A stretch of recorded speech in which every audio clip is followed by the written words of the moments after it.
I want to just introduce first, Performance Fact is helping us with this work. Lauren Claxton, if you want to give a wave. Hi.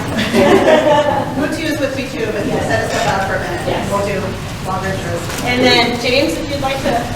Yeah, I just wanted to say welcome to everybody. Thanks for being here. Like Mo said, it's good to see everybody here. I was number 17 on the sign-in sheet, and it was a couple minutes before time, and I was like, uh-oh.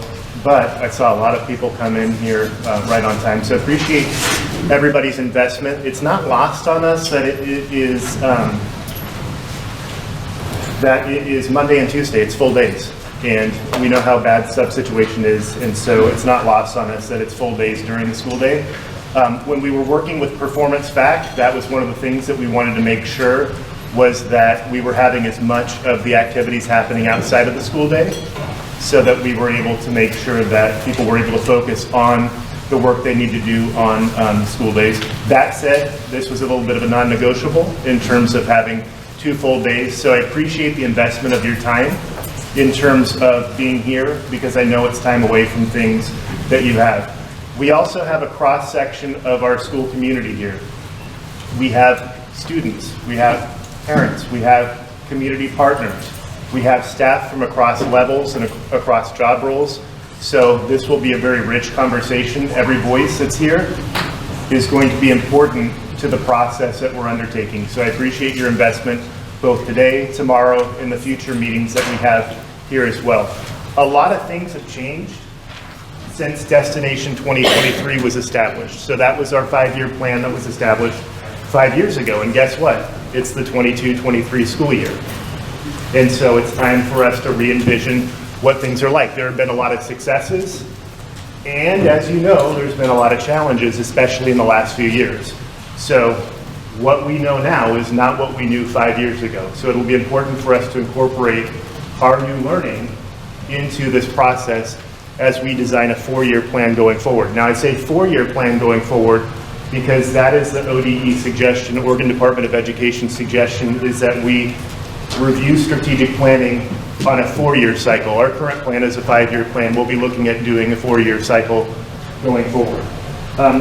Speaking of the Oregon Department of Education, this is their Aligning for Student Success Integrated Guidance Handbook. It makes for good nightstand material. So they have this online as well, but this is also something that we will be attending to in our strategic planning process. So we have our strategic planning, and we have the Oregon Department of Education requirements around aligning for student success.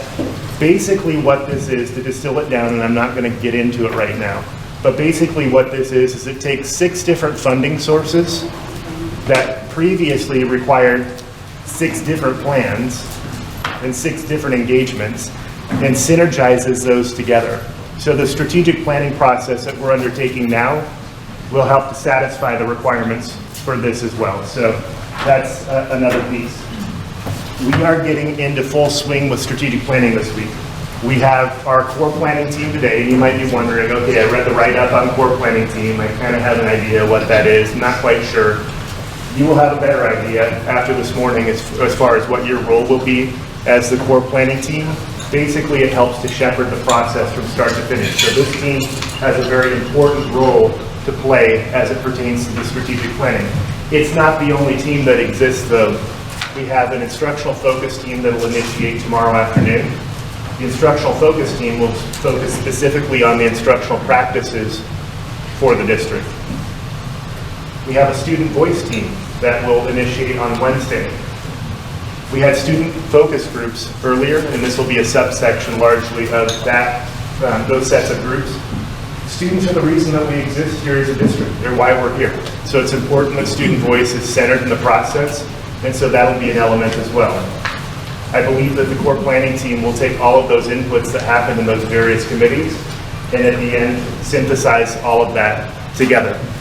I also just wanted to give a thank you to Maureen Callahan and her team. We've got Maureen, we've got Athena Franklin, we've got Bethany Fran, and Angie Colantino, and it takes a lot of work to pull something like this together, so if you don't mind, let's give them a round of applause.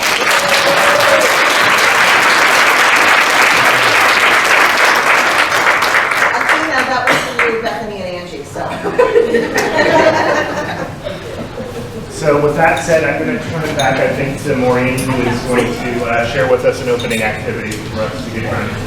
And I'm going to invite Denise Wright to get us started. We're going to do this arm in arm together.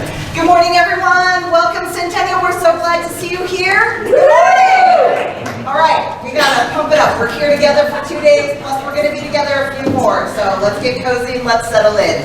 For many of you who work across the district, you've been a part of our groundings.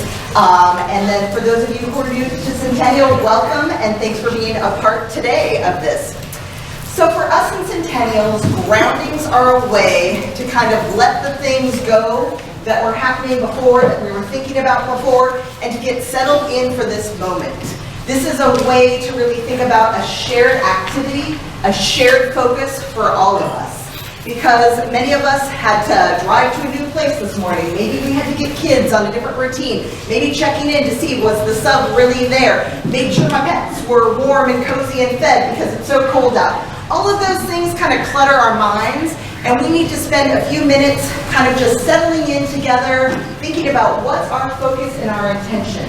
And in Centennial, when we have our groundings, we're also really thinking about how does anti-racism show up actively in our work.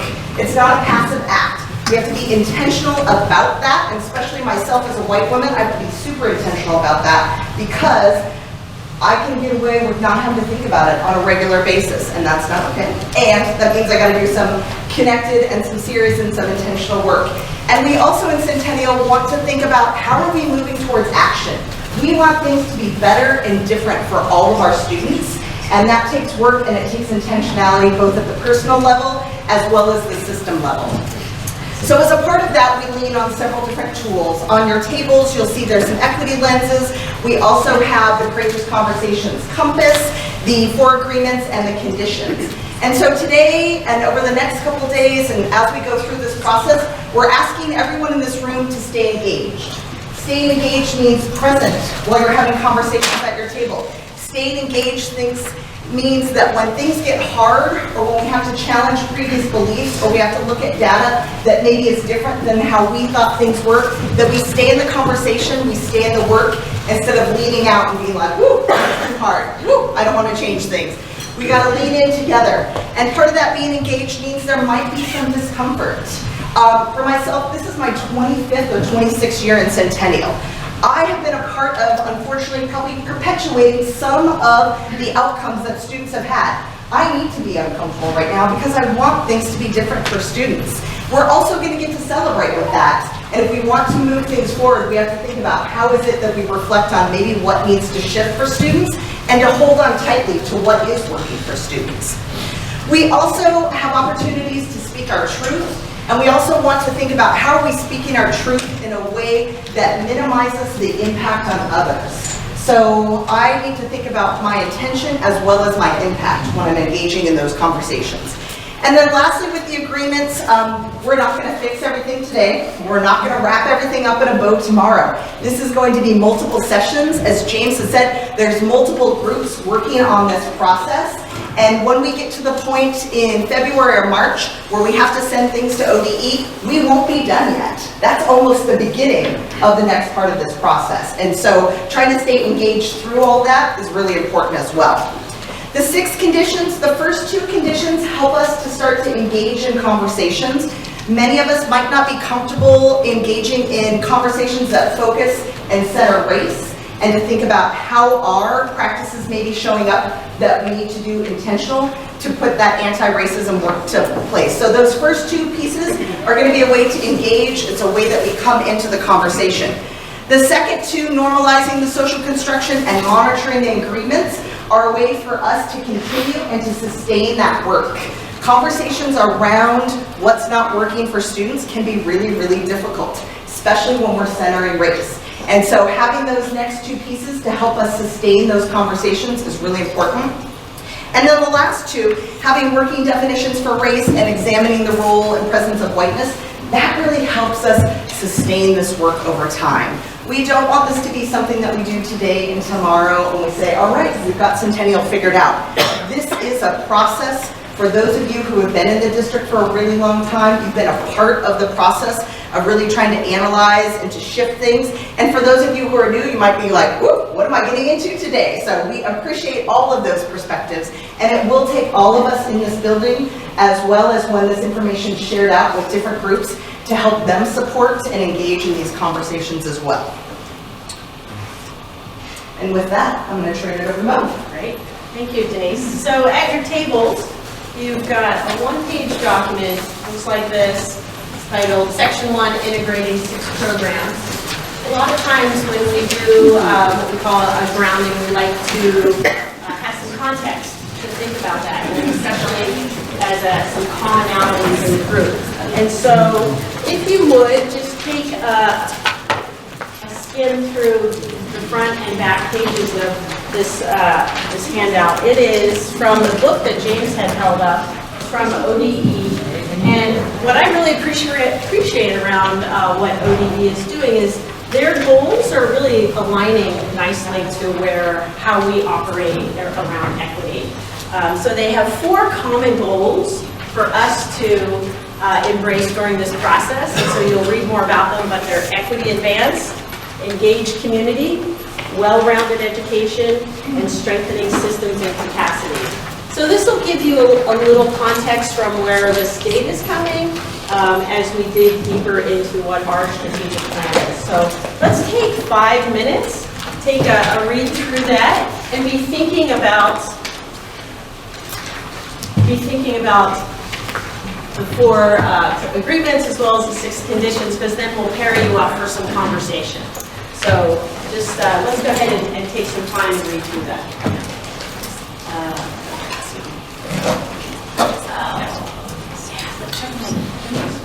You can grab my suit.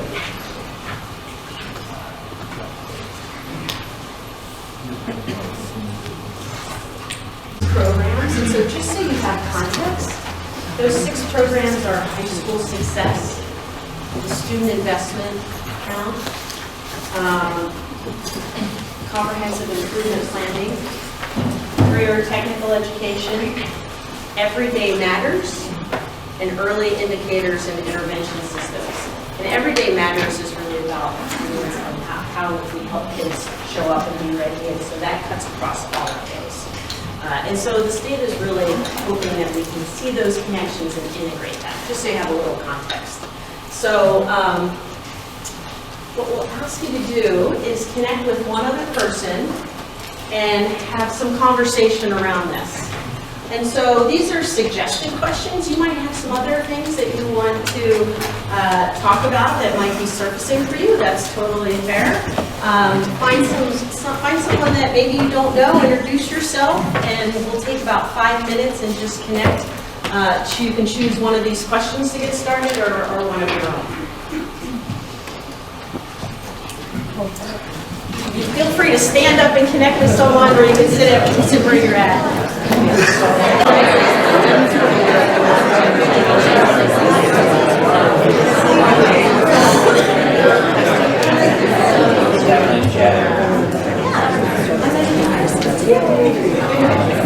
Thank you. Boy, always a great sign when the volume just continues to get higher and the conversations get deeper. So we're off to a great start. I do want to just make some time and space here if anybody has anything they would like to share out in the whole group.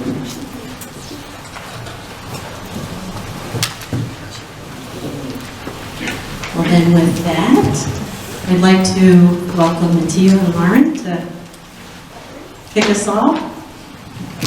Thank you. Hello everybody. Hello. It's wonderful to be here with you. We are very excited to be kicking off the core planning team meetings over the next 2 days. I want to thank you for being here. I know the Herculean efforts that it can take to be away from your sites, your classrooms, your lives writ large. So thank you for engaging with us today. I'm going to get started first by just doing a little bit of sort of kind of seeing who's in the room for us, which is really helpful. So I want to invite you to stand up if what I say connects to you, okay? So if you actually attended and went through the Centennial School District schools, or attended those schools or graduated from those, please stand up. Woo-hoo! Okay, nice. If you are a teacher in the Centennial School District, please stand up.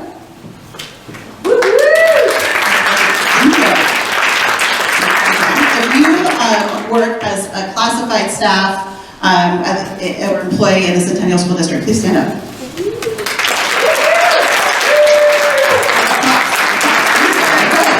And we have site administrators. Site administrators. Thank you. And do we have any board members? Woo! And what about community members? So community organizations, you represent community organization. Thank you. And what about parents? What about parents? And did I say district personnel, district office folks? You might have already stood up, I don't know. No, you're district office, okay. No. And then we saved the best for last, so I just want to say, do we have any students in the room?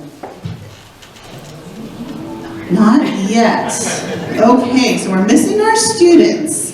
But I did note, and you will know that we do have a separate student voice session, but hopefully we can pull a few voices into the mix for this meeting. Did I miss anybody? Counselors. Oh, specialists. Sorry, counselors. And specialists. Any specialists? Woo!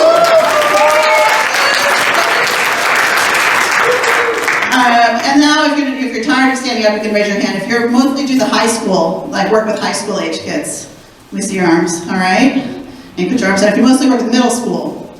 Middle school? You mostly work with elementary. Okay, early childhood education. Okay, K-12. All right, there we go. 18 to 21. Awesome, okay. Virtual Academy. All right, see, I'm gonna really cover my bases. All right, so this helps us because now we know how we need to rearrange you. So that was our purpose. We're like, oh, all the high school people are sitting together. That's not gonna work.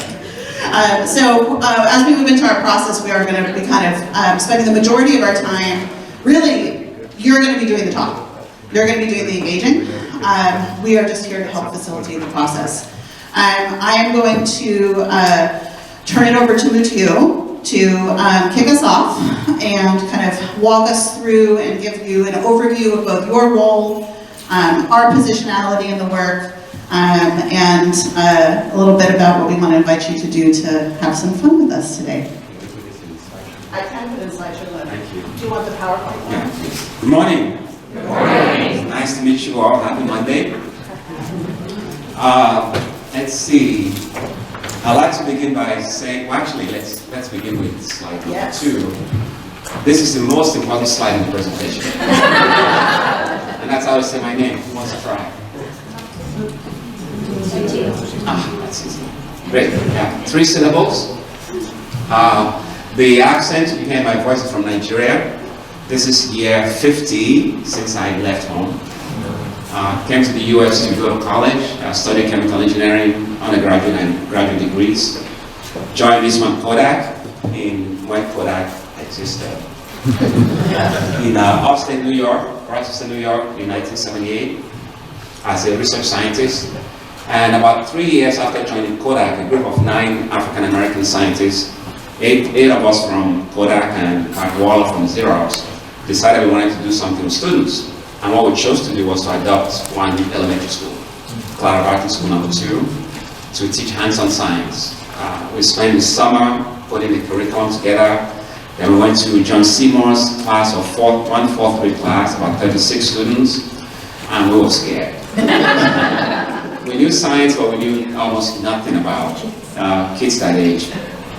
But that, spending 2 hours a week in John Seymour's class was how, what I call my love affair with public education started. Just got really interested in it. Fast forward, I left Kodak. I was hired by the National Center on Education and Economy in Washington, D.C.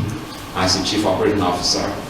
So then stayed with them for 2 years and started my own firm in 1997. First major West Coast client was the California Department of Education, and I was going back and forth, and in Sacramento hired us. And I decided to relocate from the East Coast to what I call the right coast. I've been in California since 1999, full-time, initially in Sacramento, but for the last 20 years now in Oakland. That's where we're based. Most of our work, though, is still outside of the state of California, but that's home. You know, Lauren used to be a Californian also, since I can't figure out why she decided to relocate to Vermont a few months ago. But we have Lauren in Vermont, we have one team member in Illinois, and one in Minnesota, and then a couple of us back in Oakland. We have 3 daughters, all grown. I like to say that they off my payroll. They are doing very well. I'm sure if you are not there yet, I'm sure you're praying for that someday. So the last one finally got a payroll just a year or so ago. So we're very happy about that. We also have a dog that's actually at a hotel right now, just traveling with us. What we do at Performance Fact is to help organizations live their bliss. And the way we do that, that blue circle is really very important to us. We see ourselves as facilitators, and a facilitator is a guide does not command or control. It wouldn't work anyway. But a guide does direct, leaving it up to you to follow. So that's really to send a message to you that this is your show. What makes the final plan, how things evolve, what stays, what goes, you determine that. But we will guide you. We have some suggestions, we have lots of examples. We've done this with more than 100 school districts in the past 20 years. But it's your show, and it's very important that you never give that up. No matter how knowledgeable experts are, no matter how well-meaning they are, they're not infallible. And the context really matters. So give us the latitude to suggest stuff to you, but you are under no obligation to accept them. None at all. I'd like to ask you to make 2 commitments before we start. The first one is to be open. O-P-E-N. Just be open. What's the opposite of open? Closed. Now get a feel for what close feels like. All right. So that's the first one. Just be open. Being open doesn't mean you agree with everything. It doesn't mean you accept it. It just means you're willing to entertain it. You're willing to love it for 5 minutes before you change your mind. All right. So be open. The second commitment I like to make is to make up your mind to have fun. F-U-N. Right? Make up your mind. It's an intentional declaration you can make up front. If you choose not to, I will take a share. I with mine. So we are going to enjoy ourselves, and there's really nothing you can do to stop that. So even if you didn't want to be here, even if James forced you to come. One of the ways to get back at him is to enjoy yourself. So just, this can really be a very relaxing exercise. We learn, this is how our own learning takes place. We're blessed to be with 50 practitioners, every week, sometimes 100, sometimes a couple hundreds. So imagine how much we just get a chance to soak in from those of you who bring what we call the wisdom of practice to the world. So, it's not really hot here now. But you get the idea. You just imagine it's a really sunny day. And when the sun looks out, the sun says, I'm really hot today. All right? And I want you to come with that attitude. Can you hear me in the back? You hear me okay? Okay, great. So, I'm from Nigeria, as I said before, and my native tribe is called Yorubas, Y-O-R-U-B-A. And if you meet a Yoruba person, within 60 seconds, they're going to ask you, how are the children? It never fails. Even the more grown kids like my nieces will ask me that about their cousins when you call. You know, you always ask, I want one call, our children. And then after that, you can ask, am I really call, you know, as a household. You don't necessarily say, how's your family? It's the household. Because the household could be even people who rent from you, which happens a lot. People are in the room in your house, or you have, you know, multi-generational dwelling. I used to have people, I thought they were blood relatives. I found out when I was in my 20s that they were renters, you know. But that just shows how tightly knit, you know, everything is. So everything begins by really checking on children. And they're not asking about your children. You know, everyone has, you know, some child in their life. Be someone you care about, someone you pay attention to. So my children, our children are between ages 38 and 43, and they still asking about them, you know, how are they doing, you know, how are the children. And so a big part of today and tomorrow is really focused on trying to attempt to answer that question, how are the children of Centennial, you know, school system. So what I'd like to ask you to do, I presume many of you are seated with people that you know, but you know, take a moment to just reintroduce yourself to each other, just like, you know, half a minute each, and highlight the children in your life. It could be your own biological kids, it could be nephews, nieces, cousins. You know, just bring that dimension into your table introduction to each other. And I'll check back in about 2 minutes, okay? Let's do it.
We're going to come back in 15 seconds,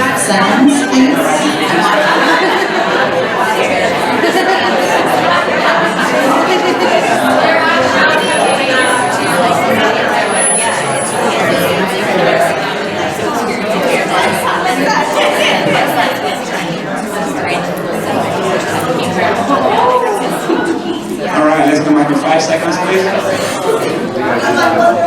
Yes, one more minute. Okay, 1 more minute for the 10 of the 2 minutes, okay. Keep going, it's all right. 3 minutes, 3 minutes.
anyone that needs more time? I'm curious, is there anything anybody wants to lift up from that sharing? Anything before we go on? Yes, ma'am. It felt good for me to hear like the common themes that we're experiencing, even in like, one of us is not a parent, but as a teacher and educator, like there are common themes that we're witnessing, and so that felt good to me to like come together that way. Excellent. Do you want to add something to that? Oh, no, I agree. Okay. Anybody else?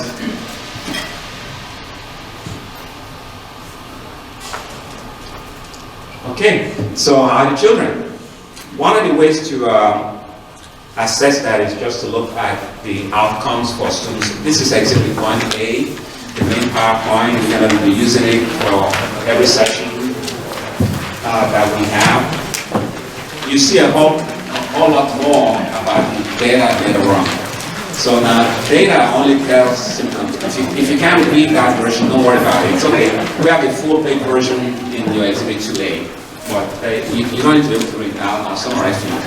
So I want you to imagine that 20 students come into our school system this year, or any given year. 20 students coming. Out of every 20 students that come in, about between 7 and 9 of them will pass, whether you're looking at ELA or not, right? 9 language arts. And between 11 and 13 wouldn't have made it yet. Okay, another year rolls in. 20 kids coming again, between 7 and 9 will pass, and between 9 and 11 won't. And another year rolls in. You following the picture? Okay, so that's language arts. In math, 20 students coming, between 4 and 6 will make it, between 14 and 16 won't yet. All right, another year rolls in, 20 students coming, between 4 and 6 will make it in math. Between 14 and 16 won't have made it yet. And we'll look at graduation rate, and you can even begin to break the data down by different types of kids, different subgroups. My contention is that when each one of you chose to be an educator, you just said, I want to be a teacher. I want to be an educator. You didn't say you wanted to educate tall kids, or short kids, or round kids, or white kids, or black kids. You just want to be an educator. And along the way, shift happens. I said shift, that's an F there. You know, stuff come up along the way, and then, you know, that fire, that spark, we had that call us to the profession in the first place, gets clouded, and we can find all kinds of reasons why it's not quite that way. But that's not what called you to the profession. You know, you came for much more noble reasons than that. So I wanted to show you the data just to see where we are now, but it doesn't have to stay that way. I want the real outcomes of this exercise to be for us. To what extent do we begin to shift from red to orange, orange to yellow, yellow to, you know, bluish green, and then to green, and so on. We're not going to get it overnight.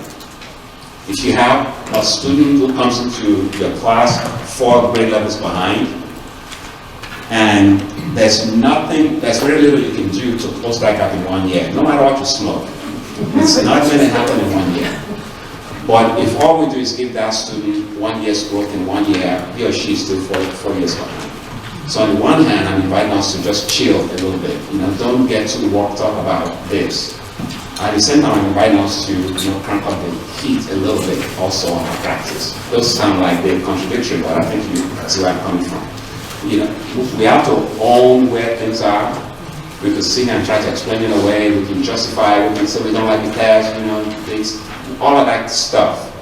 The fact is, the pattern is clear, and we are not collective, individual and collective. We're not happy with it. So we get a chance to choose again, and that's how we invite you to come into this conversation. There's nothing the students in this district need that we, all of us, if we get on the same page and focus on improving our own practices that we can address. Nothing. We don't need anyone from outside. But we're not there yet. We're not there yet. And we get a chance to redefine where we want to go next. You also don't have to wait for the state to write a plan. One of the things we think is beauty of our approach is we ask you to be aware of what the state wants and gently put it aside. And let's focus on what you want. And I can assure you that your aspirations, your hopes and dreams for your students are much loftier than what the state is asking for. So by definition, you will subsume what the state wants. Don't be driven by that. Let's be driven by what we want for our students. Let's be driven by how do we realize that can accord you into the profession in the first place. So we spend a lot of time on data, just so we know how our patient is right now. And then, after tomorrow at the latest, we're going to shift to solutions. First defining what we want for kids, and then talking about what we, the adults, must do well to get the kinds of results that we hope for all kids. Is it making sense? Yeah, that's great. So we've said enough about ourselves, so we're going to skip back. We have a few slides that are sort of like, capture how we process the world. And I think it's important to understand what somebody's mindset is, because the mindset drives their actions and their actions drive their results. So we're very transparent about how we think. And because the way we think is what we're going to be guiding you. And if the way we think about stuff doesn't make sense to you, let James know so that I can get somebody else, as quickly as possible. We call this premise. And our premise is that there's nothing wrong with the kids, nothing. And that all of them, without exception, will achieve at high levels when instruction meets their needs. Anything that our students have learned well already, thank you. Anything that our students have learned well already must have been taught well already. If they've learned it well, somebody taught them well. If you accept that, you also have to accept the corollary. If they haven't learned it well yet, guess what? They have not been taught well yet. If you accept the first statement, you have to accept the second one. If they've learned it well, we taught them well. If they haven't learned it well yet, we haven't taught them well yet. So when we look at student data, it is not talking about the kids. I mean, after all, we keep getting 20 kids coming, 9 okay, 11 not okay. 20 kids coming, 9 okay, right? They come into a system that's optimized to get 9 or 10 or 11 of them home, but not all of them. Right? So the kids are changing, but the system isn't changing fast enough to meet their needs. So when we look at the student data, we're looking at effects, and every effect has a cause. So if you want a different effect, it is cause that change. And cause is always about adults' behavior. I want to say that again. Cause is about adult practices. Our teaching practices, our leadership practices, our organizational practices. It's so different in a household. What happens to your own children is a function of, it's driven heavily by, how we get those kids to want what they need, right? So the last part of this is really a focus on practices. If we want to improve outcomes for students, the starting point is not to fix the students, but to fix their adult practices, because those practices are the initiators or the precursors or the preconditions for the starting point for improving student learning. It's a seminal viewpoint where everything we do really is biased by this belief, and if it doesn't, fit in with you, if you see very differently, we just fundamentally are different ends. Doesn't mean this is the only way to do it, but this is the approach that we found very useful and controversial. So that's a performance by premise. So we want to also emphasize that doing a strategic plan doesn't mean you fix everything. Not everything we face can be changed, but a few things that you will identify that need to be changed, and those are the things we must face up to. And you get to define what those things are. So we're not asking you to solve all the problems that plague the kids, all your community, all the world, you're not even asked to do that. We collectively are going to define the things we want to focus on, because we believe that if we change them, we can get different outcomes for students. So in a sense, I want you don't have to put a chicken in every pot. That doesn't have to provide a solution. But there are lots of other things we can do short of that make a material difference for most of our children. And what those kids are a very diverse district. You see us expressing data a lot in terms of out of every 20 students, and it's an attempt to put the children's face on the data. So if I say 37%, it doesn't have the same resonance as 7 out of every 20. It just feels different. To talk about 7 out of every 20 students instead of 37%. Right. So out of every 20 students in our district, 7 are white, 6 are Hispanic, next, Asian, 2 African American, 1 multiracial, and all the other groups sort of add up to less than 1, with rounding. So we got a very diverse school system. And the other ways to think about our students, that's in terms of some programs or classifications. Out of every 20 students, 3 out of every 20 are students with IEP. 8 out of every 20 are in run-outs. That's pretty high.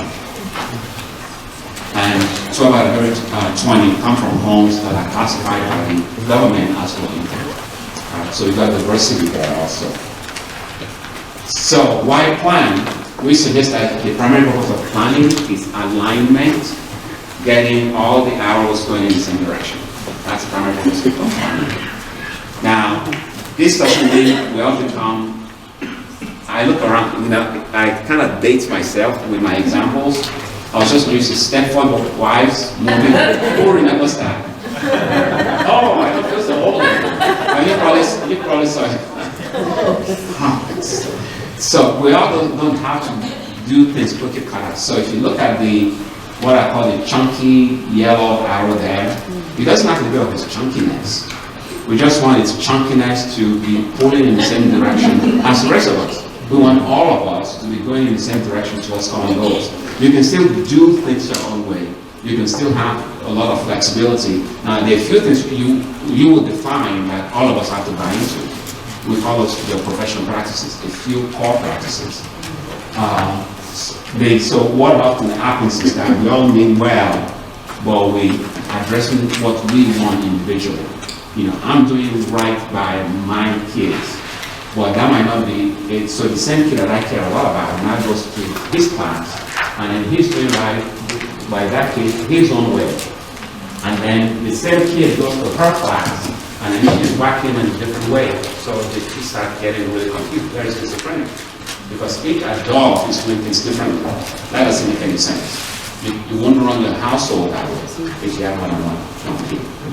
So asking us all to be aligned doesn't mean we do everything exactly the same way. But those things that we all agree we should do well, we should hold ourselves to making sure we do them well. And everyone has to do that way. But you can't force people to. That's why our process invites you, the stakeholders, the practitioners, to say, what do we want? What do we all want to agree to? And when we do, we want to make it very clear to everyone, this is how we do things in Centennial. Are you with us or not? If you choose not to be, you want to play lacrosse on the football team, we're going to help you get on a good lacrosse team, but here we play football. Right? Is it making sense? So a lot of this stuff is really in our hands, individually and collectively. You have a tremendous amount of power to affect things, and we want you to begin to embrace that power. So the planning, 4 parts to it. Everything always starts with the kids, what we want for students, what must we do well to get what we want for kids, how do we do that in a way that makes sure that it's not written by James's favorite 15 anointed folks, but rather everyone involved, right? And that's why we're here, because at the district level, we have a leadership that's committed to a very consensual, broad-based exercise like this. There's a certain level of vulnerability and risk that I have to take on. They're trusting that by involving everyone in the process, we'll actually come up with something that makes a lot of sense. Because if it doesn't work, it's still going to be in their hands. Right? And finally, we want to make sure we have leadership for courageous and ethical action. I did it, I said again, how many of you know America? Now, few right hands, yeah. All the time I did the team man, I feel so old. But these are just 3 statements to remind us that the power is truly within. I like Margaret Meads also, and John Gardner. What we have before us are some breathtaking opportunities disguised as insoluble problems. When I was talking about going from 9 out of every 20 students to 12, and then to 13, and then to 15, and then you become the kind of place where you can be guaranteed a tremendous experience. Kind of like going to Nordstrom's. It's hard to have a bad experience at Nordstrom's. They're just really very good in terms of service. How do we become that kind of school system where we just tell the students and their parents, bring it on, because we're ready for you. Just bring it on. You want to become that district, just say bring it on. Not you have to be this way before we let you in, but rather we're ready to embrace whatever comes in. That's what we want to become as a school system. So if we want everyone to buy in, we have to involve them. And the way we do that is through a split of teams, which the superintendent touched on. This central team is, guess who? You guys. So at the center of all of this is what we call the power planning team. It's the most diverse of the teams, and the system integrators, so the ones that we will work with closely to make sure all of those pieces come together. Talk about position is a student voice team. You have the instructional focus team identifying in the position, identifying instruction practices. We'll be having community forums where we'll take the draft work to all your stakeholders and get their input. It's going to go to every campus, mix with your board, and we're just moving all of these pieces, up, down, sideways, and it doesn't go to the board for final approval until everyone is on board. The last place it goes to for formal approval is the board, versus the way people do their planning, where they anoint a few folks, get it all done, get the board to sign up, and I say, come with us. We don't think that's as smart a way to go as one that engages your stakeholders at every step, every point in the process. And those are the various teams. You want me to do this, or you want to take over? I'll take over. Okay, that's great. That's what we have. Yeah, I'll take over. Come on. So this morning is the one time where you sit and listen to a lot of information, and have been kind of fed that a little bit. But we don't ever do this again, I promise. So we want to make sure everybody has the same information and kind of framework to get started. So I'm going to share with you kind of how this actualizes. We've been talking about the teams, we've been talking about the process, we're going to talk about the perspective and biases that we as an organization bring into the work, right, to be transparent. But we're going to sort of show you how it comes together. Then I'm going to invite you to take a look at some of the plans that we've actually put together with some other districts, and just to know when we share materials with you, we never share exemplars. We just show examples. You might like them, you might not. They're just to have conversation to respond to, okay? Because as Matthias said, this plan is going to be your plan, and it's going to reflect your district. But we're going to have a chance to dig into that talk, and then we're in the process. That exercise where you stood up was really good because it highlighted the fact that the students weren't here and they're supposed to be here. So I know that Marin left and he's trying to fix whatever the logistical situation was so that the students will arrive. And when they arrive, that we're going to be moving around a bit so that everybody gets a student. I hope. But we'll no pressure on them, and we won't stare awkwardly at them or clap at them when they come in, because you know how high schoolers feel about that. Okay, so what does our process look like? This is our process. So we have 3 steps in our process. We try to keep it simple and straightforward. The first step is around data, okay? And that data, what we look at is we just say, well, what data do we have? All right, you can always get more, and we can dig into more, and we actually will be kind of going deeper and deeper in some of these questions as part of an equity audit as we go through the process. But we're just going to start with the data that we have right now to start a conversation, right? And then, when we get that data together, which we'll be taking a look at today, we say, okay, well, what does the data say? And we actually have that conversation first, before we go to the why does it look that way. Oftentimes when we're having these conversations, we put data in front, our brains automatically go to the route of explaining the data. And that doesn't mean arguing with it, it just means making meaning immediately.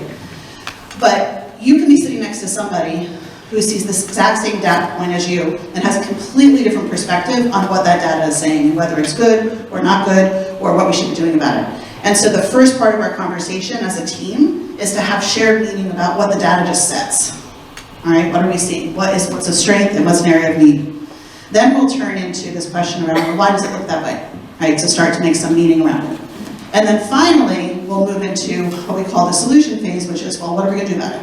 Right, what are we gonna do to go forward? So, for the data, we look at multiple points of student data, and you'll see that there is we're not gonna do this yet, don't look at it yet. Don't do it. Okay, seriously. If I was in a classroom, I would never do this, but with adults, I try. So there's a data booklet that we're gonna look with, and we always start with student data, and what they're gonna be actually reading first is like the summary and the statements from the students for the focus groups that we did, and that's where we're starting. That's where we'll start with our data, but there's also multiple sources. Then we're gonna be looking and identifying today areas of strength and areas of concern. So that we have a shared understanding in this room, we're kind of starting to move some of the arrows in the same direction about what are our big strengths and our big needs based on the data analysis we're doing. And then we're gonna get a little bit into the, well, why does it look that way? And what do we wanna see shift? All right, so that's where we're headed today. We're not gonna get to solution until we kind of really are living in this space first, but we will start likely getting to goals and our vision for what we want to be different in that solution phase tomorrow, okay? So that's where we're headed. And when we're all said and done, we'll have a plan. And the plan has lots of parts, and we organize it around 3 circles, okay? Circle number 1, there we go, is all around student learning. So before we talk about programs or practices, or what we need to do differently as adults, we first up front identify exactly what we want for students and get clear on what our goals are for all students, without exception. Okay, so that's where we identify circle number 1. Part of that is we're going to be doing a portrait of a graduate, and as well as the goals and measures for student achievement for the next 4 years. Your portrait is going to be something that's beyond 4 years. It's a loftier vision, right, for hopefully, if you think about a kindergartner now, or in 12 or 13 years from now, how are we supporting them growing that portrait? The goals are more tangible for the next 4. Then once we get that set, we start talking about instruction. So we talk about 4 pillars. You have district priorities, right? You have your 4 priorities that were established in the Destination 2023. We're gonna revisit them. We're not necessarily gonna do away with them, but we're going to revisit them, refresh them, and make sure that they still make sense now that we've clarified and reaffirmed what our goals are for all students. And the instructional practices, the instructional focus team really dives into the professional practices part of it. But this team, and all the others too, are going to chime in once we get to the strategies, which is all the other stuff that's going to support instruction and student learning. We prioritize and elevate what happens between teachers and even administrators and classified staff, everybody who's working directly with students in instructing them, right? Whether that's like tying shoes or learning breathing techniques when you're feeling overwhelmed, or if it's calculus. We prioritize that, lift that up out of all of the other things that a district does as a system, and we want to ensure that all of our supports are oriented towards that as the highest leverage for students. Okay, that's a lot. We'll revisit some of these slides like every single time. So by the end, you're gonna be like, oh, okay, we know this. By now, there's no like quiz or anything. It's just so that you have the information in front of you. So I'm gonna invite you at your table, perhaps underneath the data booklets, but definitely in a pile somewhere. There we go. We're trying to identify it by putting this like orangey colored page on top of it. There's samples, not exemplars, sample plans, variety of plans. We're going to take the next 10 minutes for you. You can pick one up, one that you're interested in. We're going to invite you to take a look at it, and we're going to ask you just to share your thoughts. Okay, so let's take 10 minutes. We're going to take a look at some of the samples. If you need samples, let us know. Everybody should have samples on their table.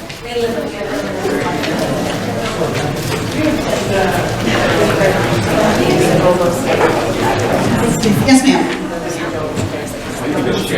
Need examples. There's lots.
You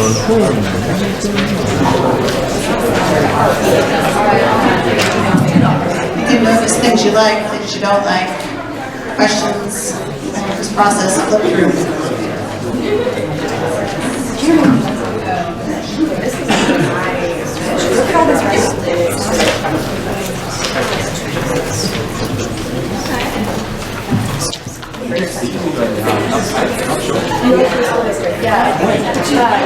I graduated in 2015, so yeah. We can get you Okay. That's great. I graduated school in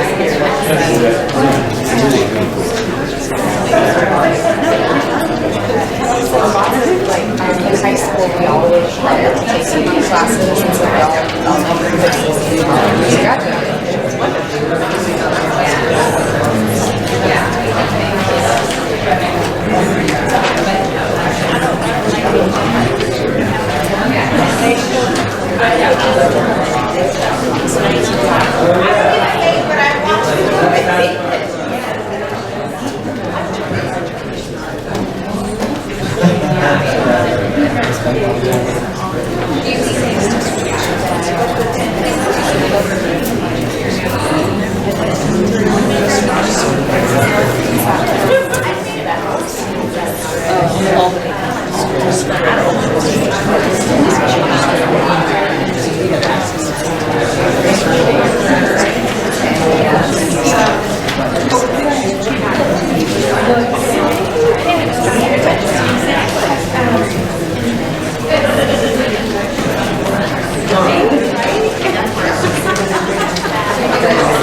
I was thinking,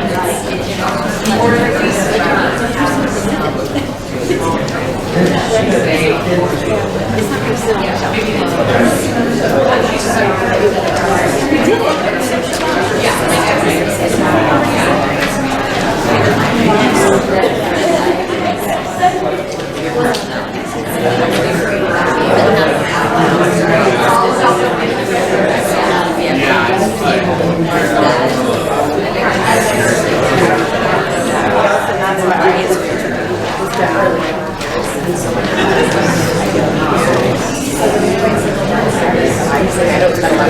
personally, but I hear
Let's take one more minute to share any thoughts, and then we're going to pass the mic and see questions, thoughts, observations. So one more minute.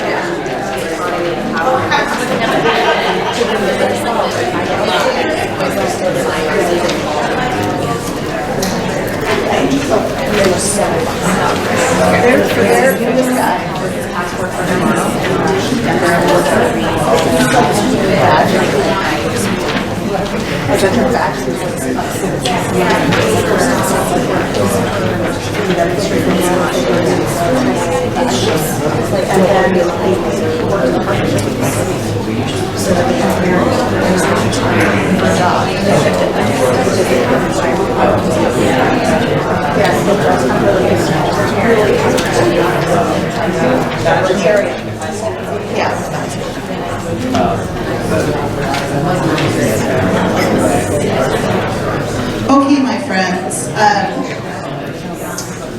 Let's hear some thoughts, observations, things you like, things you don't like.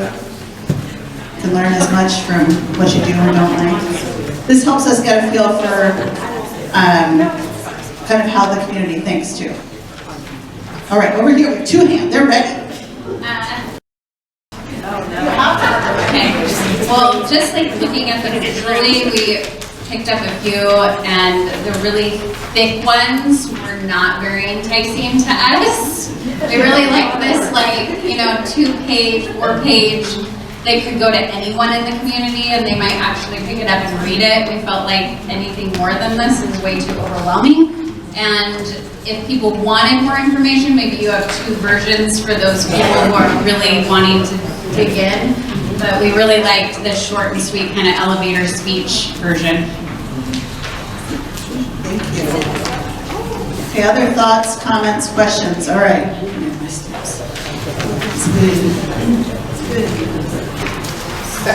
Well, I appreciate the visuals too.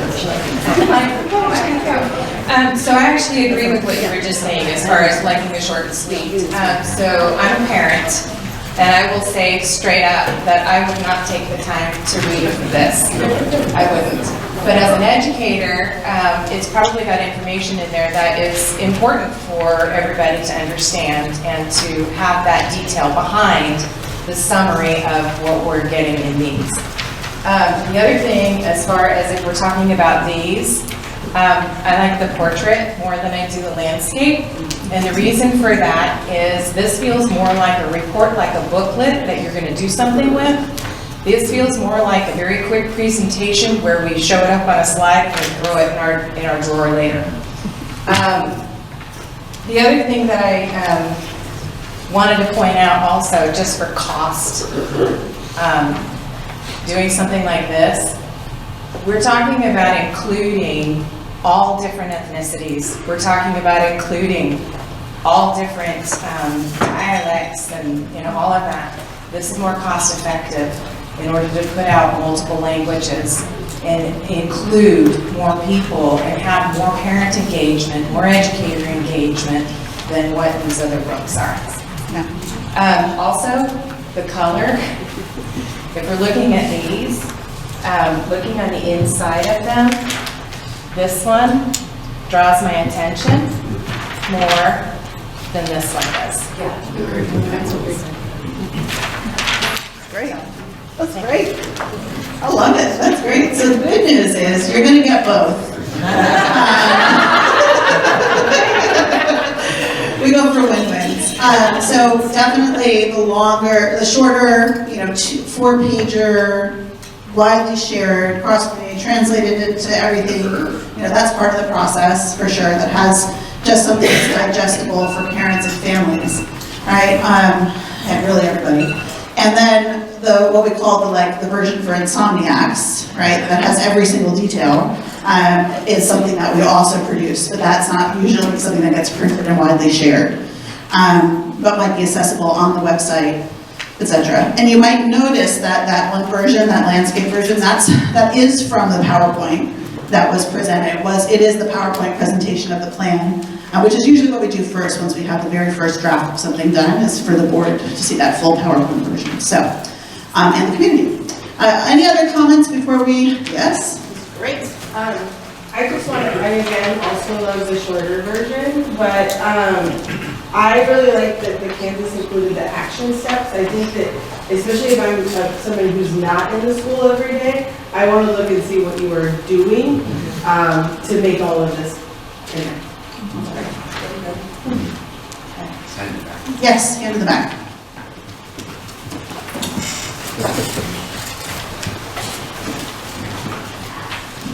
Yeah, my comment echoes that actually. I just tried to flip through as many as possible to see what caught my eye. And the part that engaged me the most is one of these had all of the stakeholders represented, and it had a statement of what we ask you to give and what you can expect to receive. And that kind of story was really enticing to me and stuck with me more than, you know, all of the facts. And I don't remember which one it was, but that sticks in my memory.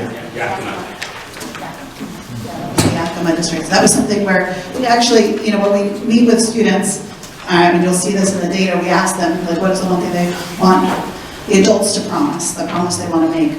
And the community wants to do that, and they kind of pull that together as the promises that we will make one another, which is really great. Okay, any additional comments, questions? Okay, feel free to, you know, you can, if you really like one, you want to hang on to, it's fine, but you can also just kind of tidy them up into the middle. We definitely reference them later in the process, but we won't really be utilizing them so much today. We are going to take a brief stretch break. I encourage you to actually get up and move your bodies. Get some more snacks, treats, and we're going to come back together in 8 minutes. So that's 9:40. Or on that clock, 10:45. Whichever one you want to look at.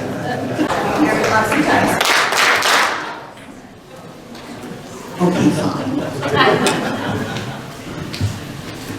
I was like reliving the first year teacher moment. Like, come on, children, settle down. And then like the wiser, more experienced teacher is like, you can do the clapping. Okay.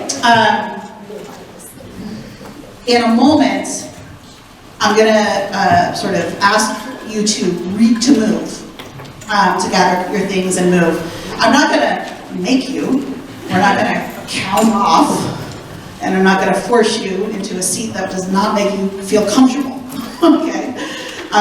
However, we want to, one, make sure we're at a table with about 5 folks, and I would encourage you to have an open chair, just in case the students are able to make it.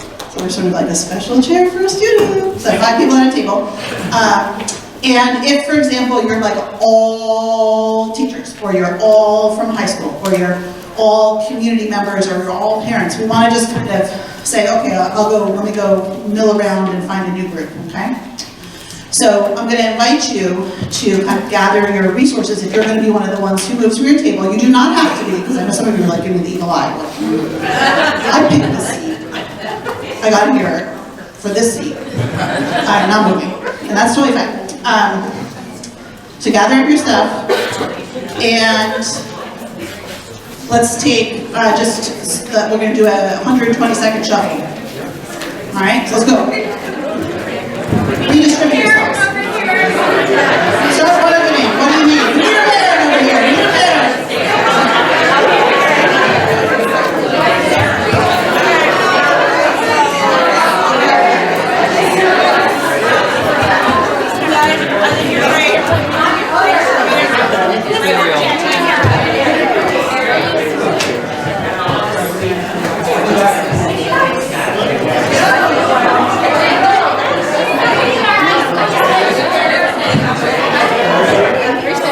Oh yeah, let's go. That'd be great.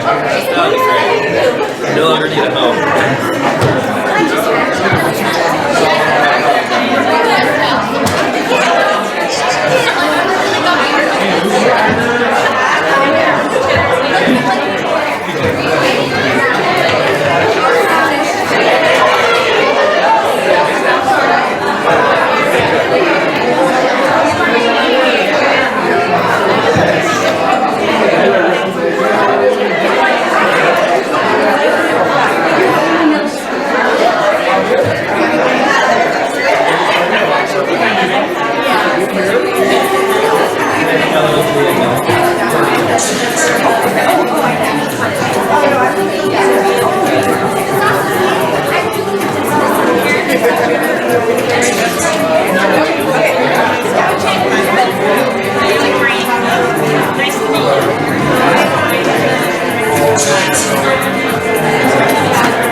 Thank you for rearranging. I noticed the pattern and the choice of seats, and I'm not going to take it personally. It's okay.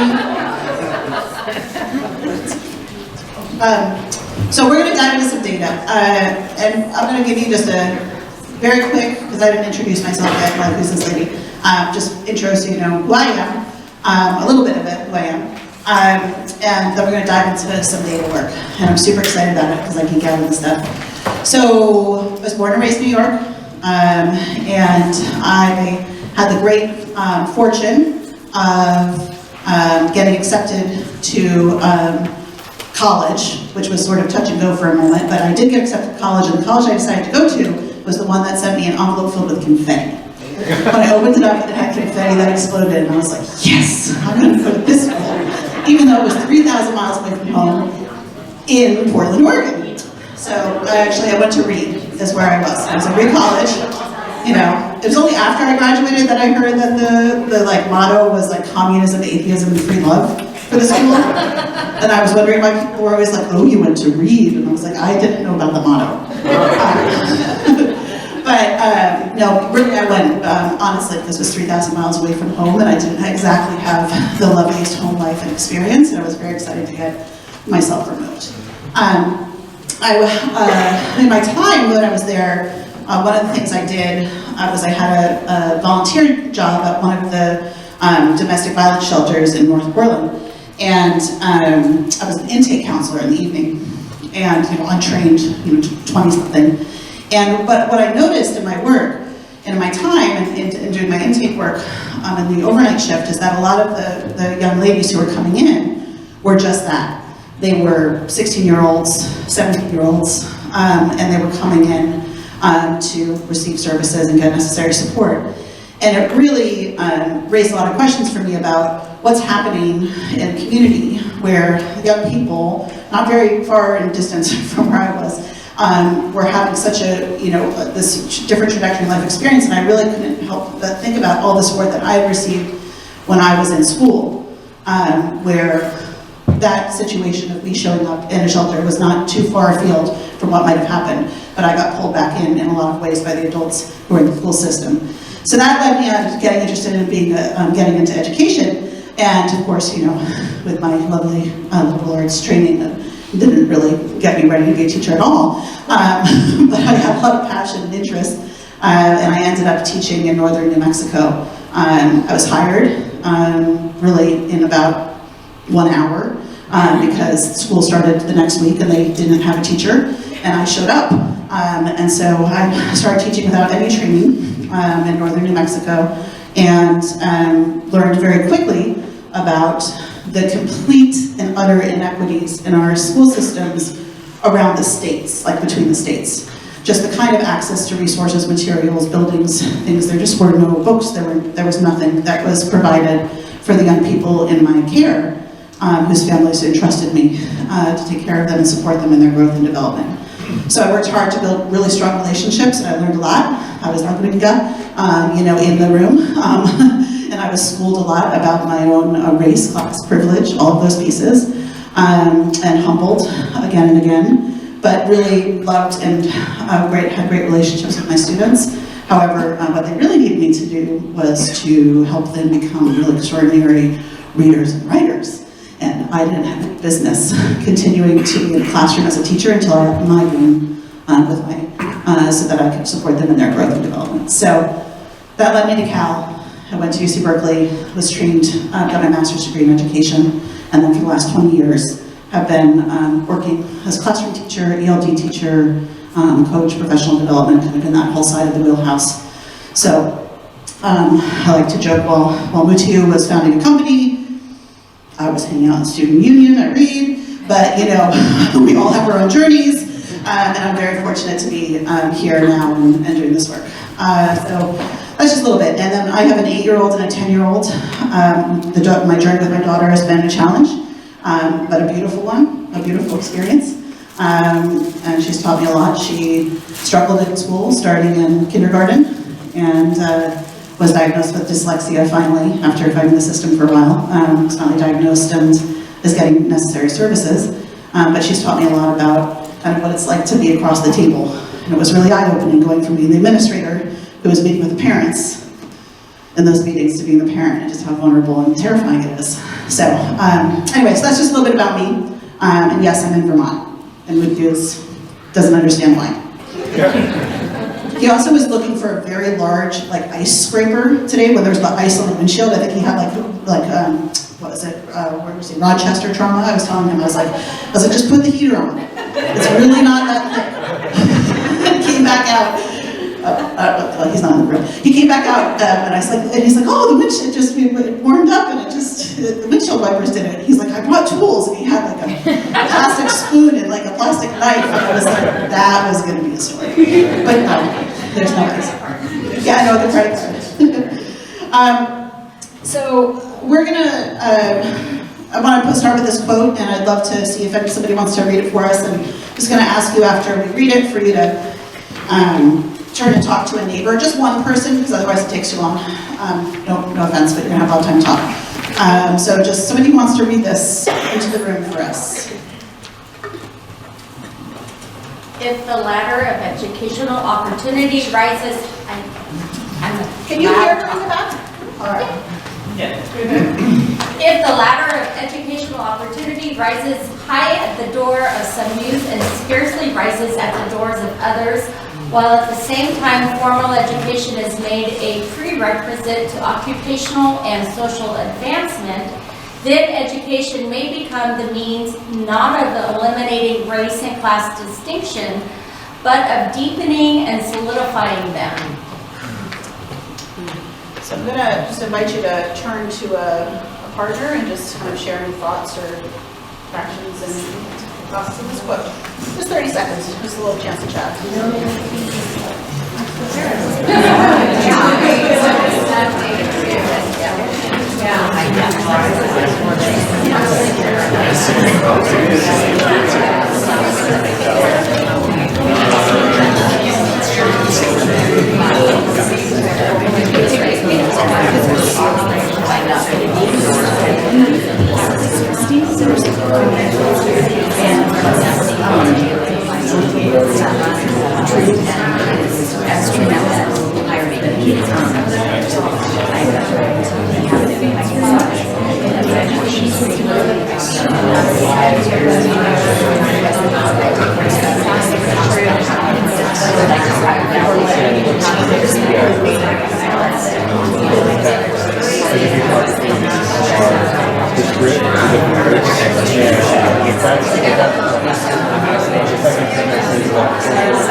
Come back together in 3. Come back together in 2. Come back together in 1. And you can pause your thoughts. So let's hear just a couple thoughts, observations, any comments that you want to lift up to the larger room. Question, comment? Hearing and reading that made me feel like I got punched in the chest. It feels like absolute truth. It feels like that is a very true statement to me. And yeah, I just feel like I've been hit. Thanks for sharing that. It's like the actual visceral, right? With the visceral experience of thinking. Okay. And to further the punch, if it was something in 1947, why aren't we further along in 2022? That was my gut punch. Yeah, the Commission on Higher Education, 47. Chad, did you? That was the same comment. The same comment, yeah. That's sort of like, ooh, it's like that DBQ moment, you know? And very cool. But it's this report, we're quoting, we stumbled across this quote when we were doing our own, as a company, research and thinking about what do we mean, right? And how are we thinking about what we mean by equity? And in our research, came across a report from the National Academies of Sciences, Engineering, and Medicine. And they quoted this commission report. So as Mutu said earlier, you know, one of the things we're not gonna, you know, we're looking at very entrenched challenges and with our system. And so part of what we're gonna be looking at is what are the pieces that we're focusing in to disrupt, to make changes, right? We got interested in why the National Academies of Sciences, Engineering, and Medicine was writing a report about monitoring educational equity. Like, what is this sort of, and if, you know, we have obviously an engineer as a CEO and founder, so we were especially interested in this. And so, in digging into this report, what the National Academies did is they put together this meta-analysis and research around What are the things you should pay attention to and measure and look to address if you actually want to have educational equity in your system?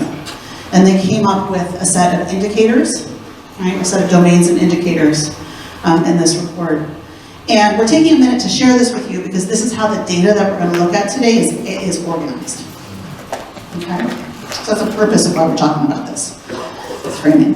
So what we liked was that normally we're always looking at educational outcomes, like how are kids doing, and differences, consequential differences between student groups and overall how are students doing as outcomes. But oftentimes we don't pay attention to access, right? Do our students all have equitable access in order to achieve those equal outcomes? Okay. So they have 7 domains, 3 that are around the most high leverage things we're paying attention to if you want to have educational equity. 1 is looking at kindergarten attainment, or readiness, K-12 learning and engagement, overall educational attainment. Access is looking at the extent of racial and social, racial, ethnic, and economic segregation, both within towns, cities, with schools, and even within schools, within classes, right? Course taking patterns, we can get to that fine grained. Access to early, high quality early learning programs, high quality curriculum instruction, and supportive school environments. And so when we go back to that data slide about what data do we have, we pulled together data that we have to help us see what we see around outcomes and what we see around access. It is not comprehensive, fully comprehensive. There's some things, systems aren't really designed to actually capturing this in a real easy way. It's a different way of thinking about it, so sometimes we have to build the system to do the analysis.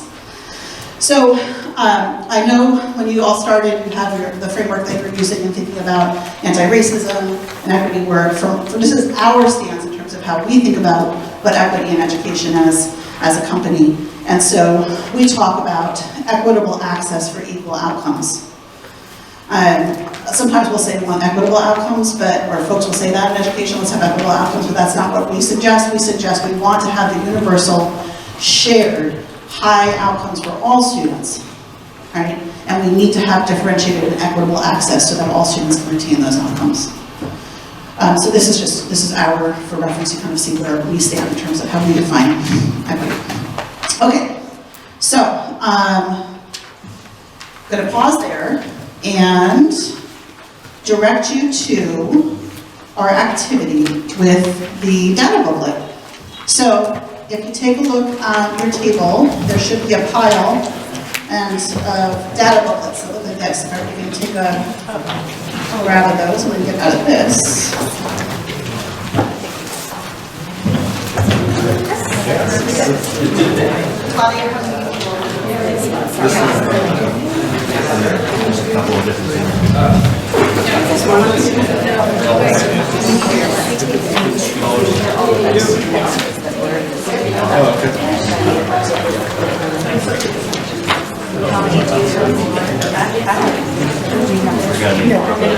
Thank you. There's 2 more. Yeah, we need some more. I got it.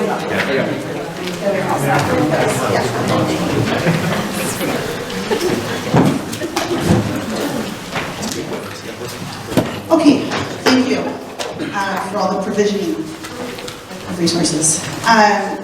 So in this data booklet, you'll see there's some of the slides that we took a look at, some more examples of the equity indicators, but we're actually going to have you turn to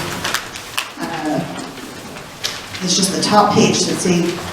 We have here 4 sets of data. The first one we're going to start with is student voice, and that's letter B, and it begins on page 8. And every table is going to be processing some of the student voice data right now. And we're going to decide if you're going to be taking elementary, middle, or high. You can decide amongst yourself. But we're going to go through the process of making meaning of the student voice data. We start with that because we want to bring their voice and perspective into the room. Then we're going to have a little transition, and we'll take a look more at the outcome data, and then finally the access data. So you want to think about this as like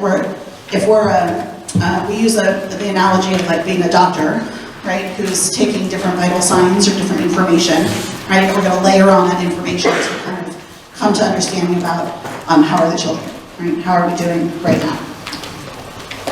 So the first step, if you go to page 8 in the booklet, this student voice write-up is a snapshot in time. It was a focus group of students. The high school kind of was sort of like went beyond a focus group because there were like 75 kids, which is great. So we had a lot of input, and it was really exciting, but it wasn't necessarily focus group size.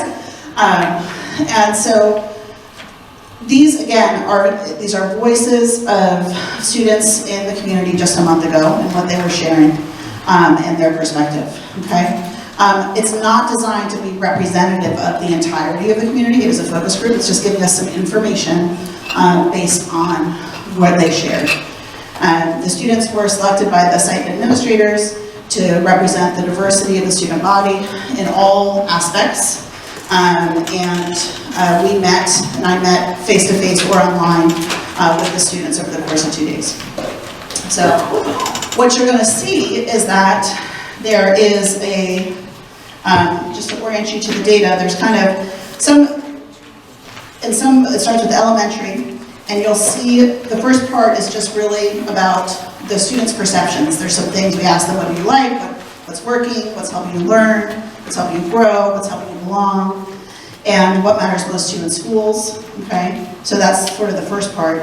Then we ask them their thoughts on what do you think is the most important way to be prepared to be a graduate? What do you think are the qualities that are most important for all students in a portrait of graduates? You'll see their input. And then the last question comes where we ask students, like, what is the one promise that you want the adults in the system? It could be your parents, it could be your teachers to make to you about your education and your experience. These are not summarized, these are not changed, edited. Like you're literally going to be reading verbatim what students said, okay? And all the glory that brings, which is great. So that's elementary, and then it goes into middle school. Same idea. Middle school starts on page 12. Student perception, what's working, what's not working, what matters most, portrait of a graduate. Okay, and then their one promise. The middle school students didn't have a one promise, so we can talk more about that momentarily. But the high school, again, strengths, perceptions, what that looks like, what matters most, and then the high school's portrait of a graduate. Okay, you kind of get the gist. That's sort of how it's organized, right, in the one promise. High school has lots to say on their one promise. So we're going to invite you to just stay with this data. Don't go beyond page 18, okay? We're just going to stay with the data. And this is how we're going to ask you to process it.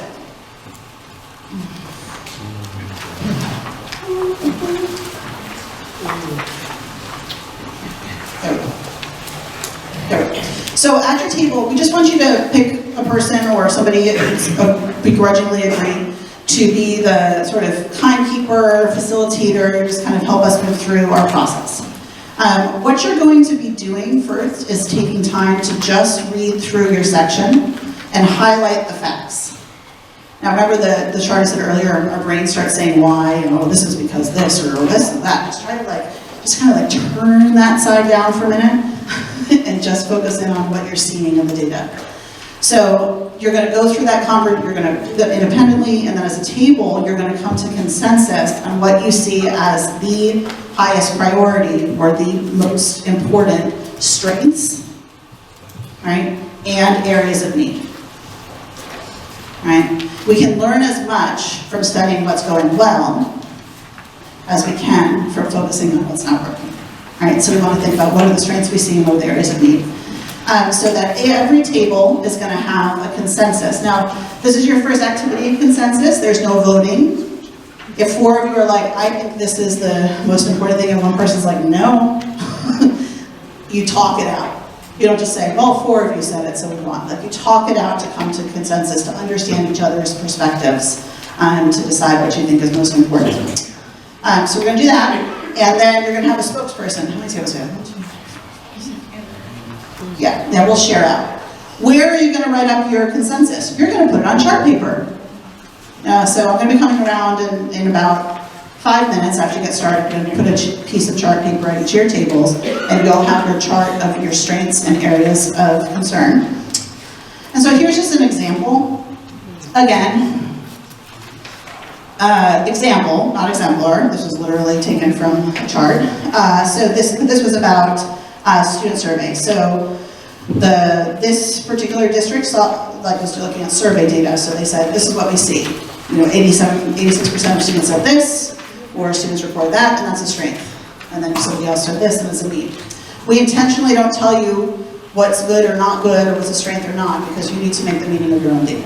We can look at the same data point, and somebody thinks it's a strength, and somebody thinks it's a concern. So you need to talk it out, okay? So I'm gonna give you 30 minutes, all right, to start. If we need a little bit more time, we'll take it, all right? It's important to spend the time with the student data. You can choose which grade level you want to focus in on. If you choose elementary or middle, you might also have time to do one more, but we really do want you to choose one grade level for sure. So that's your first step, is going to be decide which grade level are you focusing in on. And the idea is that every grade level gets covered. So we're going to have you just share in which grade level you're going to do before we start. So they're not all doing high school or all doing elementary, okay? So quickly, 30 seconds, just which grade levels do you, as a team, do you want to make sure you focus in on?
Oh, good.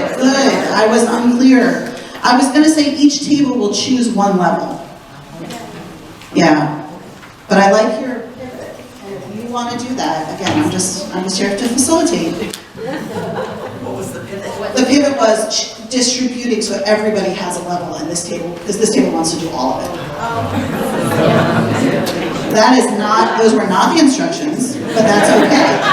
That is okay. I'm not going to stop you. Okay, so raise your hand if you're a table doing elementary. We got 1, we got 2, we got 3. Great, hands down. Raise your hand if you're doing middle. 1, 2, 3, 4. Wow, great. Woo! My husband's an 8th grade teacher, so. High school. I got 1, 2, 3. Look at that, same magic. You did really well. I'm really impressed. You're okay to go to other places if you have time, but make sure you start with the grade levels that you were focused on. 30 minutes.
Oh,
yeah,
However, there's still a lot of students questions. You want to have a feel, go different to what we do. That was the initial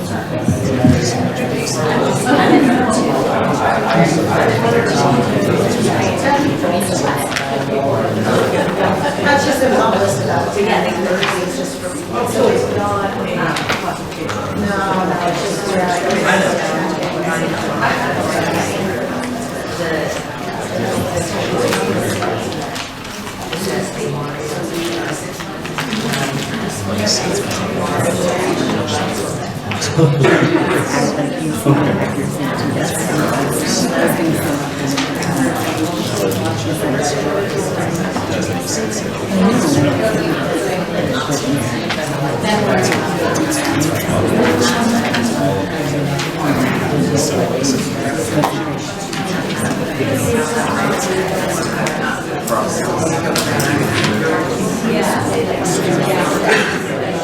Sure, right.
I'm sure that you guys can too.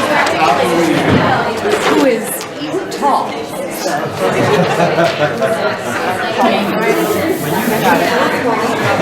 You place that where you can reach it. Exactly right. Okay. Do we want, I saw her thing that looked like they said like strength. Yeah, I saw, like, I organized it the way that she had it. Like, I just put concepts. It could be anything, topic, concept, the data, and then whether it was a strength or a concern. That sounds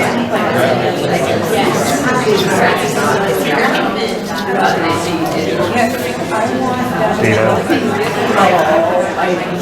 Do you want to let Natalie do it? Oh, I was just saying I can't handle how much space and stuff. Okay. You will? Data.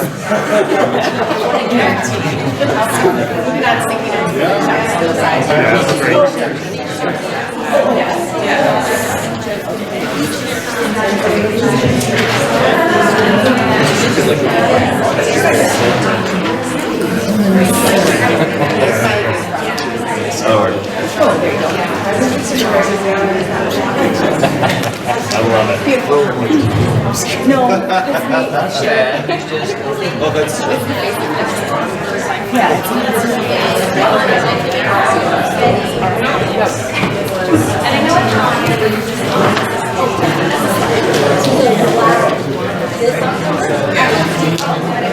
Well, I think one thing that just came up that we talked about was teachers taking time, and that was noted as a strange thing that concern.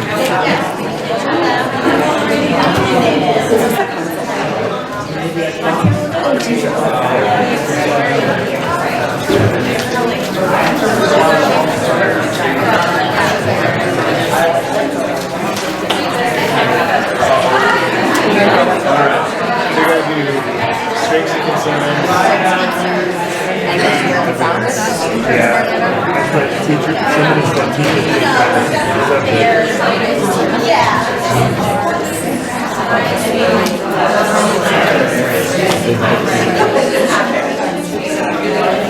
And it also spends too much time on strengths and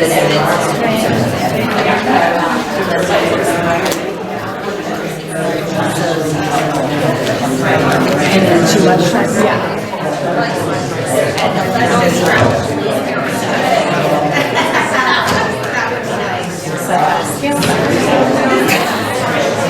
We've been on scale factor. We were doing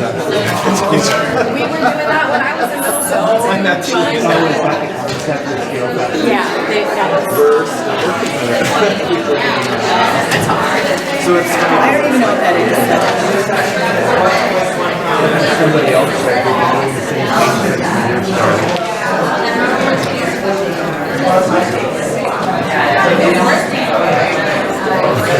Hopefully we put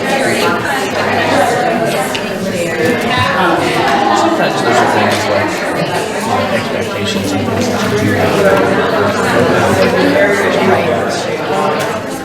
Well, I came from architect background. Our classroom is so 6 times a day, every day. What are these tools? Our expectation was and they do them verbatim. All right,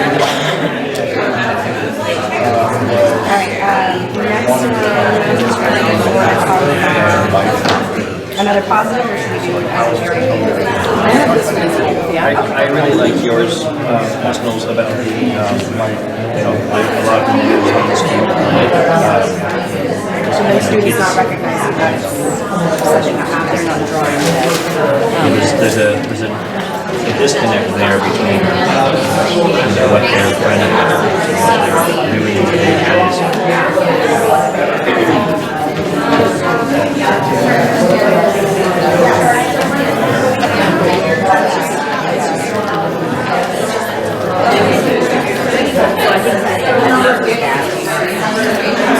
One of the things they highlighted was students bringing the rules on It's around that so much feeling safe, it's just annoying. I think kind of much more. Because they're some kids are maybe used to I'm not trying to say it probably is the same thing, something that's maybe yeah, it's disruptive. It's disruptive and they're one alone. They want to learn. But they're not connected to that to safe environment. No, I don't think they're Should I say that? I know that's really sure. No, but because it doesn't match. Like if people are fighting and playing in the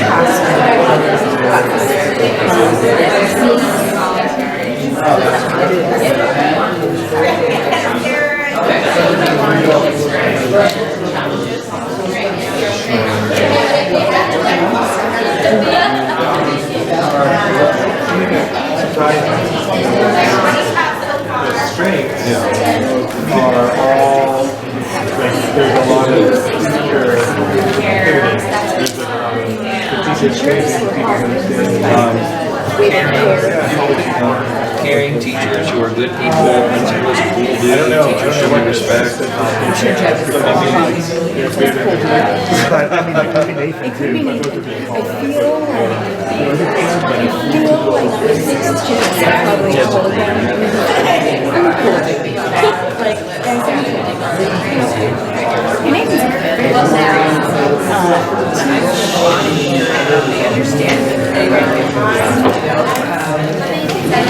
data. Helping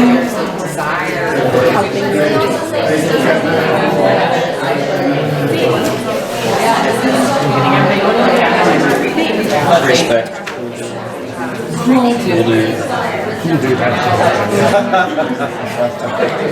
Yeah, I like that they mentioned mutual respect.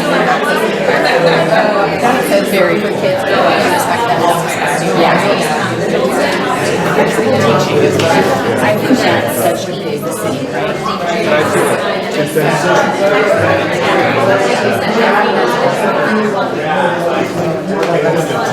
also like what they said they're doing students, like,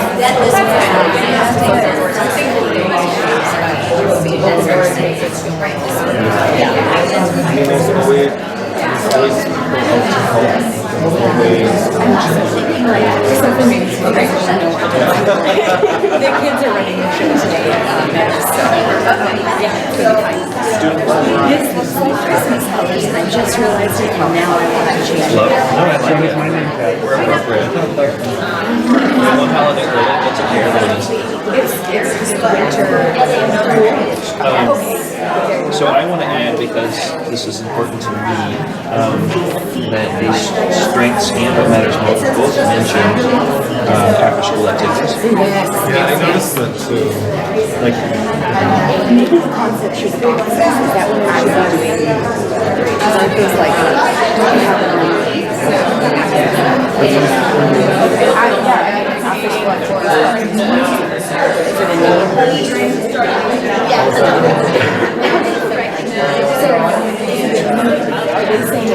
no, it's a strength. Basketball is more inclusive sports, some school programs. Yes, it's definitely a strength, and it's the fifth most, what matters most.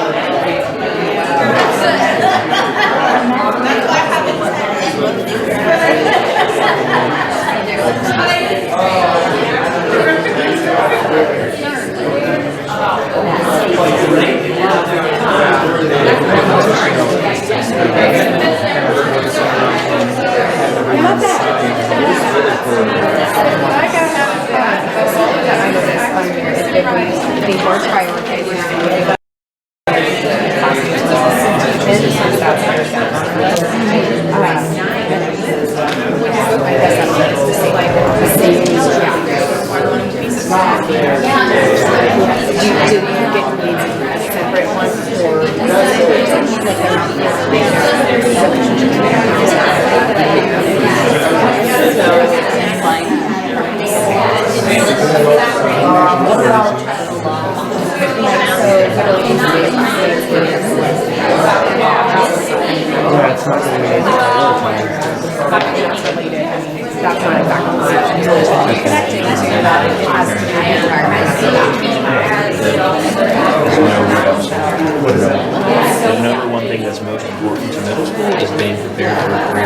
Nowhere else.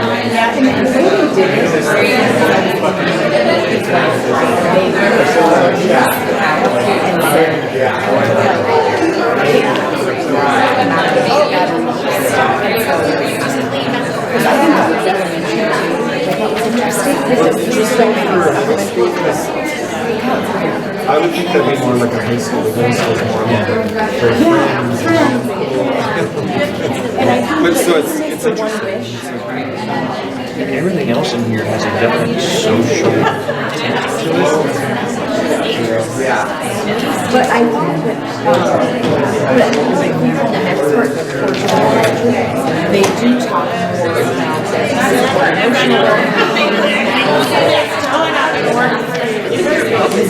And then they just have just circled in the top, probably for this. Yeah, it was like a proper form. Yeah, the portrait of the graduate matches everything else you're saying. It's all kind of social things. To do like that, kind of what mine says. Everything seems to be saying it was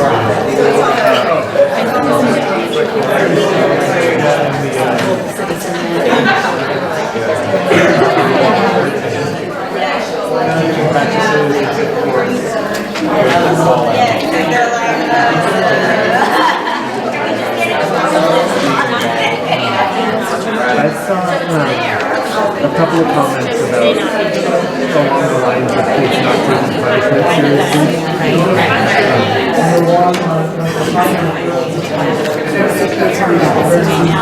Or that actions are happening completely correct. I don't know exactly how it is, but someone to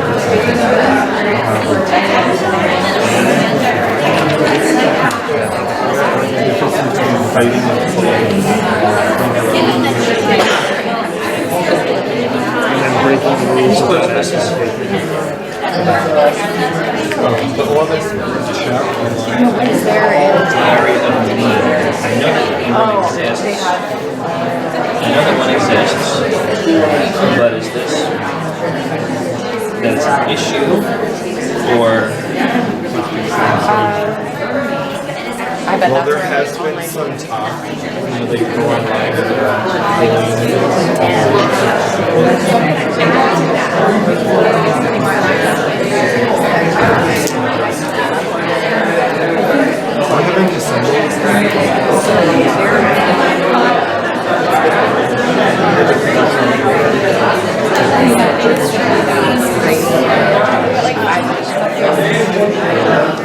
it's not the whole,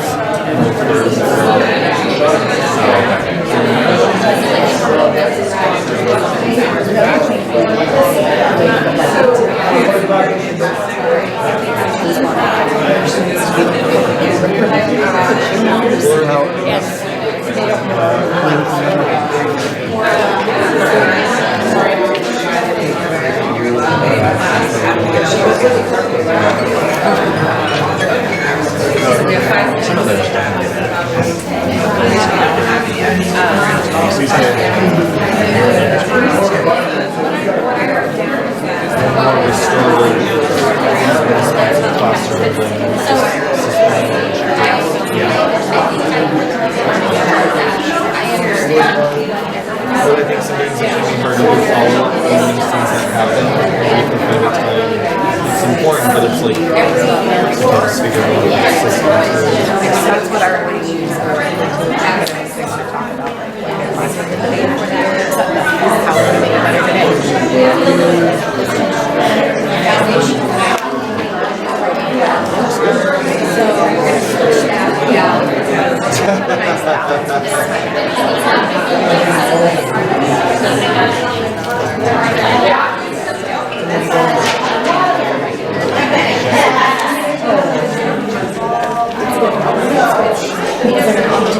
Yeah, you told me once when I was writing on a chart paper, you're like, if you write down. Did I tell you that? And you remember that? Yeah, you said that I was in a bad mood or something.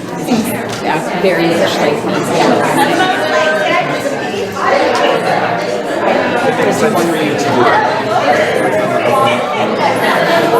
I try not to.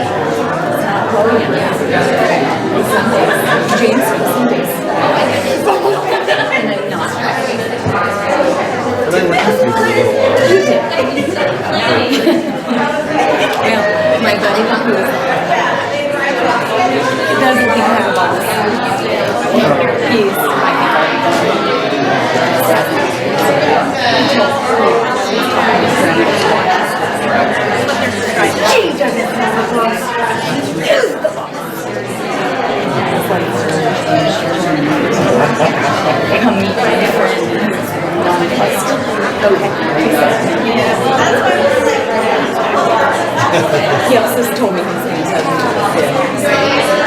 So that's, yeah. I know. It's so cute. One of my kids asked if you were a Lord of the Rings character. Oh, yeah. In the classroom. I'm glad that you watched that. It's very great. Is he a Lord of the Rings character? I had middle schoolers come up to me and they were like, "You remind me of Johnny Depp." I was like, Awesome. "Has anyone told you that?" I said, "No, I've never been told that before." But I can see that. Less weathered than Mr. Depp, I think. I think you would have to do a lot of illicit drugs to get him. He's not looking great. He's not looking the best. He's really not looking good. Well, one of my second graders thinks he's the government. Oh, nice. Well, I know the government. Really? Do you? Well, not the whole government, but where do you know? It's welcome kind of information. I'd be surprised if anyone in our building would pick him out of the children anyways. I mean, I think that's what he's saying. Yeah, because we went into a classroom about a month later and the kid turned to another one, government.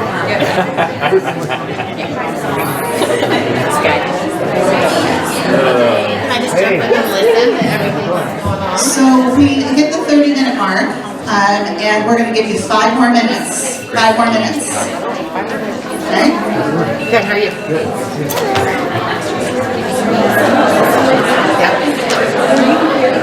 No, I just got here. Okay.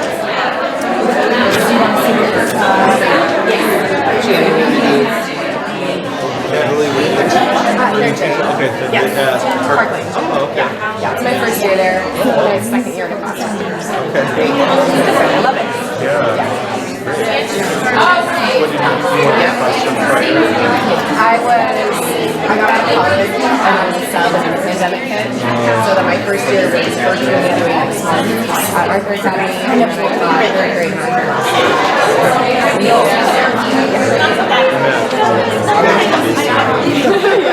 So how's it going over in middle school? I have to tell you, my daughter, up until this year, she's in second grade, and then middle school, she had Mr. Mackey, and she's talking this one. I mean, like, it's huge. Yeah. And I get that it's like the relationship. It's really small. It's only like 4 What's that? It's really feel like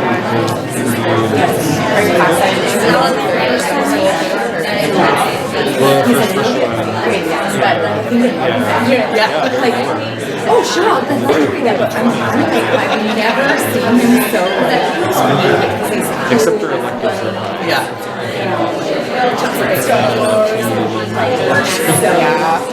Are you guys a Butler? No. Okay. Mr. Davis. I'm like, oh, did you finish the book? No, Mr. Davidson, he said, I'm like, oh, okay.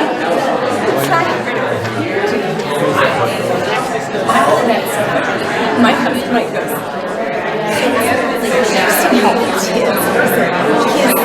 Same age as us. He's 42. Oh my God, you're like, he doesn't like. Who's speaking? It's Micah. I'm Rose, by the way. Oh, Micah. Micah, nice to meet you. Hello, Rose. Natalie. AJ. Rose, nice to meet you. I know you. Yes. And what teachers do you guys have? Third grade. Third grade? And are you a parent or teacher? Teacher. Where at? Special ed. Awesome. Great. I'm a parent and I'm also on school board.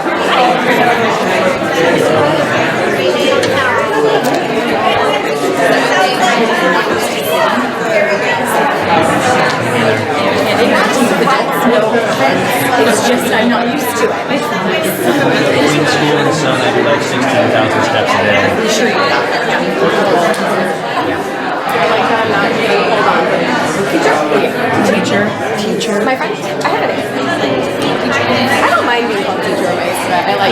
But when it's sometimes come poke and they do that like that.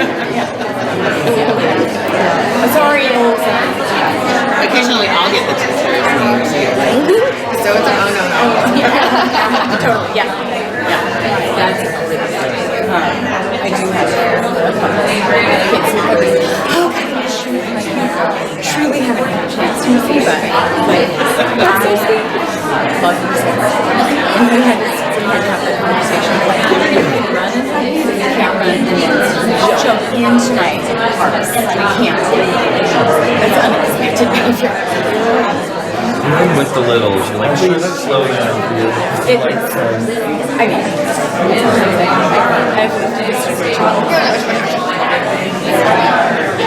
I like to keep the personal bubble, and if they follow me around, it's like, stalking is a crime. No, thank you. Or no, stalking is a crime. Please, please.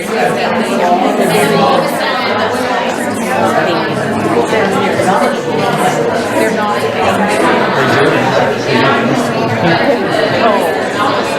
I mean, what I've learned is there's just like a more awkward kind of being. Oh my gosh. You try to be like,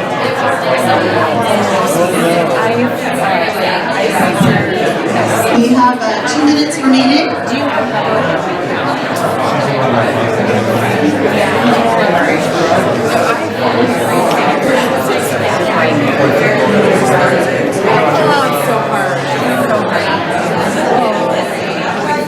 that part too, I've been doing so much.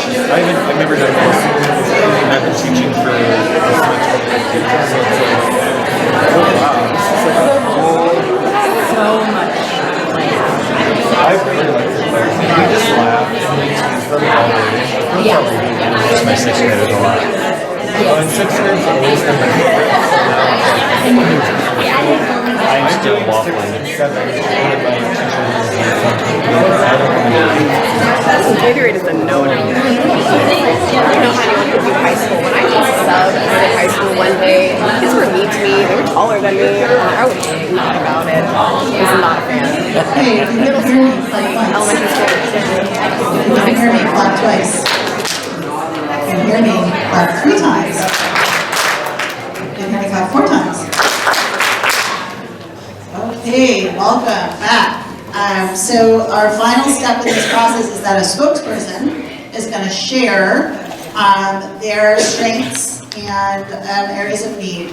Now, part of this is a meaning-making activity. The conversations that you are having to help have a shared understanding of the experience is important, right?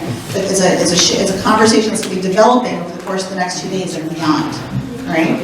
So let's start with elementary. So you do not need to read us the whole poster. You can highlight a couple things that you feel like are most essential. That's the power of being the spokesperson. You get to choose. And so let's start with elementary. I'm going to start right here. And since we're spread out and kind of weird, we're going to use the mic, even though your voice is really loud. Here's our fancy poster. Okay, so we had elementary, and not to be the person who says we wanted it both ways, but we really truly felt like relationships were both in the strength and the concern. When relationships are done really well, they're a huge strength, and other people everyone needs to have that same sort of connection. And then the next one we have is safe school. Things like prevent bullying and not being seen and heard are things that we grouped under the safe school, and that was an area of concern. Also an area of concern, social emotional skills. So we grouped things like restorative practices and problem solving skills, gentle redirections, empowerment versus pressure. Those are also things that we put under social emotional skills. And then the last one is educational supports, more help needed on an individual basis. That was also listed under the concerns.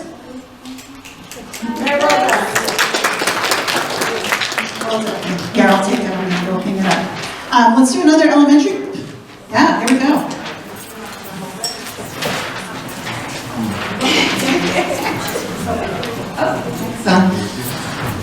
Okay, we look at my poster, we've got strengths and concerns, and then on the right, that's our evidence. I just listed out the numbers of student responses. So for strengths, we put that they being students care about academics, math in particular was mentioned a lot, and they are inclusive and want a strong community. 37 out of 38 respondents said that the most important is a safe school where everyone belongs. And they listed team player as being the top quality that they want. Concerns, students are feeling pressured and stressed. The word pressure came up a lot in student responses, and just a reminder, this is elementary school. Safety is a main concern. Again, that came up kind of in our strengths, but also it came up as a concern as well. And students want nicer teachers. Sorry, teachers, it's probably not you in this room. But I put a little bubble down here. The words that just kept coming up were math, safety, pressure, and nice. So, that's it for us.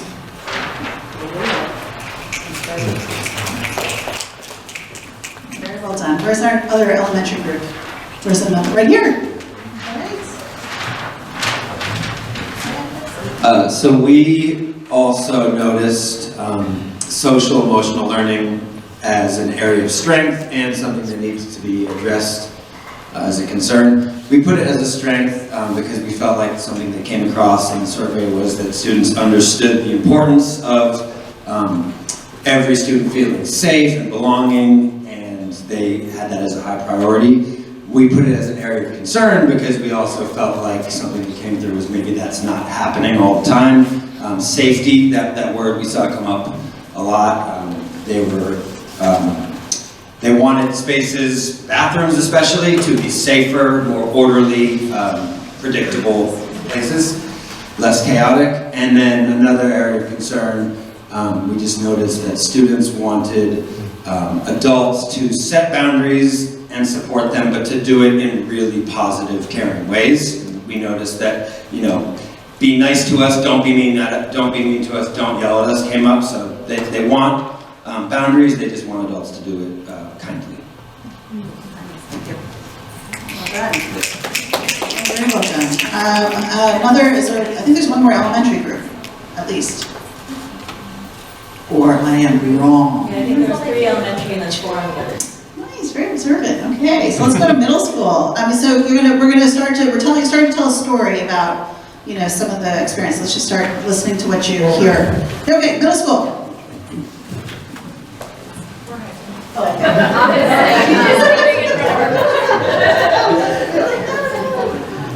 All right, for strengths, we talked about staff and teachers who care and respect them. Access to classrooms and materials. There's a lot of highlights around the new materials and new stuff in the buildings. And then extracurricular activities, and some was called out there. Challenges, classroom, curriculum, and pacing was something that got brought up, spending too much time on one particular topic. Student behavior was a big one. There was lots of things under that. We bulleted it out. Lack of consequence was something messaged in there. Drugs, bullying, racial slurs, language, and then lack of breaks and time between classes. We also tied it to bathrooms. There was talk about not being able to use restrooms in there. And then student treatment of staff. What mattered most to them was preparing them for college career and having their student voice heard. Those were tied for number 1. And then having teachers and a principal who cared was number 2, which was great because we found those were strengths of the middle school. And then number 3, most important to them was that classes are challenging and engaging, which seemed to be an area of need with the pacing and them feeling like they were spending too much time on one topic. And these were the things that they thought were important. A portrait of grad, to be a team player, physical and emotional well-being, and to be a global citizen. Thank you. Very well done.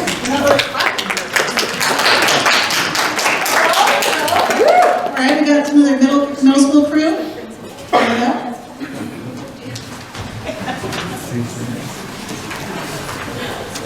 Thank you. Similar to what a lot of people have already said, the positives are teachers helping you when you need the help, respect was mentioned, which, as we all know, middle school kids are big on that. the teachers are also caring, and then the sports and sun and after school, which I think is really important to highlight too, because especially after with COVID, kids haven't been able to do a lot of after school activities, and so they're really highlighting that they're thankful for that, even though we don't have transportation to get them home. But some of them can still do it, and that's great, but hopefully next year. Environmental things, there's some bullying, there's language, cell phones. A lot of these are, like we've already talked about, things that are not just in our middle school or our district's middle school. I think it's everywhere.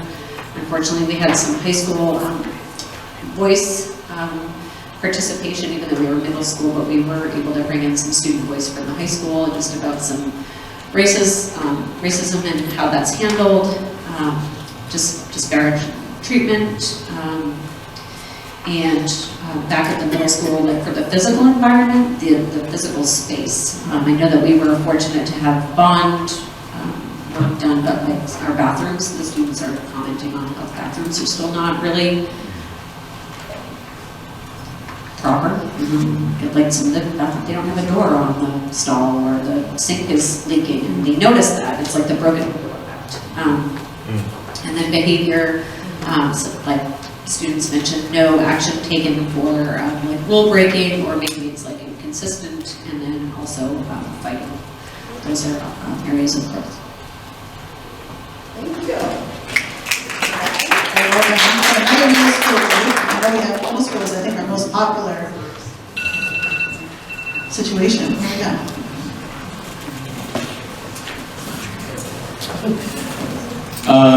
Oddly enough, middle school was very contradictory.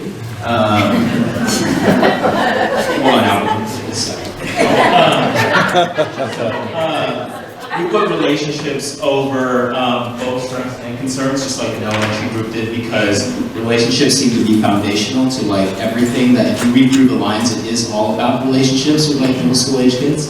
So really to have a desire to be a part of something bigger than themselves came up. We saw that, like, we noticed that like in the areas of a portrait of a graduate, team player, physical emotional well-being, global citizen, community leader, those are all like, I want to be a part of something, I want to be a part of a group. Whereas like more academic stuff found itself down at the bottom. So we talked a little bit about just like, we're still feeling the effects of the pandemic in this group of kids, like, you know, missed out on a lot of like socialization and time to be with each other. So now it's coming up as like really important. They want to be a part of things, they want to be a part of the school community. They talked about like, not only about their teachers being kind and good people, I love that they said good people, yeah, that they talked about them being caring and wanting to be a part of that, but they also, like, the stuff that were concerns with their teachers and their academics was also kind of like based in relationships as well. That communication between adult and child and how that was going on. So relationships is big on here because it came up throughout, whether they were like saying straight up, this is about relationships, or like through the things they were telling us, it's about relationships. So that was massive. After school sports, after school activities, they either thought it was great, we want more of it because they want to be a part of something, or it wasn't enough of it because we want to be a part of something. And then we talked about like mode of instruction and delivery. A lot of the things that we saw there were like yelling out, not treating teachers kindly and stuff. And so it feels like because of the pandemic and the loss of like learning, we talked about the fact that like, you know, like when there's lack of control in classrooms, teachers tend to talk more. If they're talking more, it's more lecture-based, which means there's more opportunity for yelling, for interruptions, and like negative behaviors to happen because that's not how kids learn best or how any of us want to learn. So again, communication, relationship, all funnels like back to that. And then bathrooms, of course, massive because, you know, if you're going to skip class, you want to be somewhere nice. But so the bathrooms are definitely an issue because they came up. But the facilities things were important because it gives the kids a sense of pride that they're in a building that they see someone else cares about, so they can also have a bit of care for the building as well. And then like the other stuff that we talked about, a lot of it we put on with the relationships again, with like a lot of online bullying, a lot of like antisocial behavior that comes from like that lack of socialization and then need for more relationships.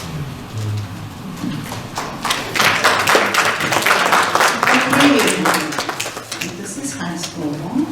This is high school, and here we are, our final middle school group. Let's see what you got. All right, we talked about teachers take time, so people kind of talked about that earlier. Teachers take time on, and sometimes too much time on certain things. Student safety and belonging, we talk about students' behavior can be disruptive, being disruptive, and then but it's not shown on the what matters part of it, so contradicted there. Teachers, admin, caring, helpful, cool dude, which I like. Mutual, or the principal, cool dude. Mutual respect, doors open. And then access, we talked about after school activities, clubs, sports. Students don't list relationships with peers as priority, which I thought was interesting. Students' sense of not taking punishment seriously or no action being taken when misbehavior occurs. Okay. Did you guys already go? Okay, yeah, okay. Let's go, let's do high school. So some strengths that came up was flexible and adaptable teachers and teaching practices. Students were also very self-aware in terms of the graduate profile, in terms of what was expected or what they wanted to be in terms of after they were graduated. Students are definitely given more responsibility and liberty for the choices that they have in school, whether it's in a classroom environment or after school, clubs, sports, and things like that. And students definitely know what they need and they're asking for the rituals. Some concerns were curriculum. It came up a lot. What's the connection with the academics and life afterwards? So a lot of like financial, life things, college support, things like that came up. Safety and belonging are still not all the way felt. Facilities also came up at the high school level. And then a lot came up as well, and students wanted to be seen and heard and having their voices heard, so that feeling of connectedness, belonging, and having some ownership of their learning environment.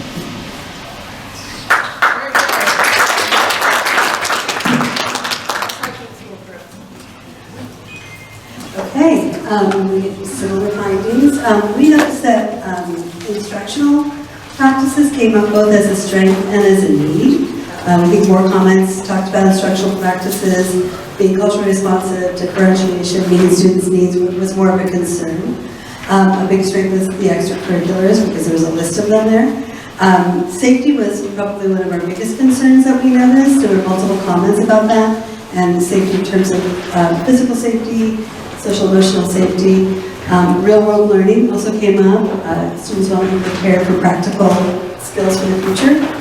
And then the learning culture came up as a big concern. And a student here was able to express that to us, that the students are impacted by racism and systems that aren't really supporting. There's not a lot of repair and restorative practices when an incident happens.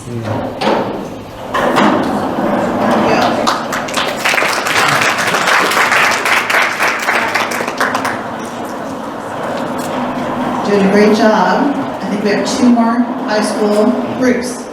Here we go. This is like a hot potato.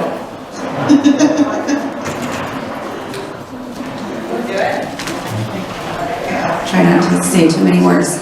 So, repeating what we've already heard from the 2 other high school groups, we have some strengths. Some teachers support student learning. Student activities and student choice came up. There were some things that were obvious that students have choices about. And then a pretty extensive list of concerns coming from high school. Safety, specifically physical and emotional, student-to-student relationships, and student-to-staff relationships. The environment was the biggest as far as concerns. Bathroom hallways, adult behavior, school spirit, and not representative, staff not representative of the student population. Curriculum and teaching styles, relevance, more challenging, boring, not inclusive. So those are all like concerns from the high school students that we heard. Okay, we have one final group for our student place data, and that's the high school group up here. Who's our spokesperson?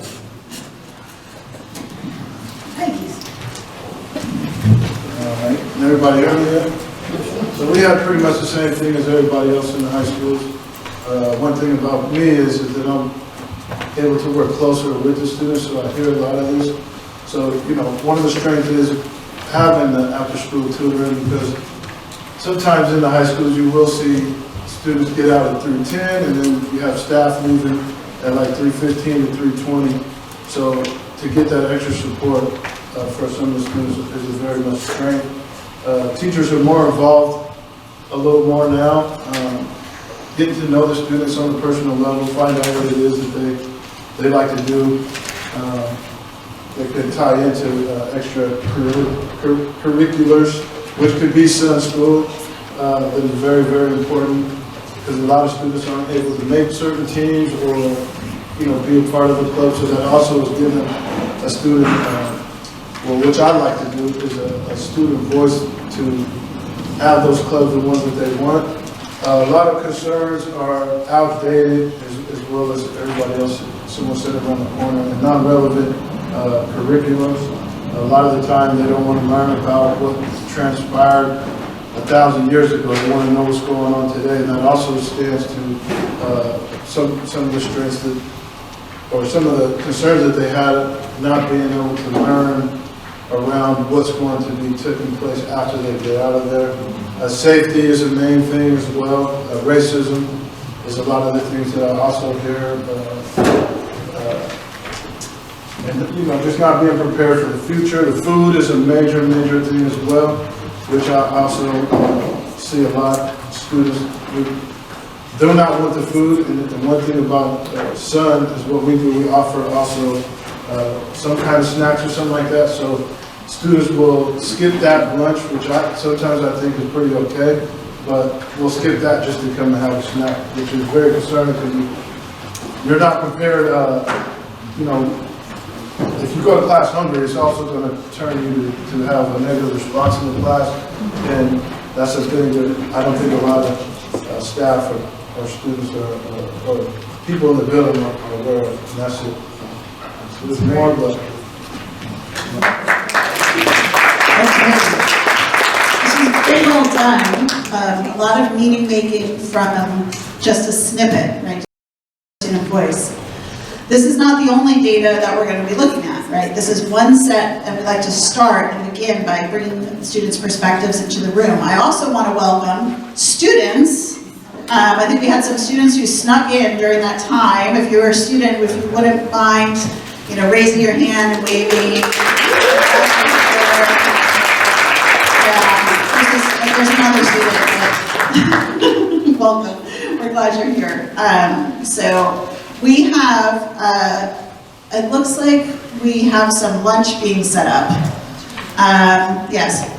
Lord, I just have a question real quick. I noticed for both elementary and high school, we have the Our Promise, and we did not see the middle school Our Promise. Okay.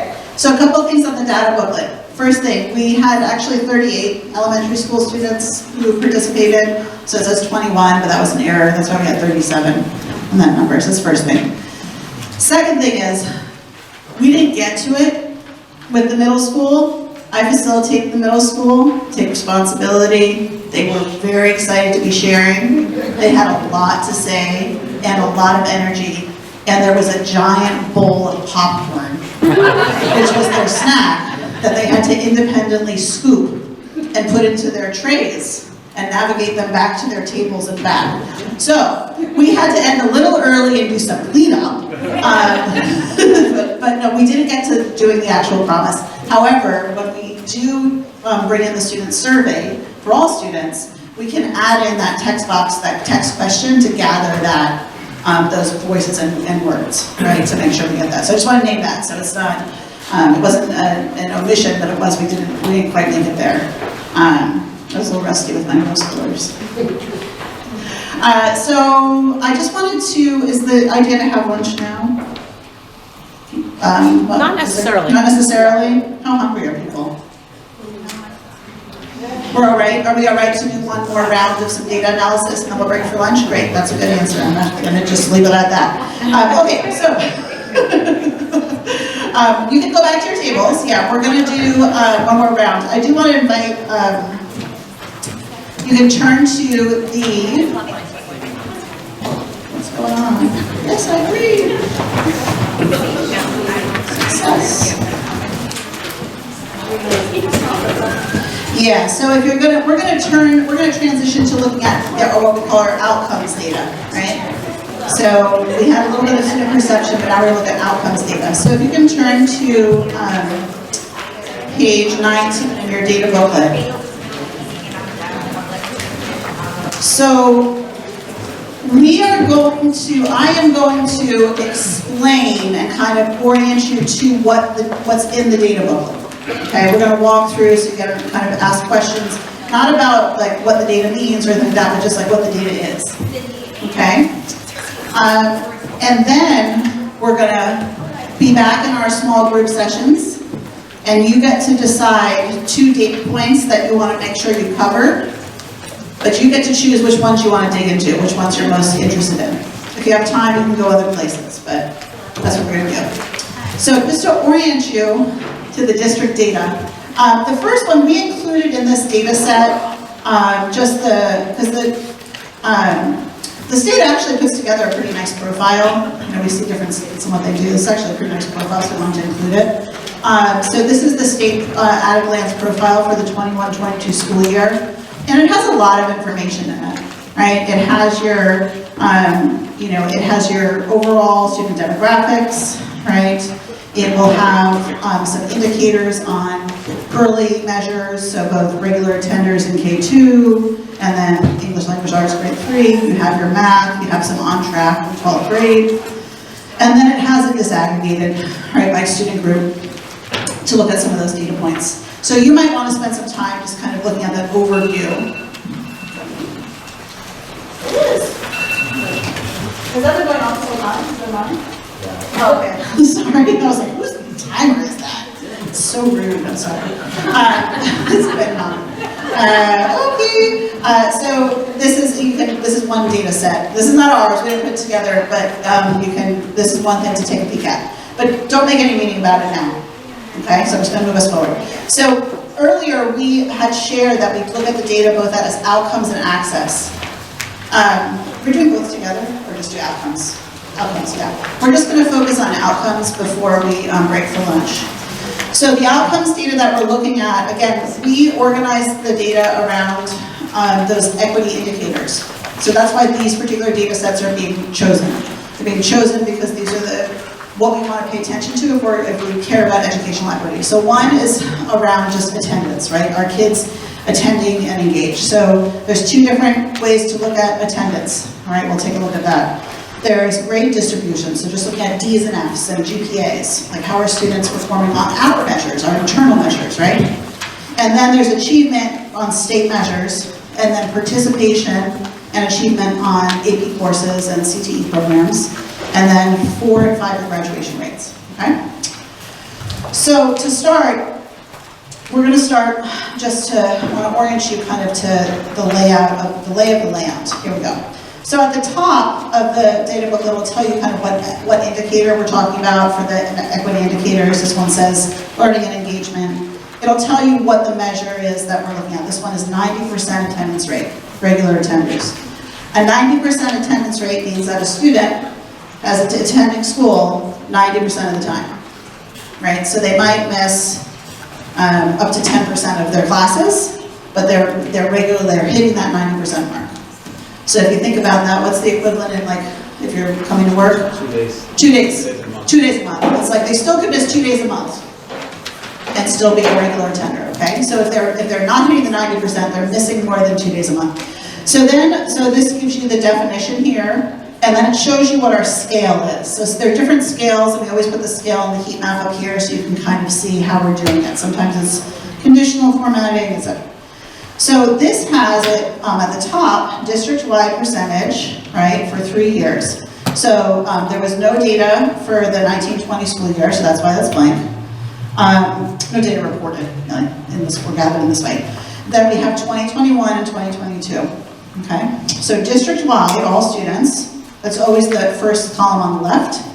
So in 2021, 21, 22, you have about just under 60% of students were here 90% of the time or more. So that means 40% of students were missing more than 2 days a month, okay, across the district. But then we disaggregate it because we want to see, are there any consequential differences in experiences between student groups? Right? So this is still district-wide, but if we take a look at just our American Indian, Alaskan Native students, what percentage of time, like how many of those students were here 90% of the time? Asian students, Black, African American, Hispanic, Latino, right? And then we also, so we have the race breakdown, and then we have it in terms of different groups, so students with disabilities, students experiencing homelessness, foster care, okay? All right, so that's to give you a sense of attendance, all right? So that's by district-wide. Then we have school-wide. So are there any consequential differences or experiences when we take a look at this by school by school basis, right? And then again by those breakdowns. So that's attendance, all right? Again, the school-wide is here, and then the differentials.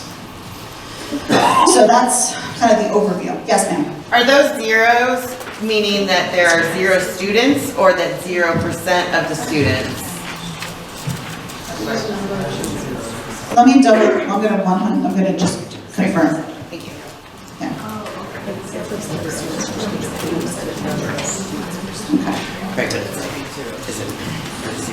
This is the percent of students who have attended, okay? Sometimes the N might be so small that you have just a student or two, and then you would see a 0. Got you. And then once we get to that level, that could be the reason for a 0. Thank you. Yeah. So then there's the ADA, right? ADA is sometimes what people will more often look at, and this is the reason why we suggest you look at the previous page. So ADA is just the average daily attendance. So on any given day, what percentage of students are here, right? What's your ADA, your average daily attendance? And then any differentials based on race, ethnicity, and school, okay? So that's that. The next one is grade distribution. So if you turn to page, I know how to do this, 25, yes, I remember PDFs, have it up there. So this shows you, this is the high school in 2022 grades distribution. So out of the 1,482 students, what percent of grades, like of all the grades that were there, you know, how many had A's? So we have about 38%, right, in A's, B's, C's, and then how many students are not passing classes, D's and F's, right, in terms of those grades.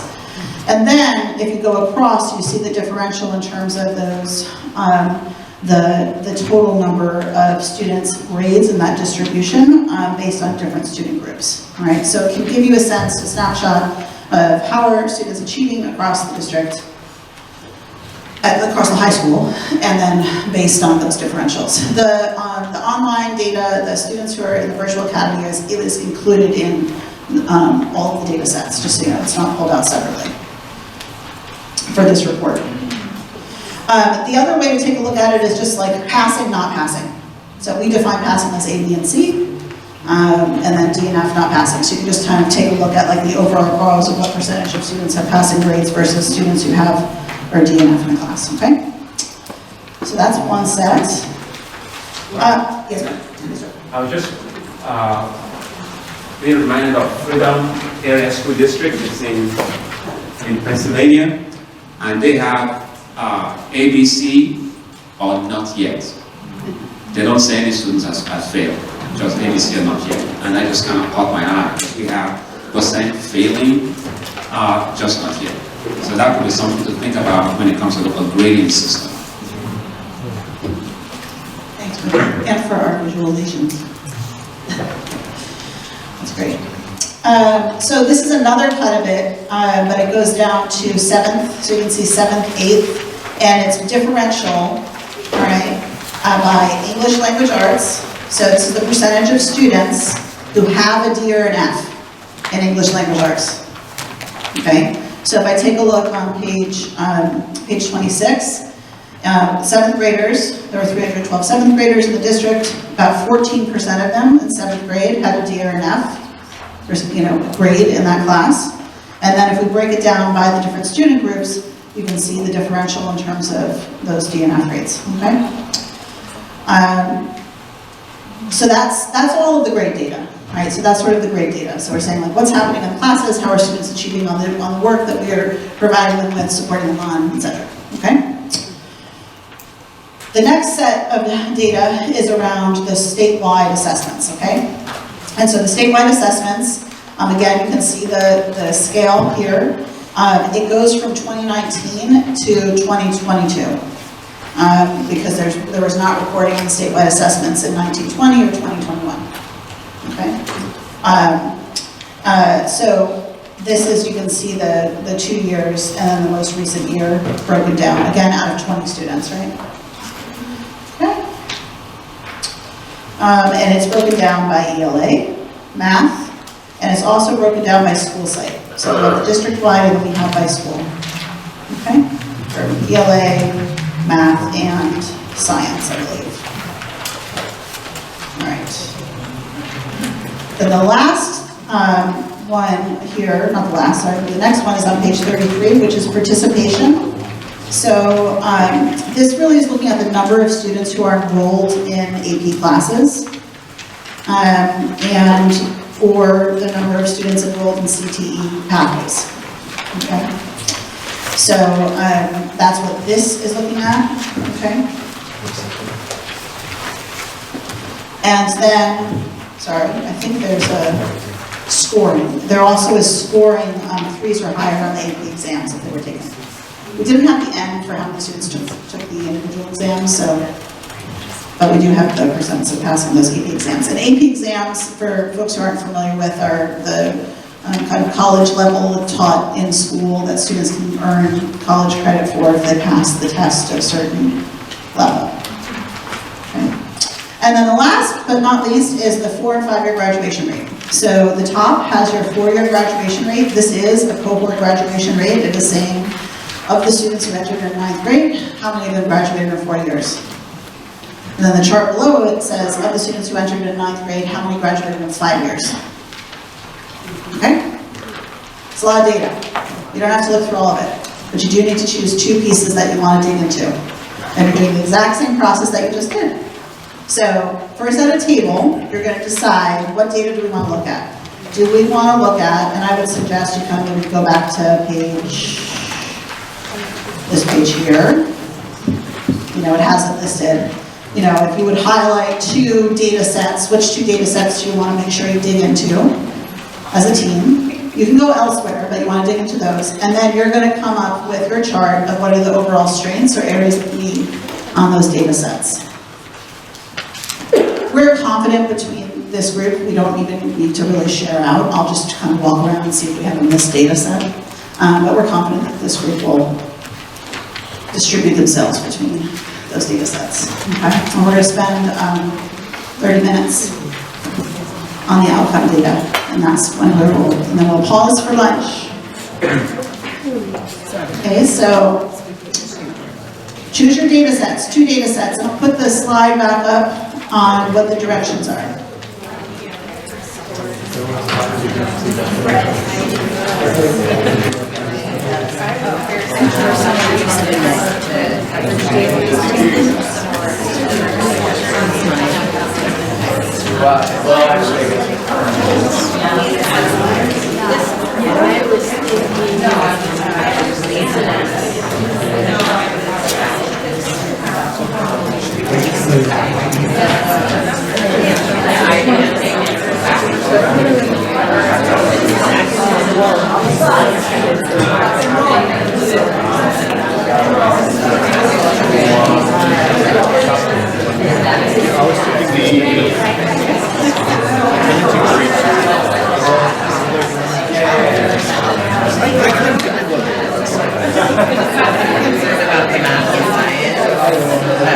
Like I wish I could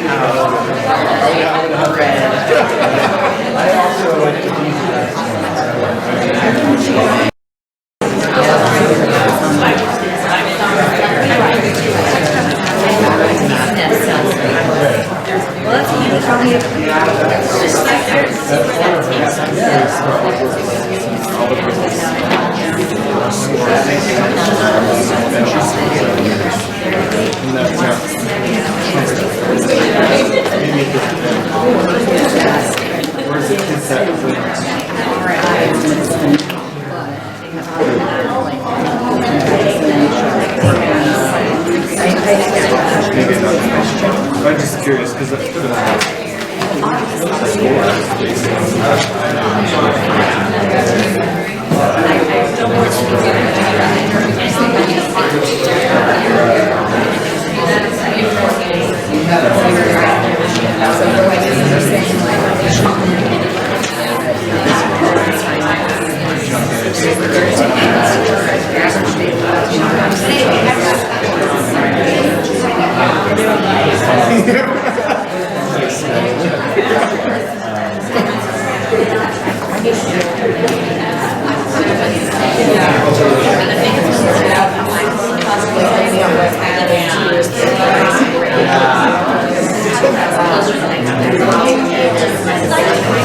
Wishing your group here. I know you feel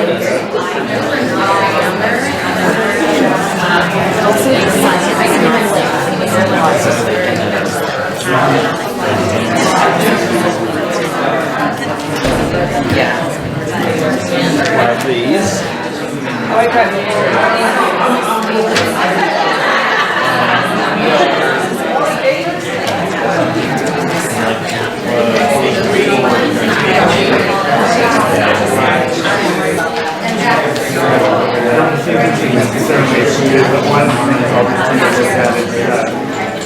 Four or five years graduation rate. You feel like the math. Because I think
Sorry to interrupt briefly, but we're looking pretty good in terms of our distribution. I just want to remind us that we're in this analysis part of what does the data say. So try to steer yourselves away from the why, either why the data is this way or isn't, and focus on what does it say, and then we'll move to our method making. Okay, so what does the data say?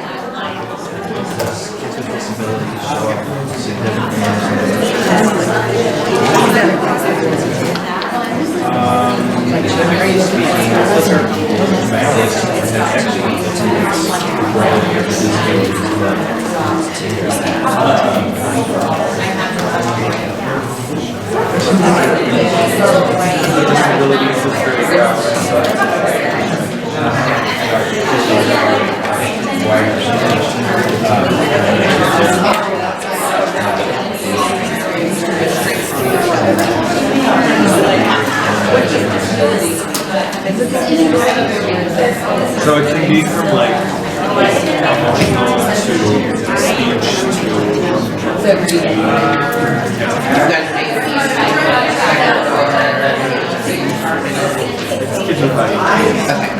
but it's so broad because that's the only thing that is so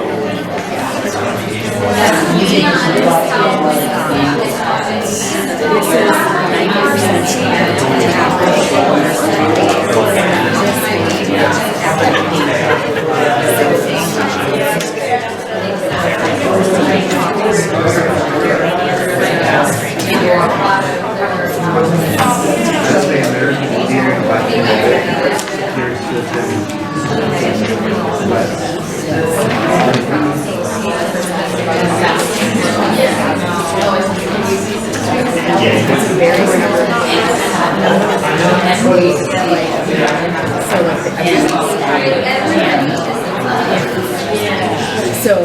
like, if so like, let's say there's students and like this is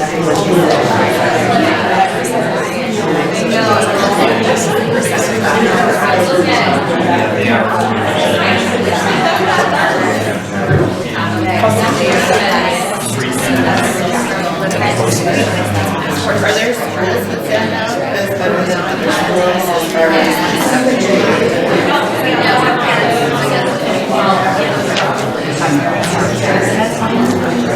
And those are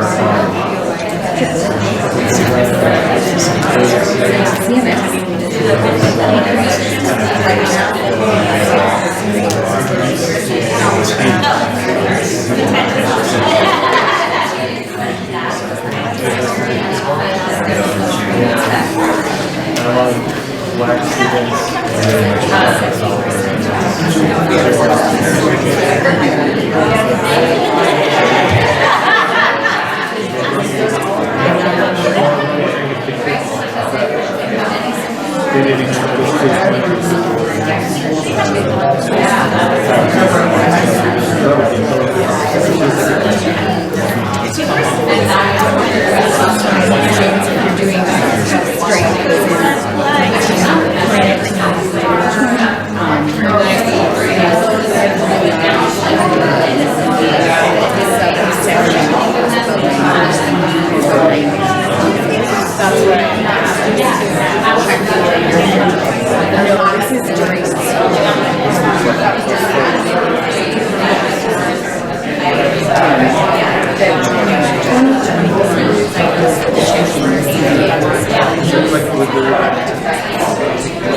That makes me wonder.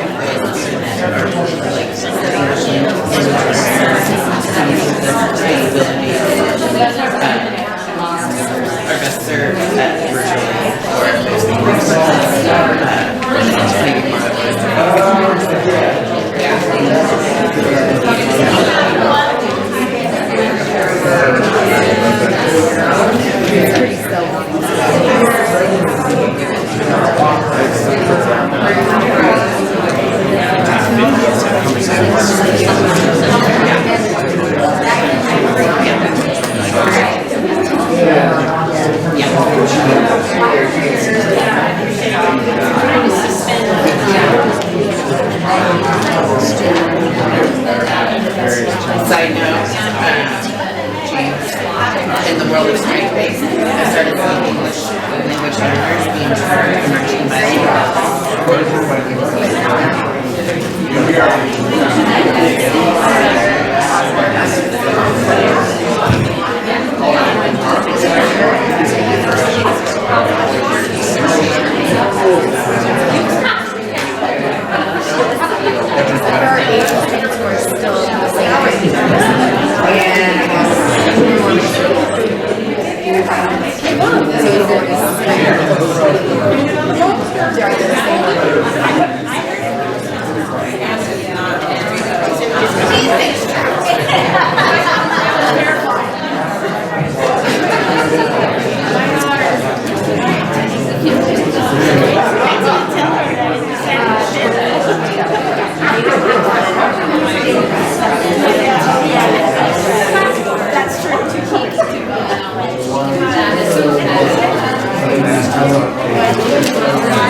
And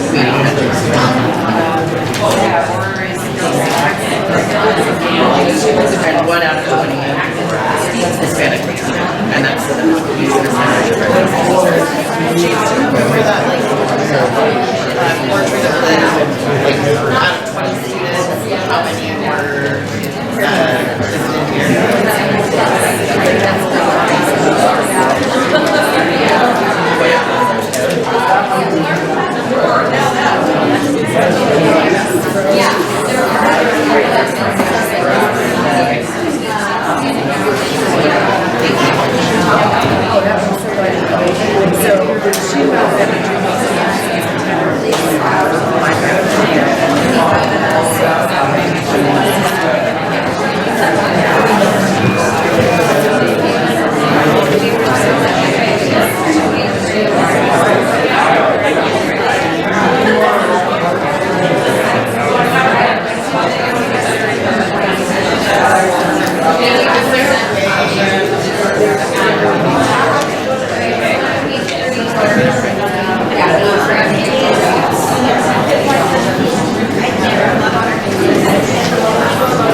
As far as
We have about 7 more minutes to keep working on this data, and then we're going to pause for lunch.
yoga pose.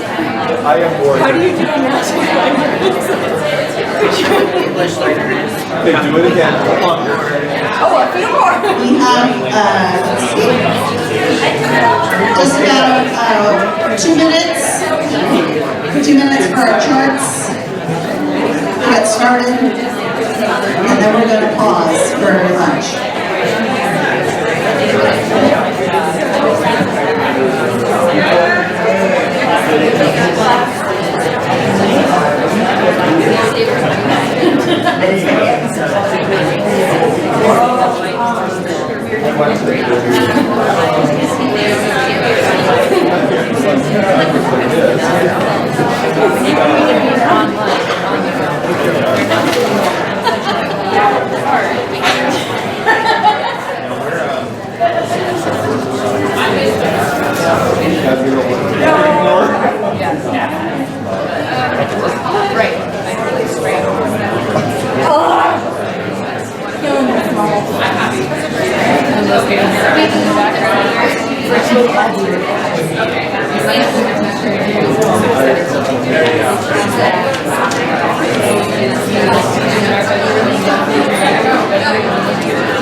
clap 3 times.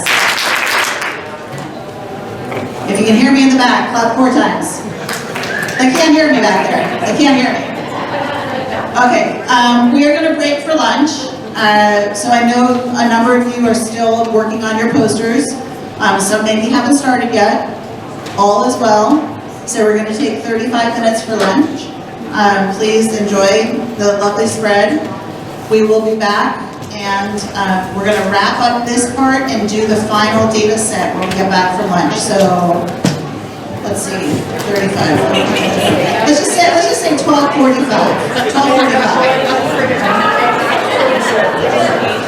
12:45. Let's be back. I'm worried about my But only in the curriculum. worried about my cohorts this morning.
I might reach out at some point.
All right, let's go. All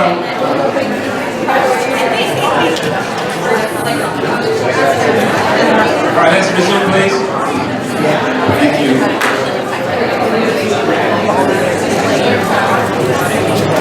Okay. Before we go on, any questions, please? Questions, reflection? Before we get you back to the table groups.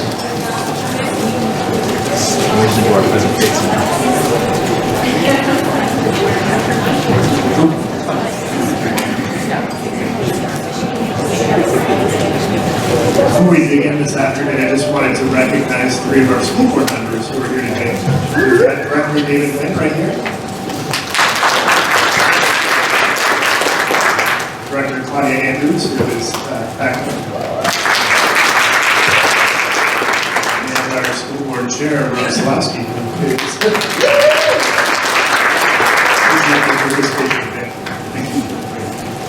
Thank you, James. We're going to send you back to finish up the exercise you started, the outcomes data. Now, as a chance some of you have done, so I want to layer in the last section of the data and just move ahead. On page 35, in the data packet, it's the last section that talks about what we call access data. And on page 35, cover page, you can see we'll have some data about enrollment, which I'll walk you through in a few moments. Staff experience and diversity, some information about availability and participation in AP courses, and then the discipline index. So go to page 36. This is the most recent school year, 2021 enrollment broken down by race and ethnicity. You saw this in the PowerPoint already. Roughly 37% of the students are white and 30% Hispanic and so on. That's what it shows. And at the bottom of that page, you have the raw numbers for those who are interested, and the 3-year history. So that's page 36 rather. Page 37 is similar data, except it's by school instead of district-wide. In terms of percentages and raw numbers. Page 38 will be staff diversity and experience. That's from the ODE website. On page 38. Page 39 is more information about staff diversity and experience accepted by school.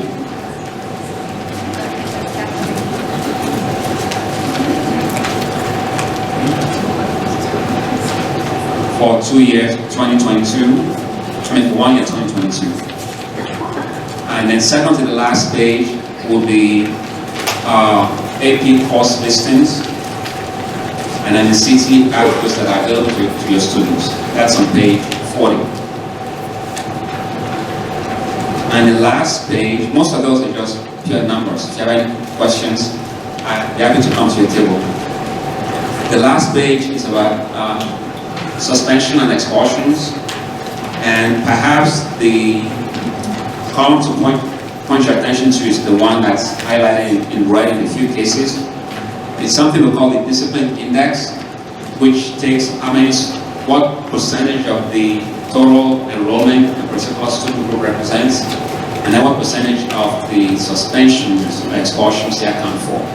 So normally, if anything higher than 1 means they suspended and expelled at a much higher rate than the proportion in the population. If they do less than 1, that's pretty good news, and then some will be close to 1. So those are some data about access. There's a lot more that will come out of another exercise you might be doing with your district.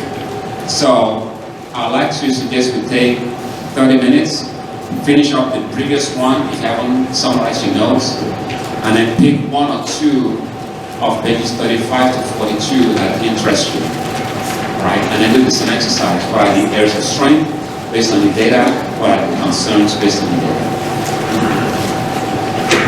Any questions, please?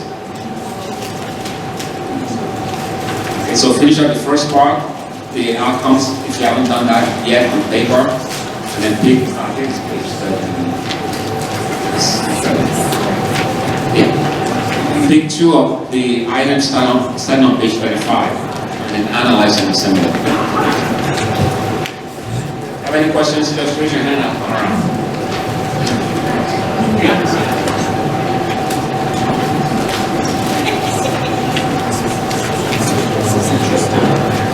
I thought that was super interesting.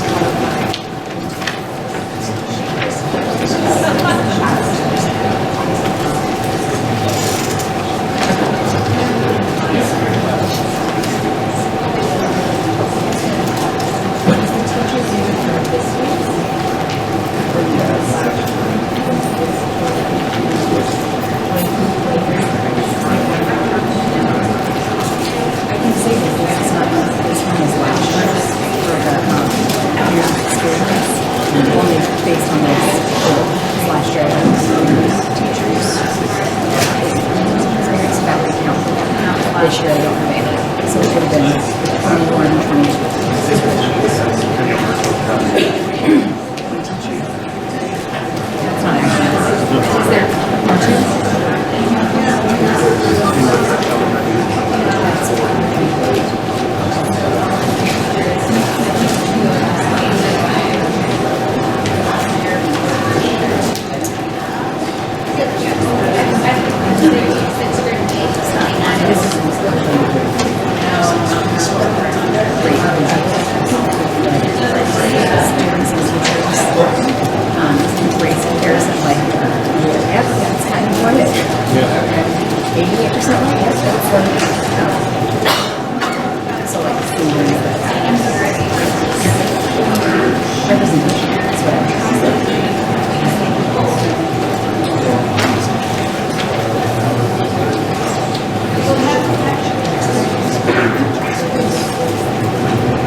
That's not actually. Is there more to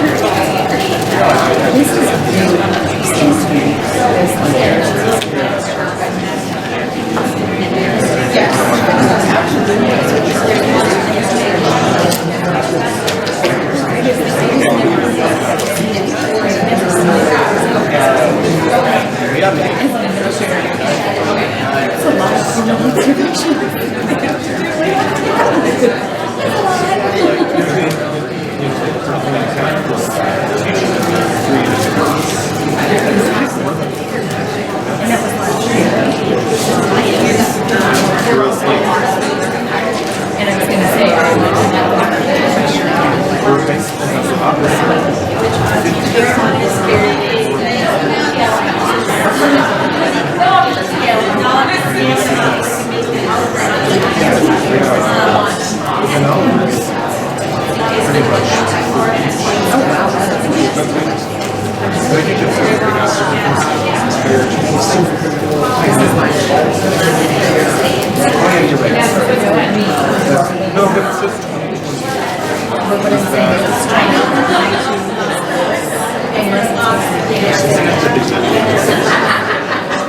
What is 2%?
That's your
on our posters.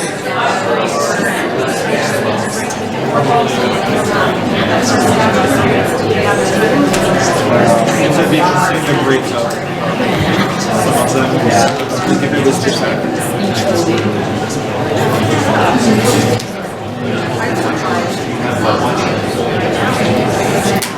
and then you can have more action.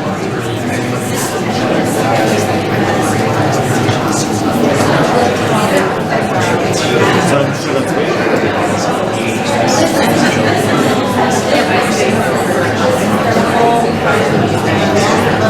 Well, that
Sorry.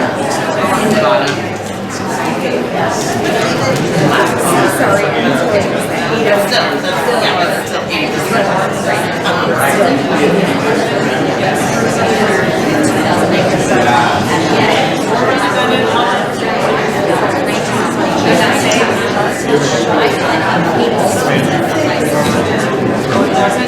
have 10 minutes remaining, so at the end of 10 minutes, you'll have your strengths and areas of need for your outcome and access data on a poster.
wasn't there.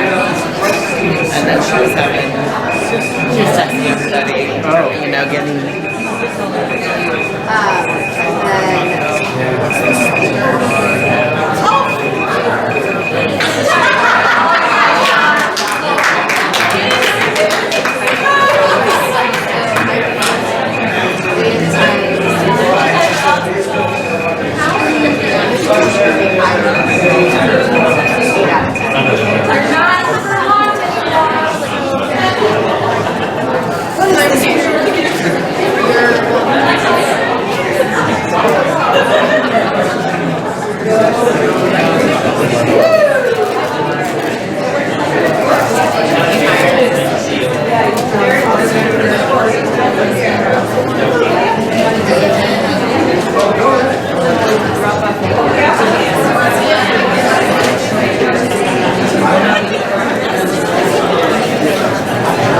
If you can hear me, clap once. Hear me, clap twice. You can hear me, clap 3 times. Okay. We are going to put our posters up, and we're not going to do a very long report out. Okay? We're just going to ask you to, one person from your team, to share one strength and one area of need from the outcome or access data. Just going to have a quick kind of whip around. I'm going to give you a few minutes to get your posters up and around because I still see we're sort of getting those final touches. And so we're going to do that. So we're going to come together 3 minutes, one strength, one need.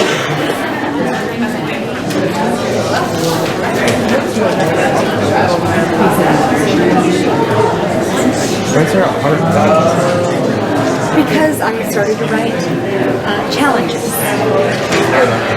Okay? That's where they need the most love.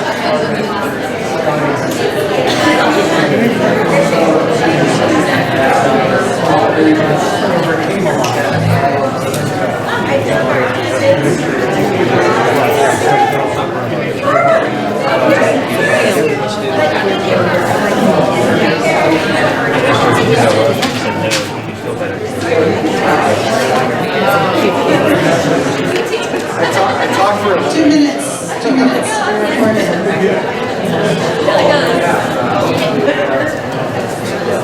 I'm glad that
Let's see.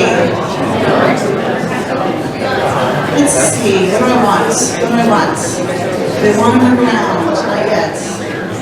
I'll move around in a minute. Let's see. Okay.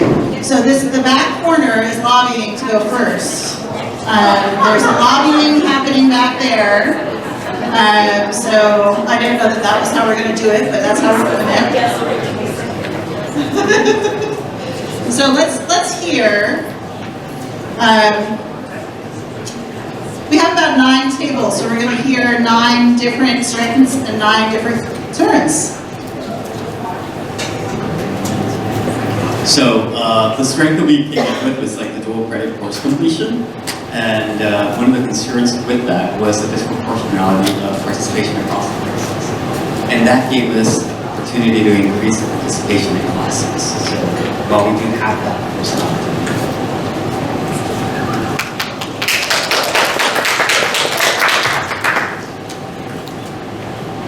So we talked about disciplinary integration, and we said that the most recommend positive also.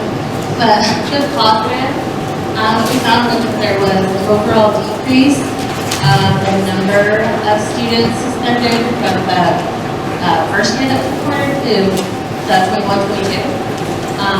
And a concern, one was that we needed more information. We didn't see that there was the denotation of the other groups, that there were other categories. So we just had questions about that data, how it's showing up, and the intersectionality of that in general.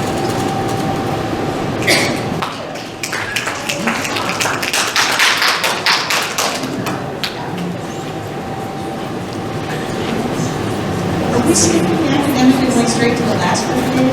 No. Either one. Okay. We're going to go dual credit.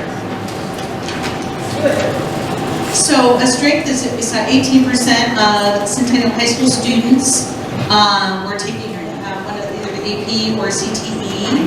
And a concern is particular populations that definitely aren't reflected in that. 1% for Ever ELL, 2% for students with disability. And so we were really wondering about what bias may be present in the process for enrollment and the difference between enrollment and completion in those courses for some groups of students.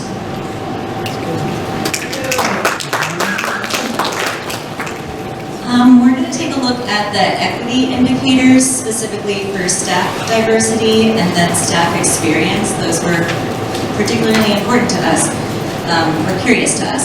What we see as a strength in staff diversity is that Centennial has higher diversity in support staff. Our support staff is more diverse. Concern, lack of diversity with the educators. There's too many white teachers. Okay, staff experience, strength, teacher retention. It says providing new educators. Another strength would be providing new educators with opportunity to gain experience, because we do have a fair amount of new educators in the district this year, and we've got fantastic retention, so we're going to grow some more great teachers. Concern though, we are missing data for the support staff. It just wasn't present in here, so there's no record that I can see. I was trying to drill into the website at ODE to take a look to see if we did collect that data. It would be nice to see how that lines up to kind of like bridge those spaces and support the community. So let's move it.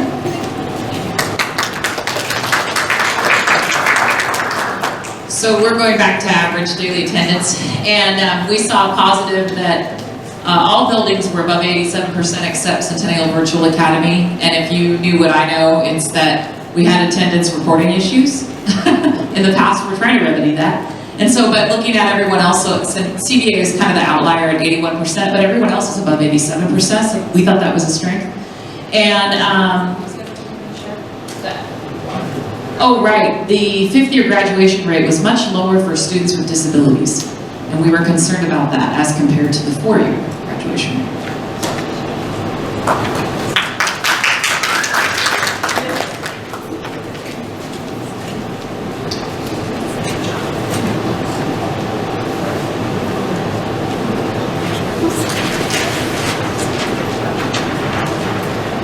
Are we sharing the one that we just completed? good, or is it either one? All right, we'll go with this one.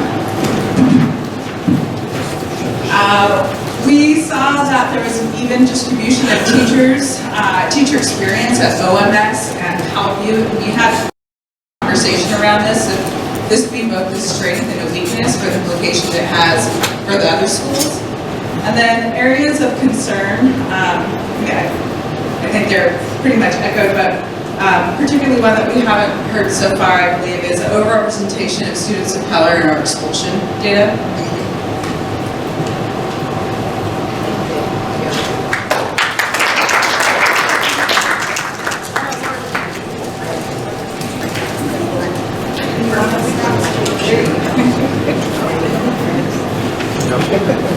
Okay. I'll do it. So we looked at staff experience. So a strength is most schools at least 50% of the teachers have worked 4+ years. And then for discipline, the average discipline risk index decreased in 21-22.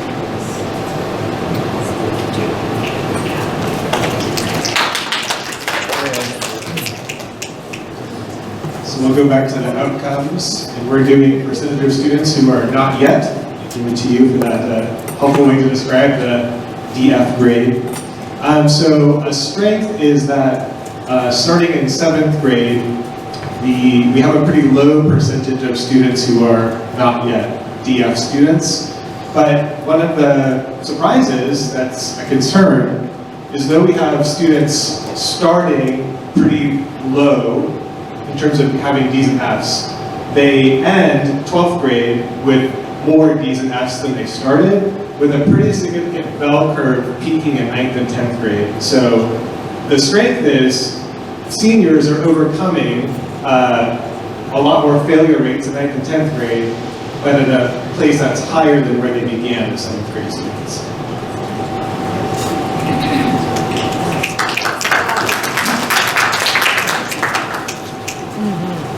We looked at staff experience and diversity. One of the strengths that we looked at was that while it's not quite there yet, 38% of our admin are reflective of our student population. When I say it's not quite there yet, I mean we still have a ways to grow before we get there. And then a concern was it's not very diverse. Well, I kind of just contradicted myself there. Not very diverse compared to student population. Admin diversity is growing, but staff diversity is way out of proportion.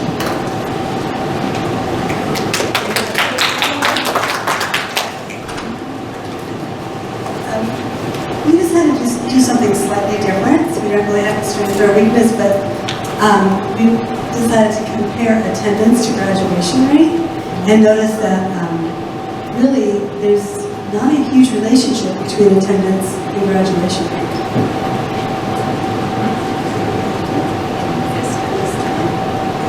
Students with high attendance have lower graduation rates.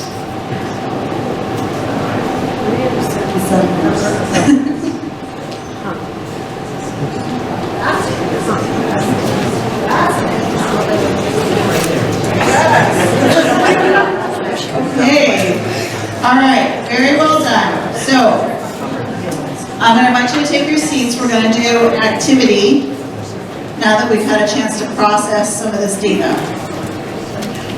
Let's come on back to our seats.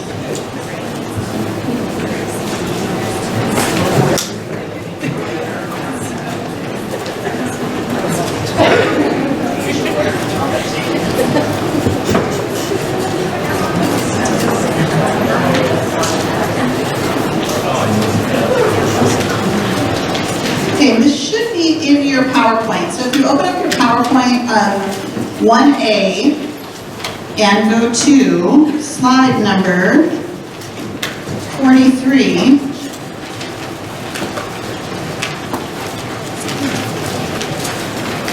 we're going to talk about some shifts. Shifts. There's an F in there. Some shifts that we want to see happening. So, This is going to be an opportunity to process and synthesize, and to begin to start to do some of that meaning making around why, and also, like, why are we seeing what we're seeing, and what do we want to be different, all right? So if you take a look, we're doing this exercise called Shift Happens. So what you're going to do as a group, and you might want to do it, you might want to split your table in half. There's a lot of flexibility here. Let me give you your choices. You can work independently. If you like to work alone, if you want to do your own thinking, you can do that. If you want to work with just a partner, that's great. If you want to do it as a table, that's great. I'm going to give flexibility here, okay? But what I want you to do is to think about a student achievement, outcome, access, one of these. One of the things that's really gnawing at you from all the data you looked at. Something that's really kind of digging in and sort of sticking with you. What's gnawing at you in terms of an area of concern that you want to unpack, okay? And what I want you to start doing over here is you're going to start brainstorming for yourself. What do you think is causing this? This is an open thing. Do a list as wide-ranging thinking as you think, right? What are some of the things that you've seen or experienced? What do you think is contributing to this particular area of need, okay? And then you're going to be moving to, at the bottom, to talk about what is this current state that we're in that we want to shift from and go to, okay? So where are we now, and what's the shift we want to make, okay? Where are we now? What's the shift that we want to make? Okay? So I'm going to ask you, we're just going to spend about 20 minutes. That's going to be kind of how we close out our data section with just some processing here.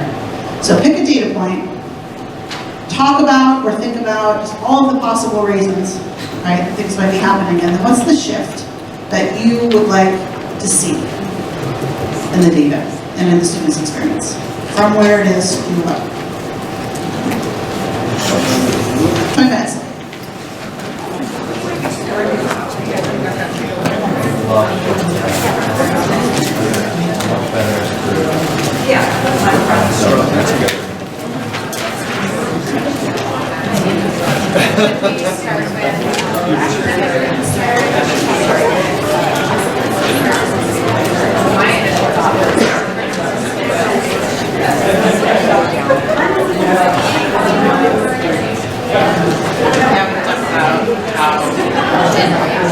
In several academic areas.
And we have 80% of our students.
And then there's the educational trauma of parents around that too, and like not even understanding about like why I can teach my kids 3 ways that I can choose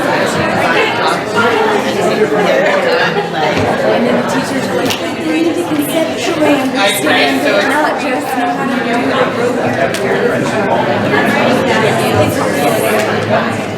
It's true. It's like, I definitely use like teaching long division, like,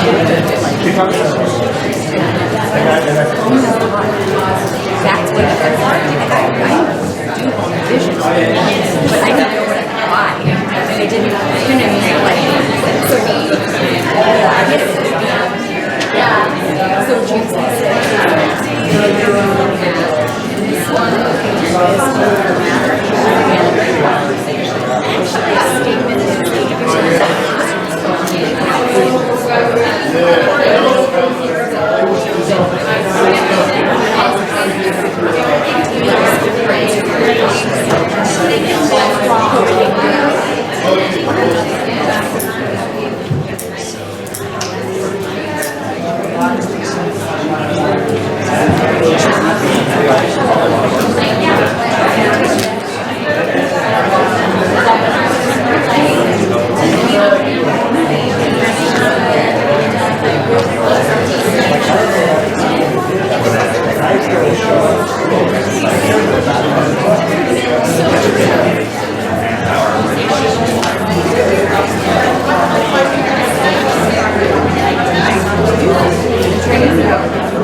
they don't understand.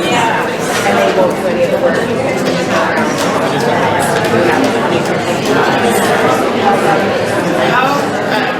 I'm curious, so when I was a kid, like I was one of the get my math done really fast. And then I could help other kids in my class. So are we utilizing some of like those 5 kids that are missing? Like are we utilizing them as peers to this class? Or is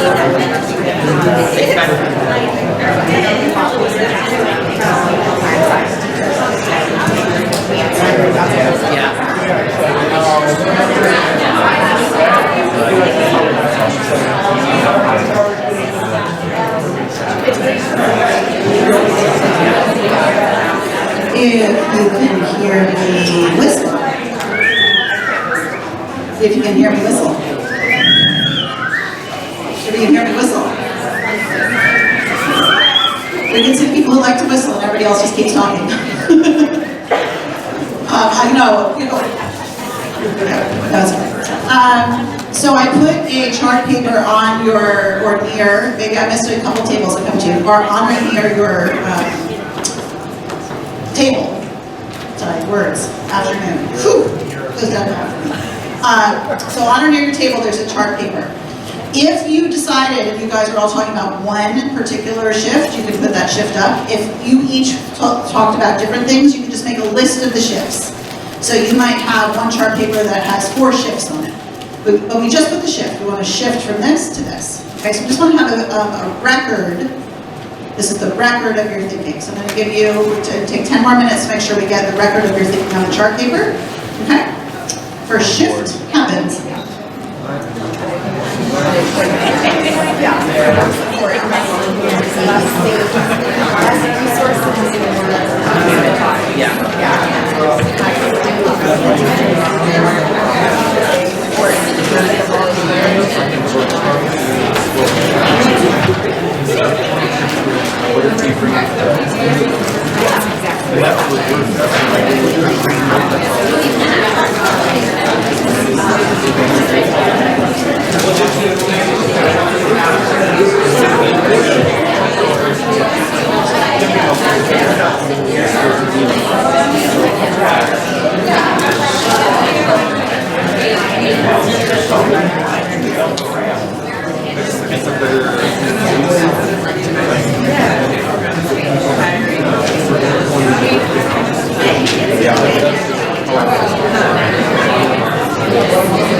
Supporting a teacher.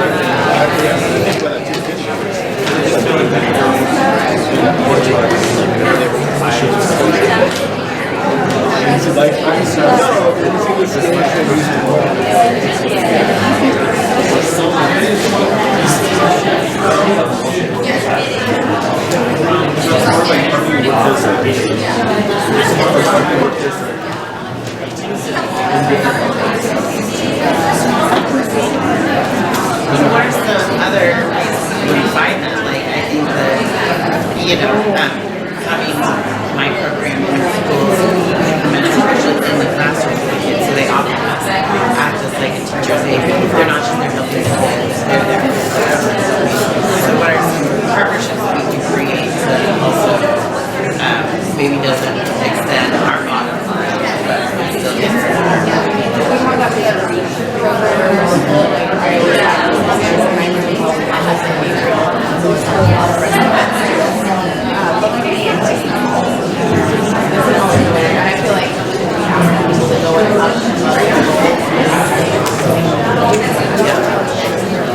But maybe it's changing.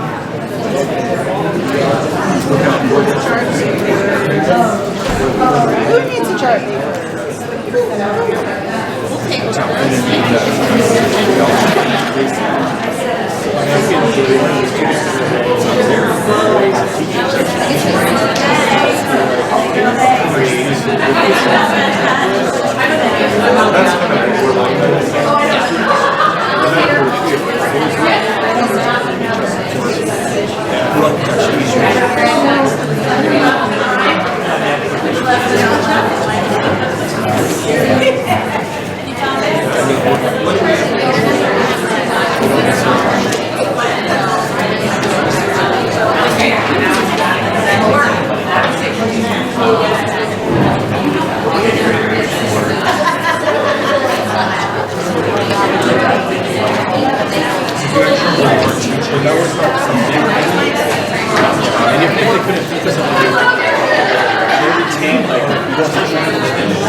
adding more tools to adding more badges.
Oh, get more channels? Whoops. Hi, that was me.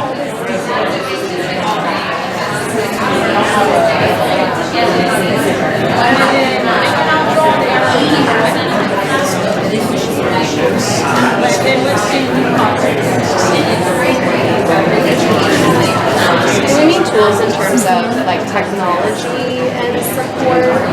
This might be.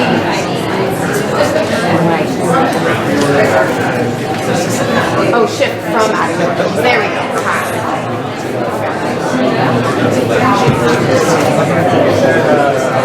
That's what I was like, yeah, shifting from adding more tools and giving teachers more and more stuff and actually giving us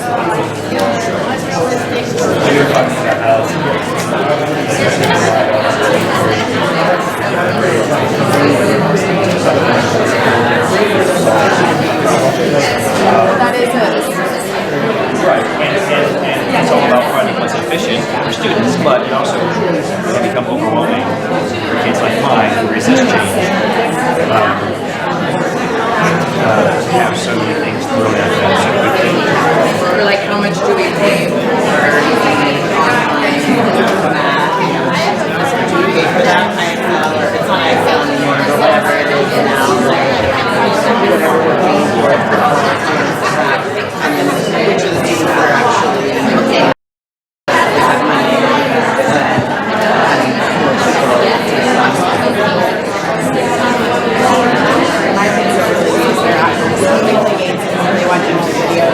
Mine does, but I know it's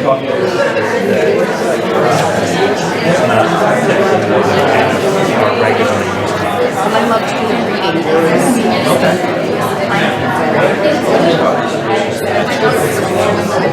It's this math goal. Everybody gets this math goal in the class part.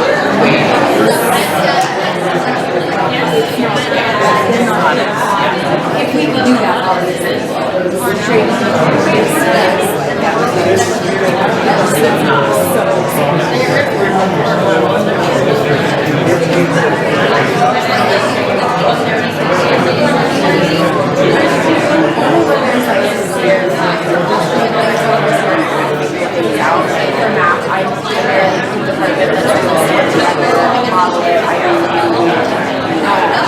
Okay, we're gonna come back together in 1 minute, so wrap up your phone conversation.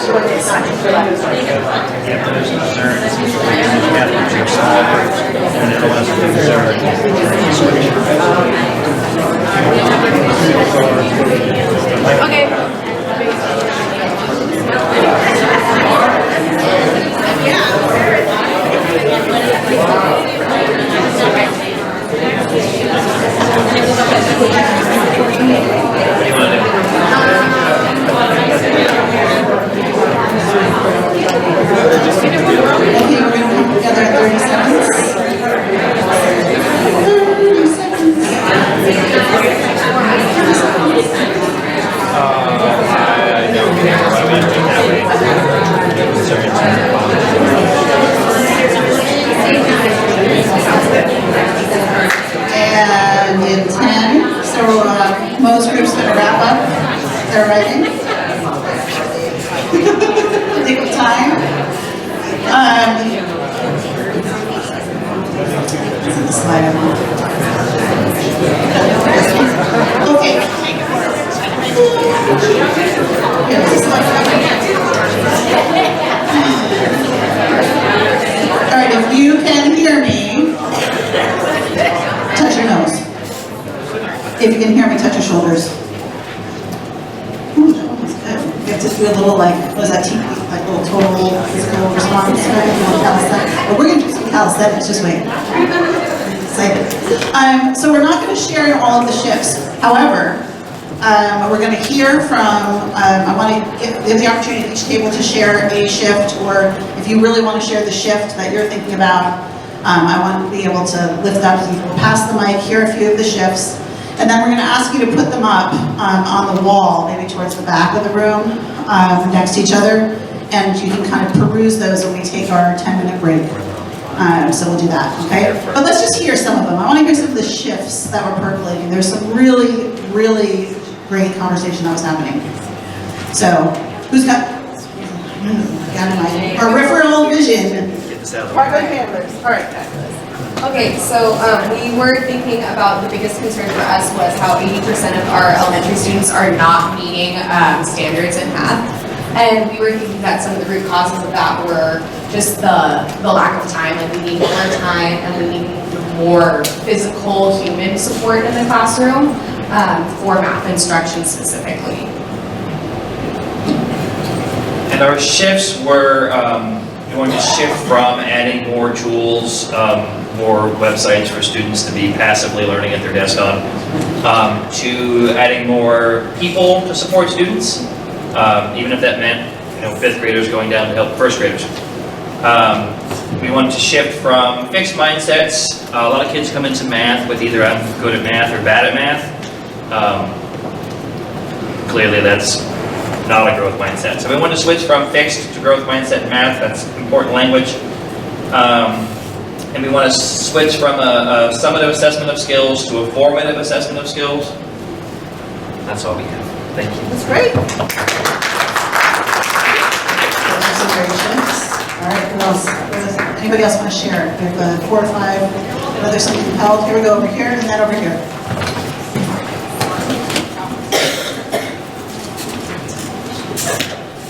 We looked at the what matters most and picked student voice and belonging. And so we talked about teacher pedagogy, learning in isolation, mixed and growth adult mindset, outdated curricula. So teacher pedagogy, wanting to increase high levels of engagement, creating community of learners instead of learning in isolation.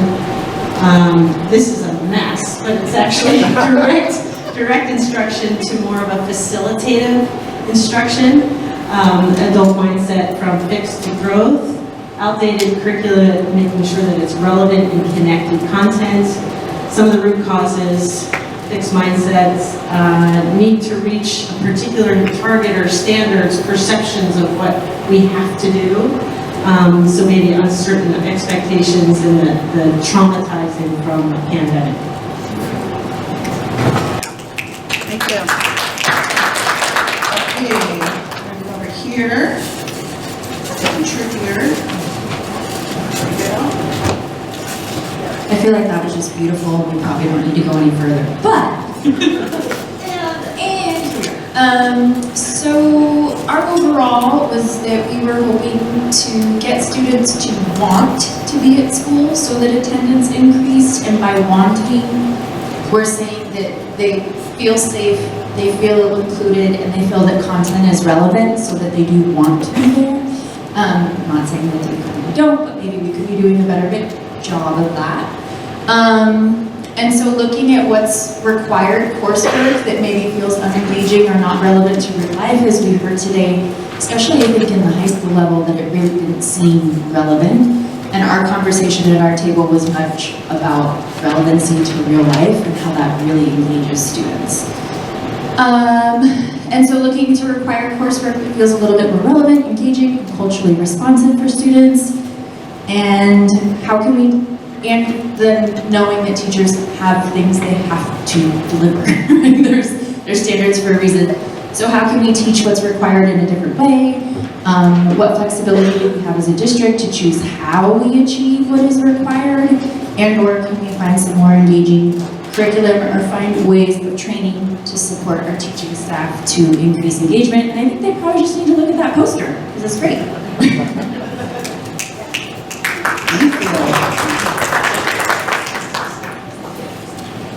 Right, we talked about relationships, and that can affect both academics and also, just the overall feel and the culture of the school. And so shifting from potentially independent teaching to co-teaching or having EA support, hiring, looking at how we hire. Are we just looking at filling positions, or are we being more intentional about hiring of culturally diverse staff? Like, what does that really mean when it comes down to the people that are making the hiring decisions?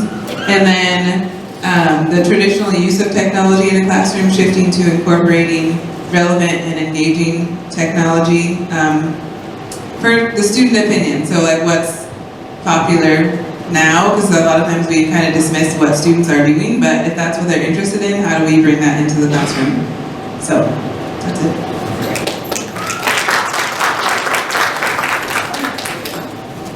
Okay, we have time for one more shift, if somebody wants to lift one up. Nice. All right, this is very well done. We're starting to move towards some meaning making of the concrete ways we want to transform and reinvigorate the district and the work that we're doing together. We're going to take a brief break, 10 minutes, and when we come back, we're going to have an energizer activity that requires you to have a partner.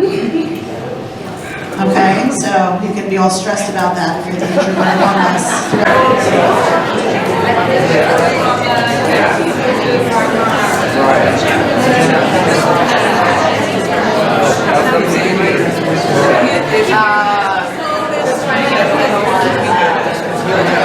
We're going to get started with our game.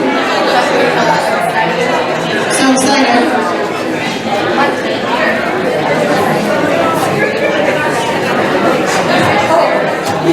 Gonna do a little energizer. Do a little energizer. Get a little flow.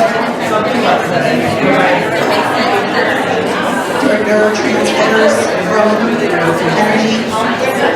And as we get started, I'm just going to talk over you for a minute. It's okay. That's part of how we're doing it.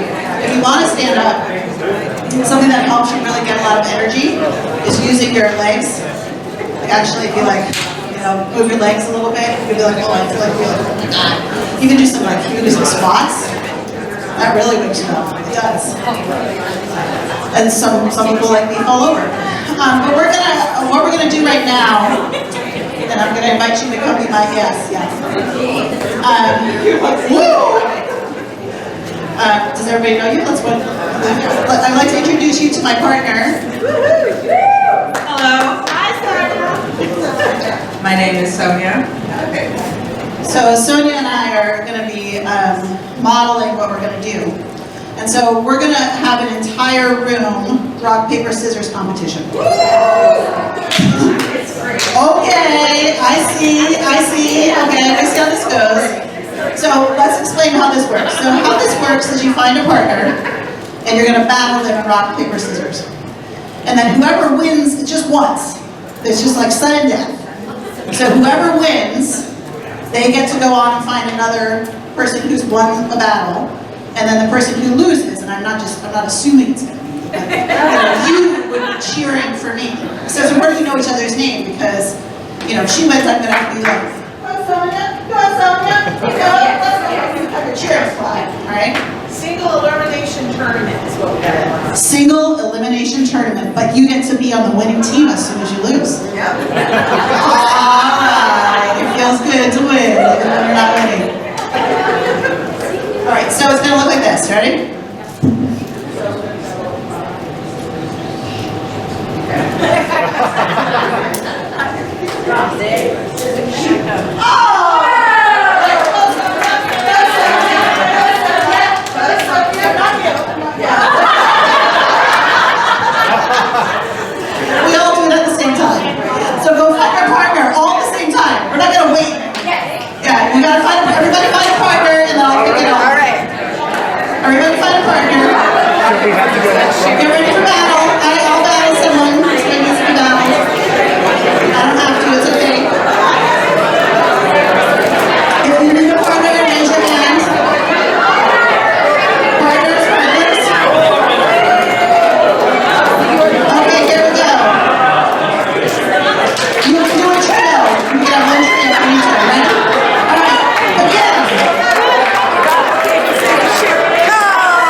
a champion.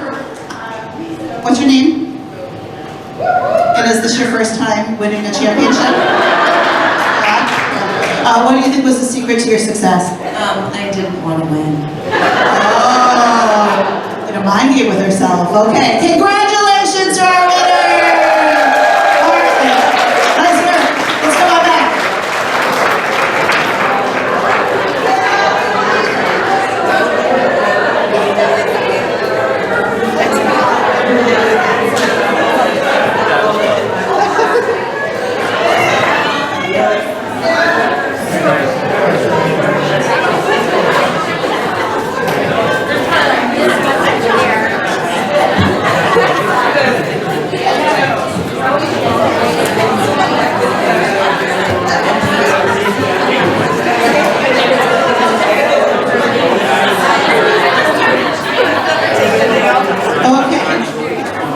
Oh, exactly, yeah. Yeah, okay, so, I know some of you are like, if I had just thrown a rock, or paper, or scissors. Thank you for, it's such a fun opportunity that, you have that brush, right? Sort of like have that lift up, that little, somebody who knows more about brain chemistry can tell you what that is. That's not me. But it's that stuff, that good stuff, the good feeling. So we're going to do one more exercise together. That's going to be moving away from like looking at data and kind of doing that and starting to kind of vision the future. So what we're going to do for our last activity today is we're going to start working on something called the Portrait of a Graduate. And I'm totally stoked about it because it's so fun. Okay, here we go. In your binder, under tab 3, there are some documents that relate to a portrait of a graduate. It's all 3B. So tab 3B is all stuff related to the portrait. And if you take out tab 3B1 and 3B2, we'll be using those, 2A. Yeah, 3B2. 3B1 and 3B2A. You don't need to look at them yet, just have them handy. So we spent the better part of today kind of living in the what data do we have, what do we think the data says, right, doing some meaning. Every single group is going to do that. I mean, the students on Wednesday, they're going to look at data, and they're going to make meaning, right? The instructional focus team, where everybody looks at the data and makes meaning, okay? And then we move into like, okay, what are we going to do about it?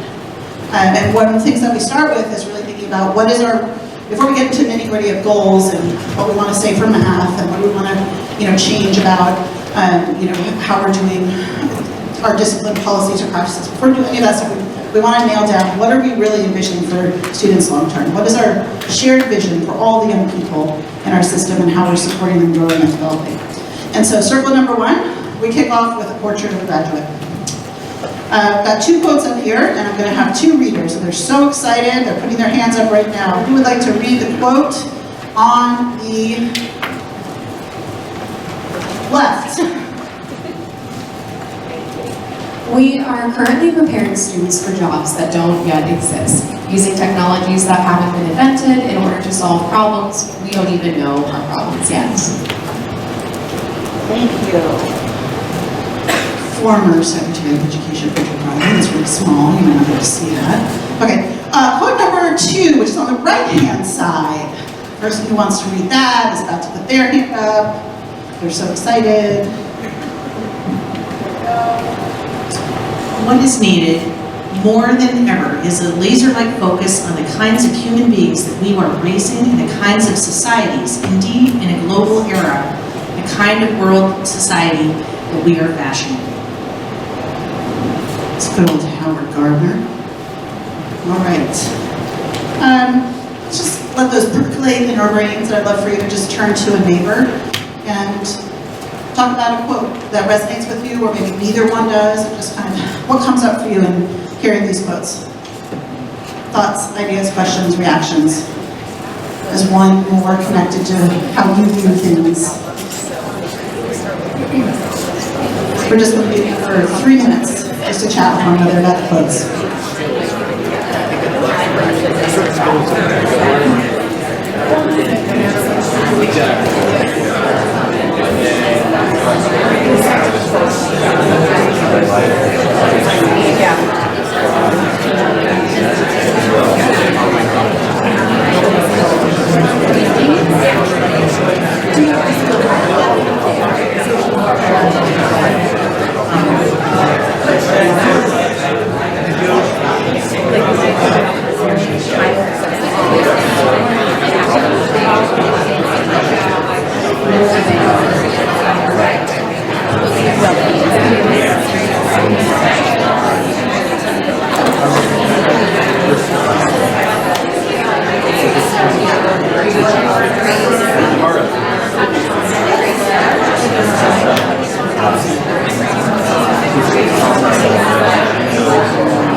We're going to come back together in 30 seconds.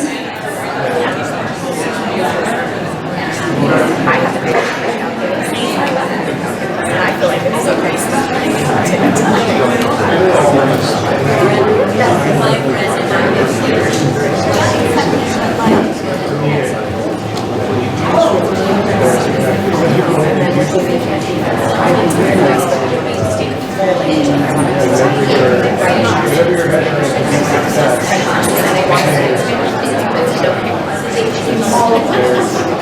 That's right.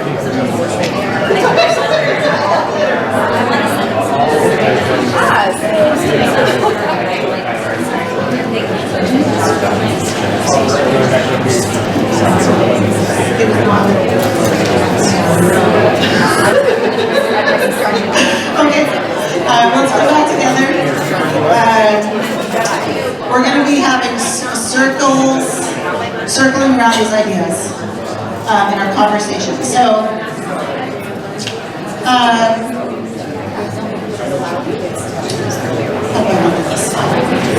who would like to share? I just want to open the floor to bring the group all together. I know I'm cutting you off, it's on purpose. You'll get to talk more in 30 seconds, but it's my turn now. No, I'm just kidding. So who would like to share any thoughts or ideas, things that were sparked, or things that you're like, oh, heck no. You know, what are you thinking? You've been nominated, yes. And then over here. I think that one of the things that we talked about, one of my frustrations in working in a district, is that we move so slowly. Like, we can easily identify a need, and yet it takes lots of meetings about meetings to have action happen. And so I think that was what came up a lot, is how can we move from here's the need to the action part more quickly. Okay, thank you. Yeah, I was just noticing that the first quote actually mirrored some of the concerns of the high school students, and that how is their curriculum and what they're being taught applicable to them once they go out into the world? What they're learning now, how is it going to be useful tomorrow? Great connection. Okay, a couple more thoughts, ideas? Yes, sir. So we kind of went into the one on the left. Think about it like now. When that quote was done, did they ever think they were going to have training? They were preparing us for technology, they were preparing us for things, they were preparing, and those students of that time were getting prepared for something like this. So we are doing also the same for something that they are going to be being prepared for in the future. I just think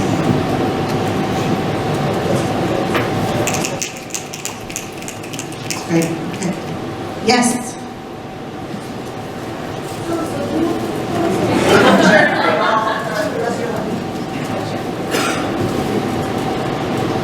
I was looking at the one on the right and thinking where we've been these last few years, particularly around racial reckoning, and the idea that now is the time to move it. We're in the middle of strategic planning, right? And here's our opportunity to double down and make some changes.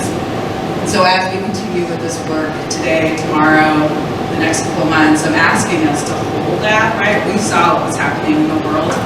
How do we try to change our practice in our district so that the realities of our kids are different?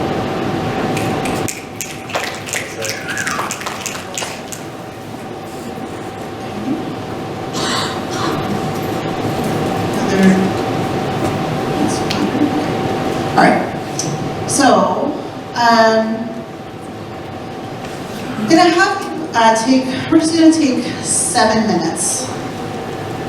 And I'm gonna time it, because sometimes it's like not 7 minutes, I tell my kids.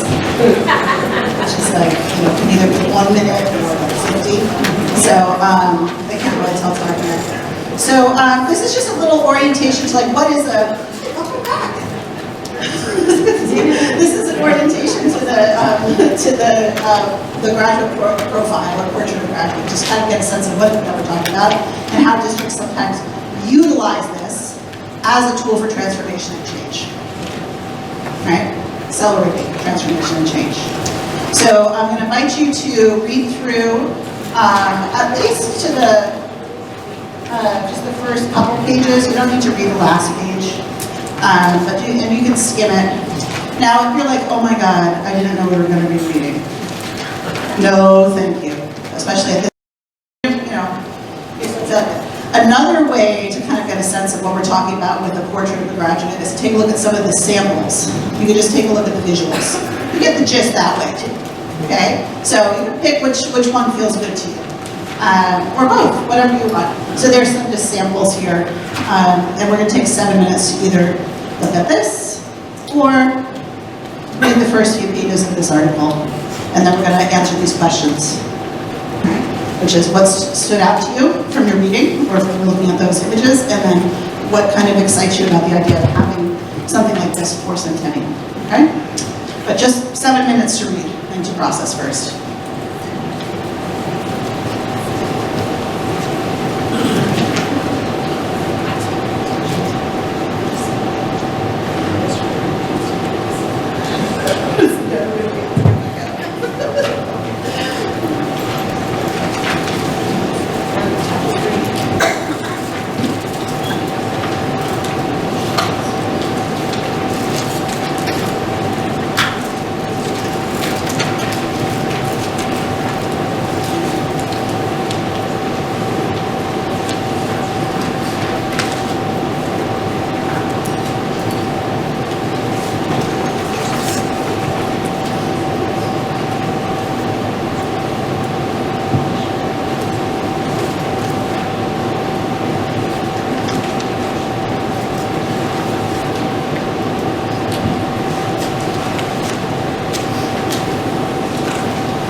And so in a minute, I'm going to invite you to chat about what stood out to you and if anything excites you. So presumptuous if you say what excites you, but if anything kind of sparks your interest or enthusiasm. And we're going to chat about that at our tables. About 1 more minute, open that conversation.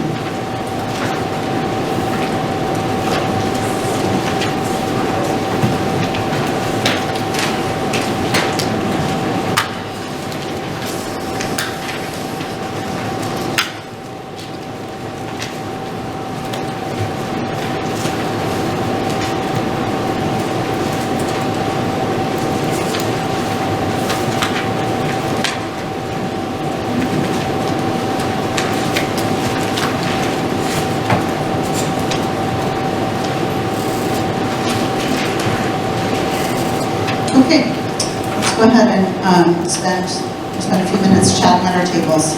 It's kind of what stood out to you, what interests you, what excites you.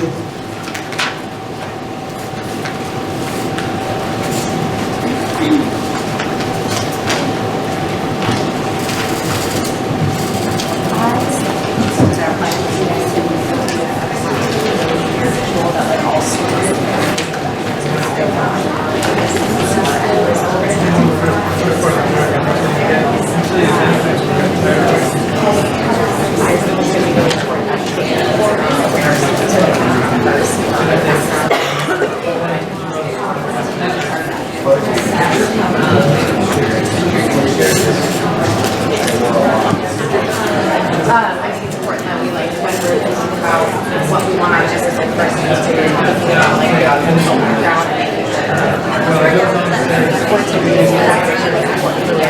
So that was really good. Across the business, but I believe that makes us feel understanding of while we're really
And pause.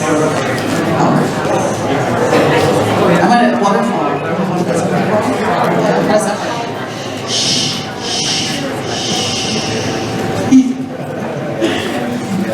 This is there's some strategies in this room. I have a lot to learn. I appreciate it.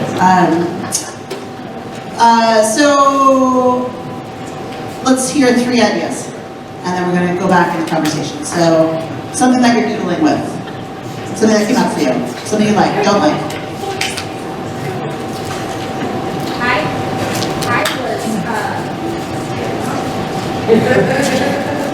Taking the mic.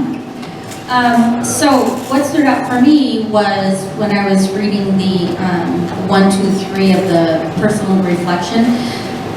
So I guess I'm questioning is this to get our kids to graduation? And if it is, how or is this measured?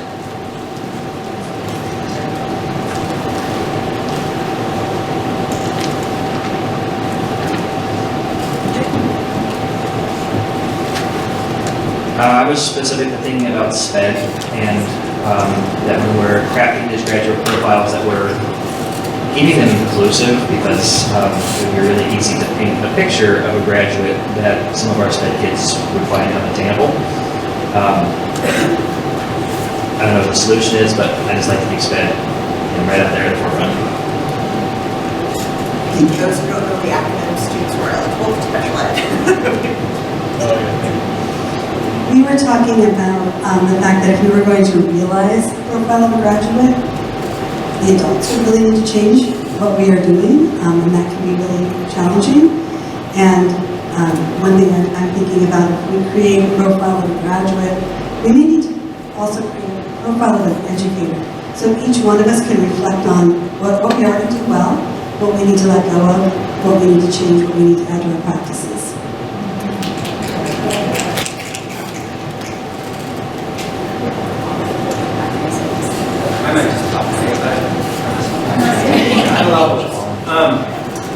So, everybody here?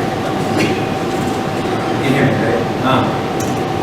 So yeah, the first thing I noticed when I was reading this is it sort of felt like graduate profile sort of seemed like a school coming up with its own standards in a way, like these are what a student will leave with, you know, if they finish school here. And what I was noticing, it almost seemed to me like some of these are values that different people would place, you know, higher or more or less value on each one of them.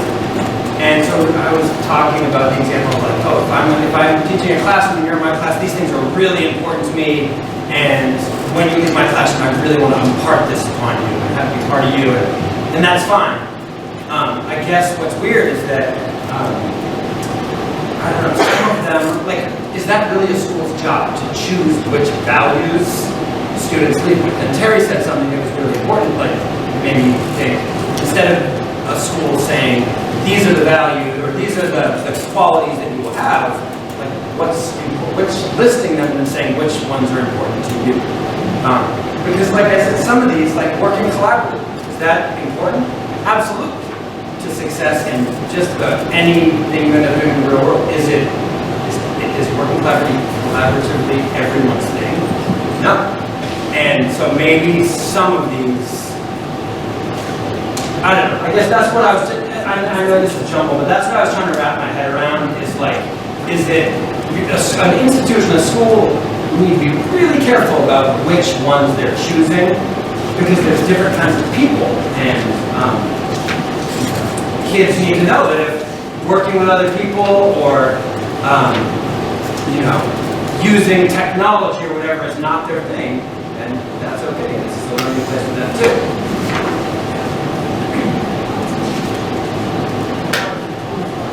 What's that? I have a lot of thoughts, but I'm going to pass the mic. I wanted to talk more. This is good. This is excellent.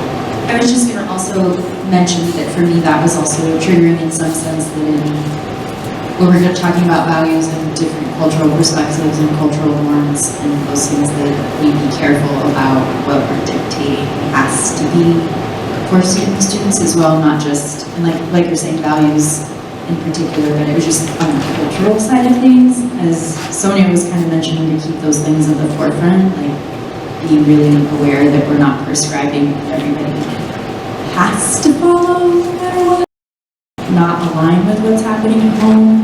And I thought it was interesting because there was one mention here about like what your values are at home and at school. And so maybe there's some element to that with what's being created, is at least a nod to what's at home too.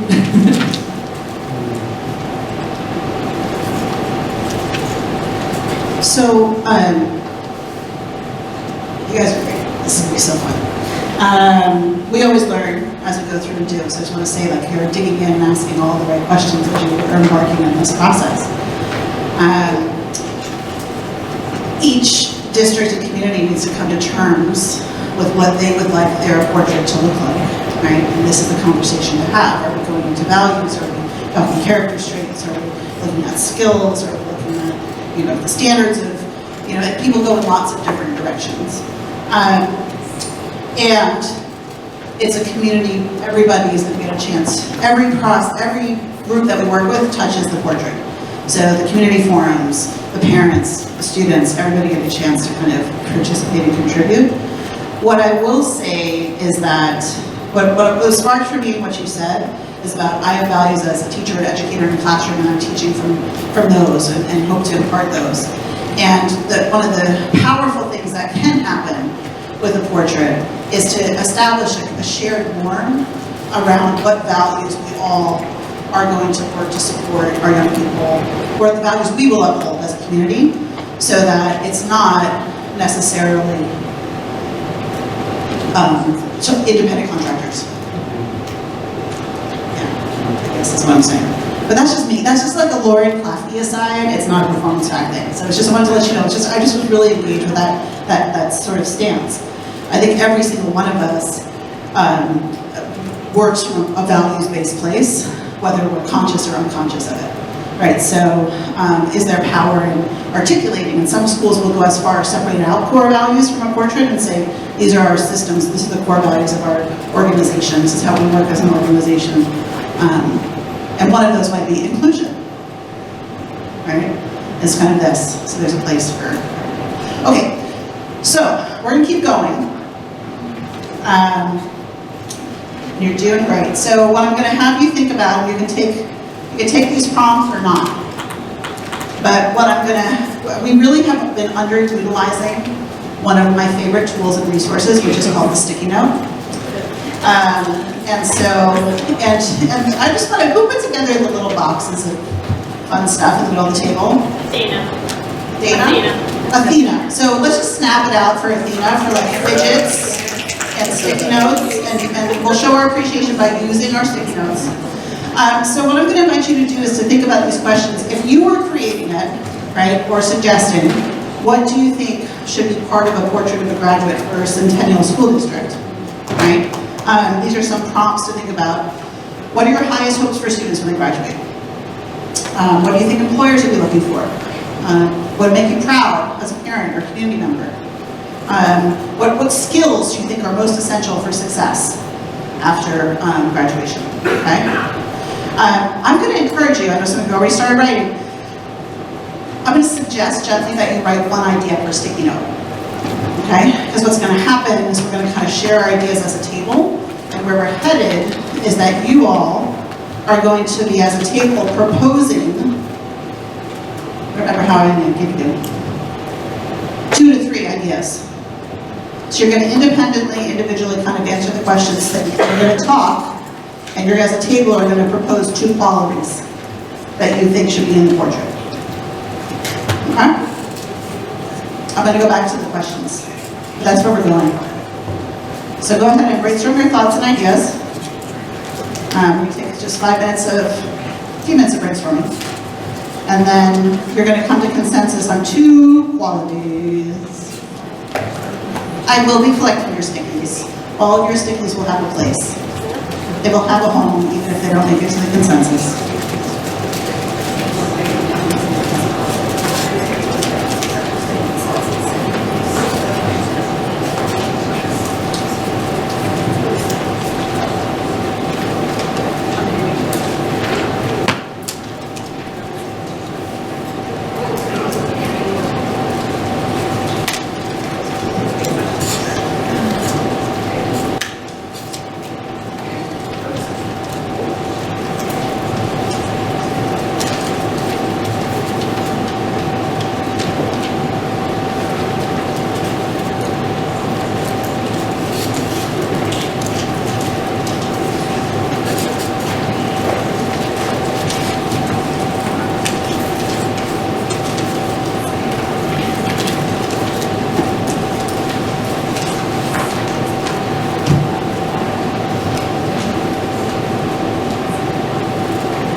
take 20 minutes for you to come up with to consensus on your 2 to 3 qualities.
I don't want you to narrow it down to 2 or 3 to propose. What I would like for you to do is for your table to come up with your portrait.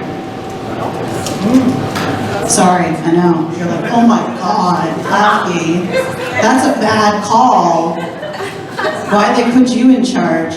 No, I just would like for you to see what you can come up with in terms of where those big ideas are, so we don't have to So you're gonna come up with your own portrait based on the ideas. It should be consensus-based still, but you could have 4 or 5, ideas on it. And you have 25 minutes. And that's the last thing we're doing today. Your age building portrait. Yes, I want it on poster paper with all your beautiful sticky notes and some kind of cool arrangement.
Thank you.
Yeah, so just like post 12th grade or like after high school. Yeah, post high school or whatever.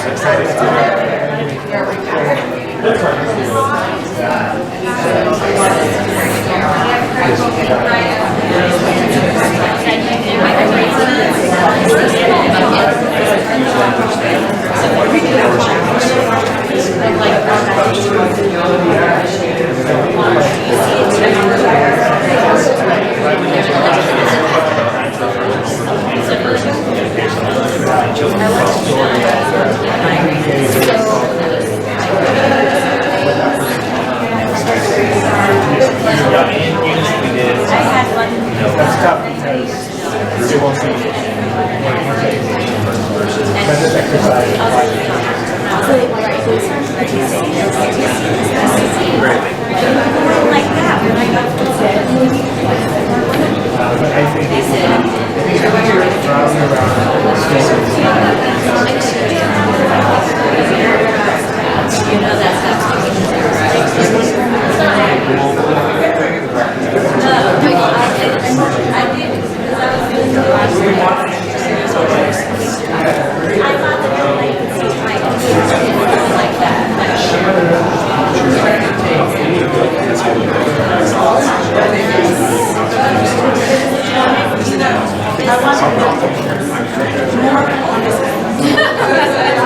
Yes.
5 more minutes to put together your qualities, bucket areas. Make sure you're labeling your qualities. It's okay, it's just a draft. This isn't going to print or to press yet.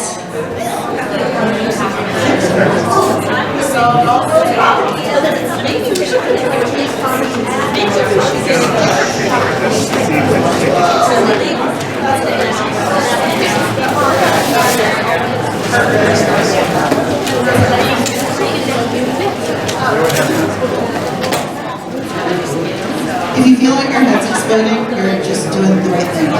It's okay. 5 minutes, and then we're going to share in.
We're going to get spokespeople, and if you haven't had your chance to be a spokesperson yet, I know this is your opportunity.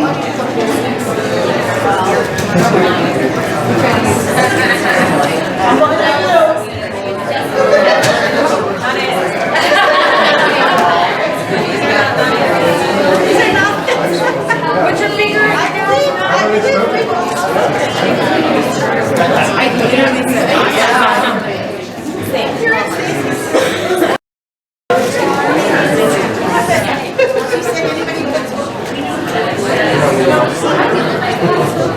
Okay, I think we're nearing completion here.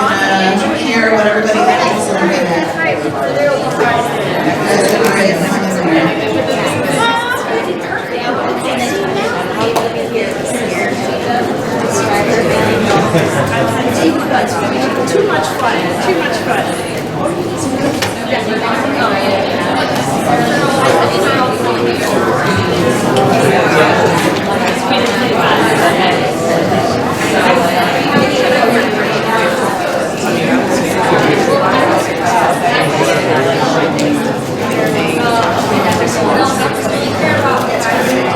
You get 3 months. Okay, we have 1 minute remaining. If you are the spokesperson for your group, I'm going to invite you to stand up by your poster. And if you are not the spokesperson, I'm going to invite you to sit down at the table.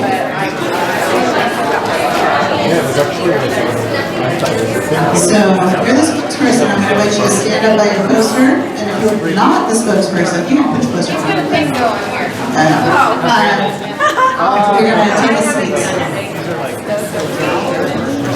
And if you're not done, that's okay. I'm kind of an end on time kind of person. I'm actually really end early kind of person, but we're going to call it. All right, so we're going to start with Mo's group because they seem the most engaged and not ready. No, I'm just kidding. So yeah, I figured that's just the way to do it, to pull the Band-Aid off. Okay, so what I'm going to ask you to do is you're going to share your masterpieces and big ideas. Please make sure whatever you have gets, it's okay, it's perfect.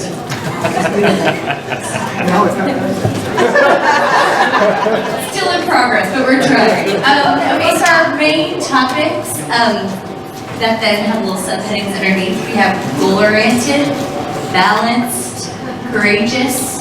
Students will have integrity and inclusivity. Thank you. Sorry. They'll be great communicators. They'll have resiliency, introspective, and collaborators. Wow. Very nice. Let's get class.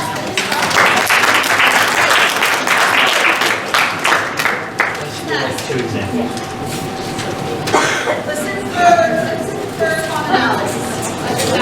Okay, we have Centennial graduates are effective communicators, collaborative problem solvers, creative and critical thinkers and doers, socially responsible global citizens, advocates who are emotionally intelligent, empathetic, self-reflective, have a strong sense of self, which means they're empowered learners, and resilient, flexible, and adaptive. Most of all, they're fulfilled and happy.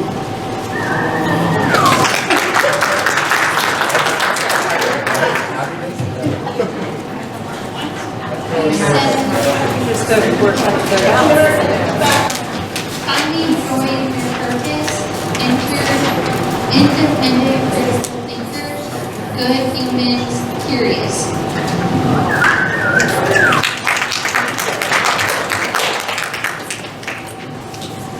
Thank you. This is our Centennial graduate. His grant report, he's got a hoverboard because he's looking in the future. It's a little party to fly there. He is looking to the future with a yes, I can perspective, with efficacy and possibility focused. He's an effective communicator, a collaborative team player, critical thinker with flexible and adaptive skills to be able to solve problems and find new solutions, and has an empathetic perspective.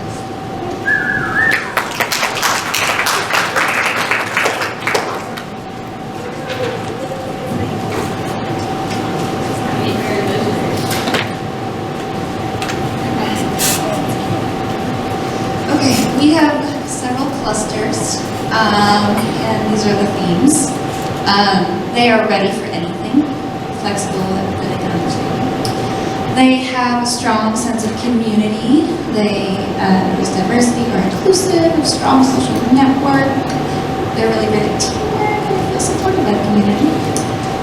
They have a post-grad plan. They know that life does not end after high school. They are big thinkers who can solve problems, and they feel proud and good about themselves.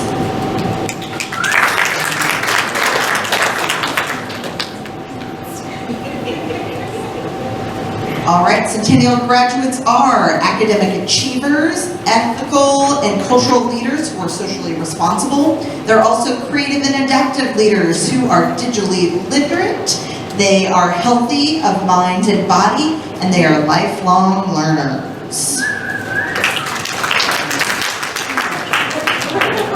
Let me go find my poster.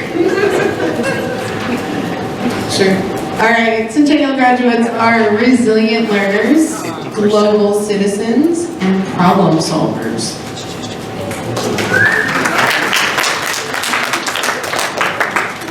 Okay, Centennial students have a foundation of growth mindset, lifelong learning, and perseverance.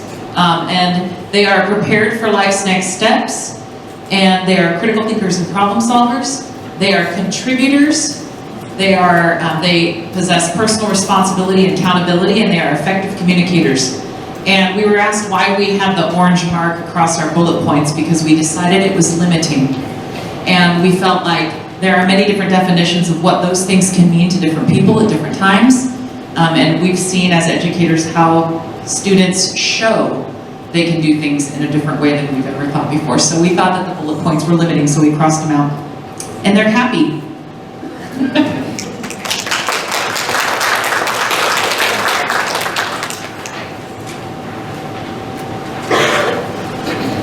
We had a lot of conversation around values and where those should come from, and really talking about educators and wanting the values that we're teaching, or saying, here's what we're going to hold up as important in our district, to come from our community and not the adults who don't necessarily represent the community, right? Understanding too that this is going to be a process where there's going to be community voice, where they're going to be doing the same type of activity. Then also taking a look at, in our packets in the data, it showed what the portrait of a graduate was at elementary and middle and high. So really kind of taking a look at those and looking at some similarities that we saw across elementary, middle, and high. And also thinking, what were some of the things that we were hearing from our kids that were coming up over and over again. In high school, we heard financial literacy and life skills coming up. Ada and I were having a conversation. We're both bilingual. I'm a former ELD teacher, and we were talking about our experience. I've had to interpret for our parents before, from Spanish speaker to English, right? And so, where is it? How do we assume that our parents are wanting us to value multilingualism and culture? That's an assumption, but that's one of our core values that we put up here as far as community leader, is being able to share the history and to maintain that relationship with your family and with your culture. Physical, emotional well-being, and just the ones that we saw that were common was team player, physical, emotional well-being, having a growth mindset, and community leader. Those were the students were saying.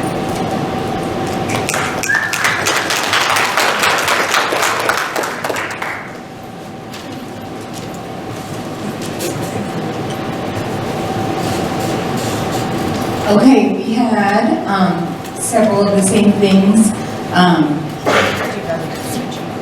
Okay. We have effective communicators, so communicating, bilingual, biliterate, speaking your truth, listening is part of communicating. Being a responsible collaborator, being solution-focused, adaptable, flexible, showing up with integrity, demonstrating critical thinking and problem solving, and being inquisitive. Being prepared, so reliable, dependable, accountable, responsible, problem solver, seek to improve self, strive for vocation, effort, growth mindset. Teamwork. And then our last little one for local community but also global community awareness. And so that includes our, oh my God, what's it called? Culturally responsive, being culturally responsive in also just noticing what's going around in the world and being very aware of current global events and current community events, and working as a student to understand and solve those problems, but then also in post-grad working to overcome those problems as well.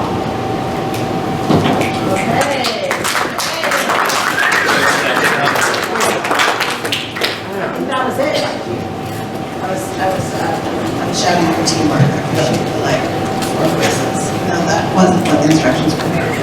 But that's okay, no, I like innovation. Very well done, okay? You've generated a lot today, right? There's a lot of thought and idea that have been generated around what we're seeing in terms of the data, the shifts that we would like to see happen, and the beginning articulation of like, what is our long-term vision for our young people articulated in the portrait. You did a lot of work. We're awesome. Thank you. We're going to come back together tomorrow morning at 8 a.m. again, and Mo has some instructions about how we're going to, like a little bit of help, just in some instructions about closing it out here. If you put your portrait, I think everybody put their portrait up. I still need to take those pictures. Just make sure they're up on the wall if it's not there. And we'll be at it tomorrow. Get some rest and eat good food and get some outdoor time. There's sun. There's not sun in Vermont at 4 o'clock anymore, so. If you would join me for giving a round of applause to Lauren.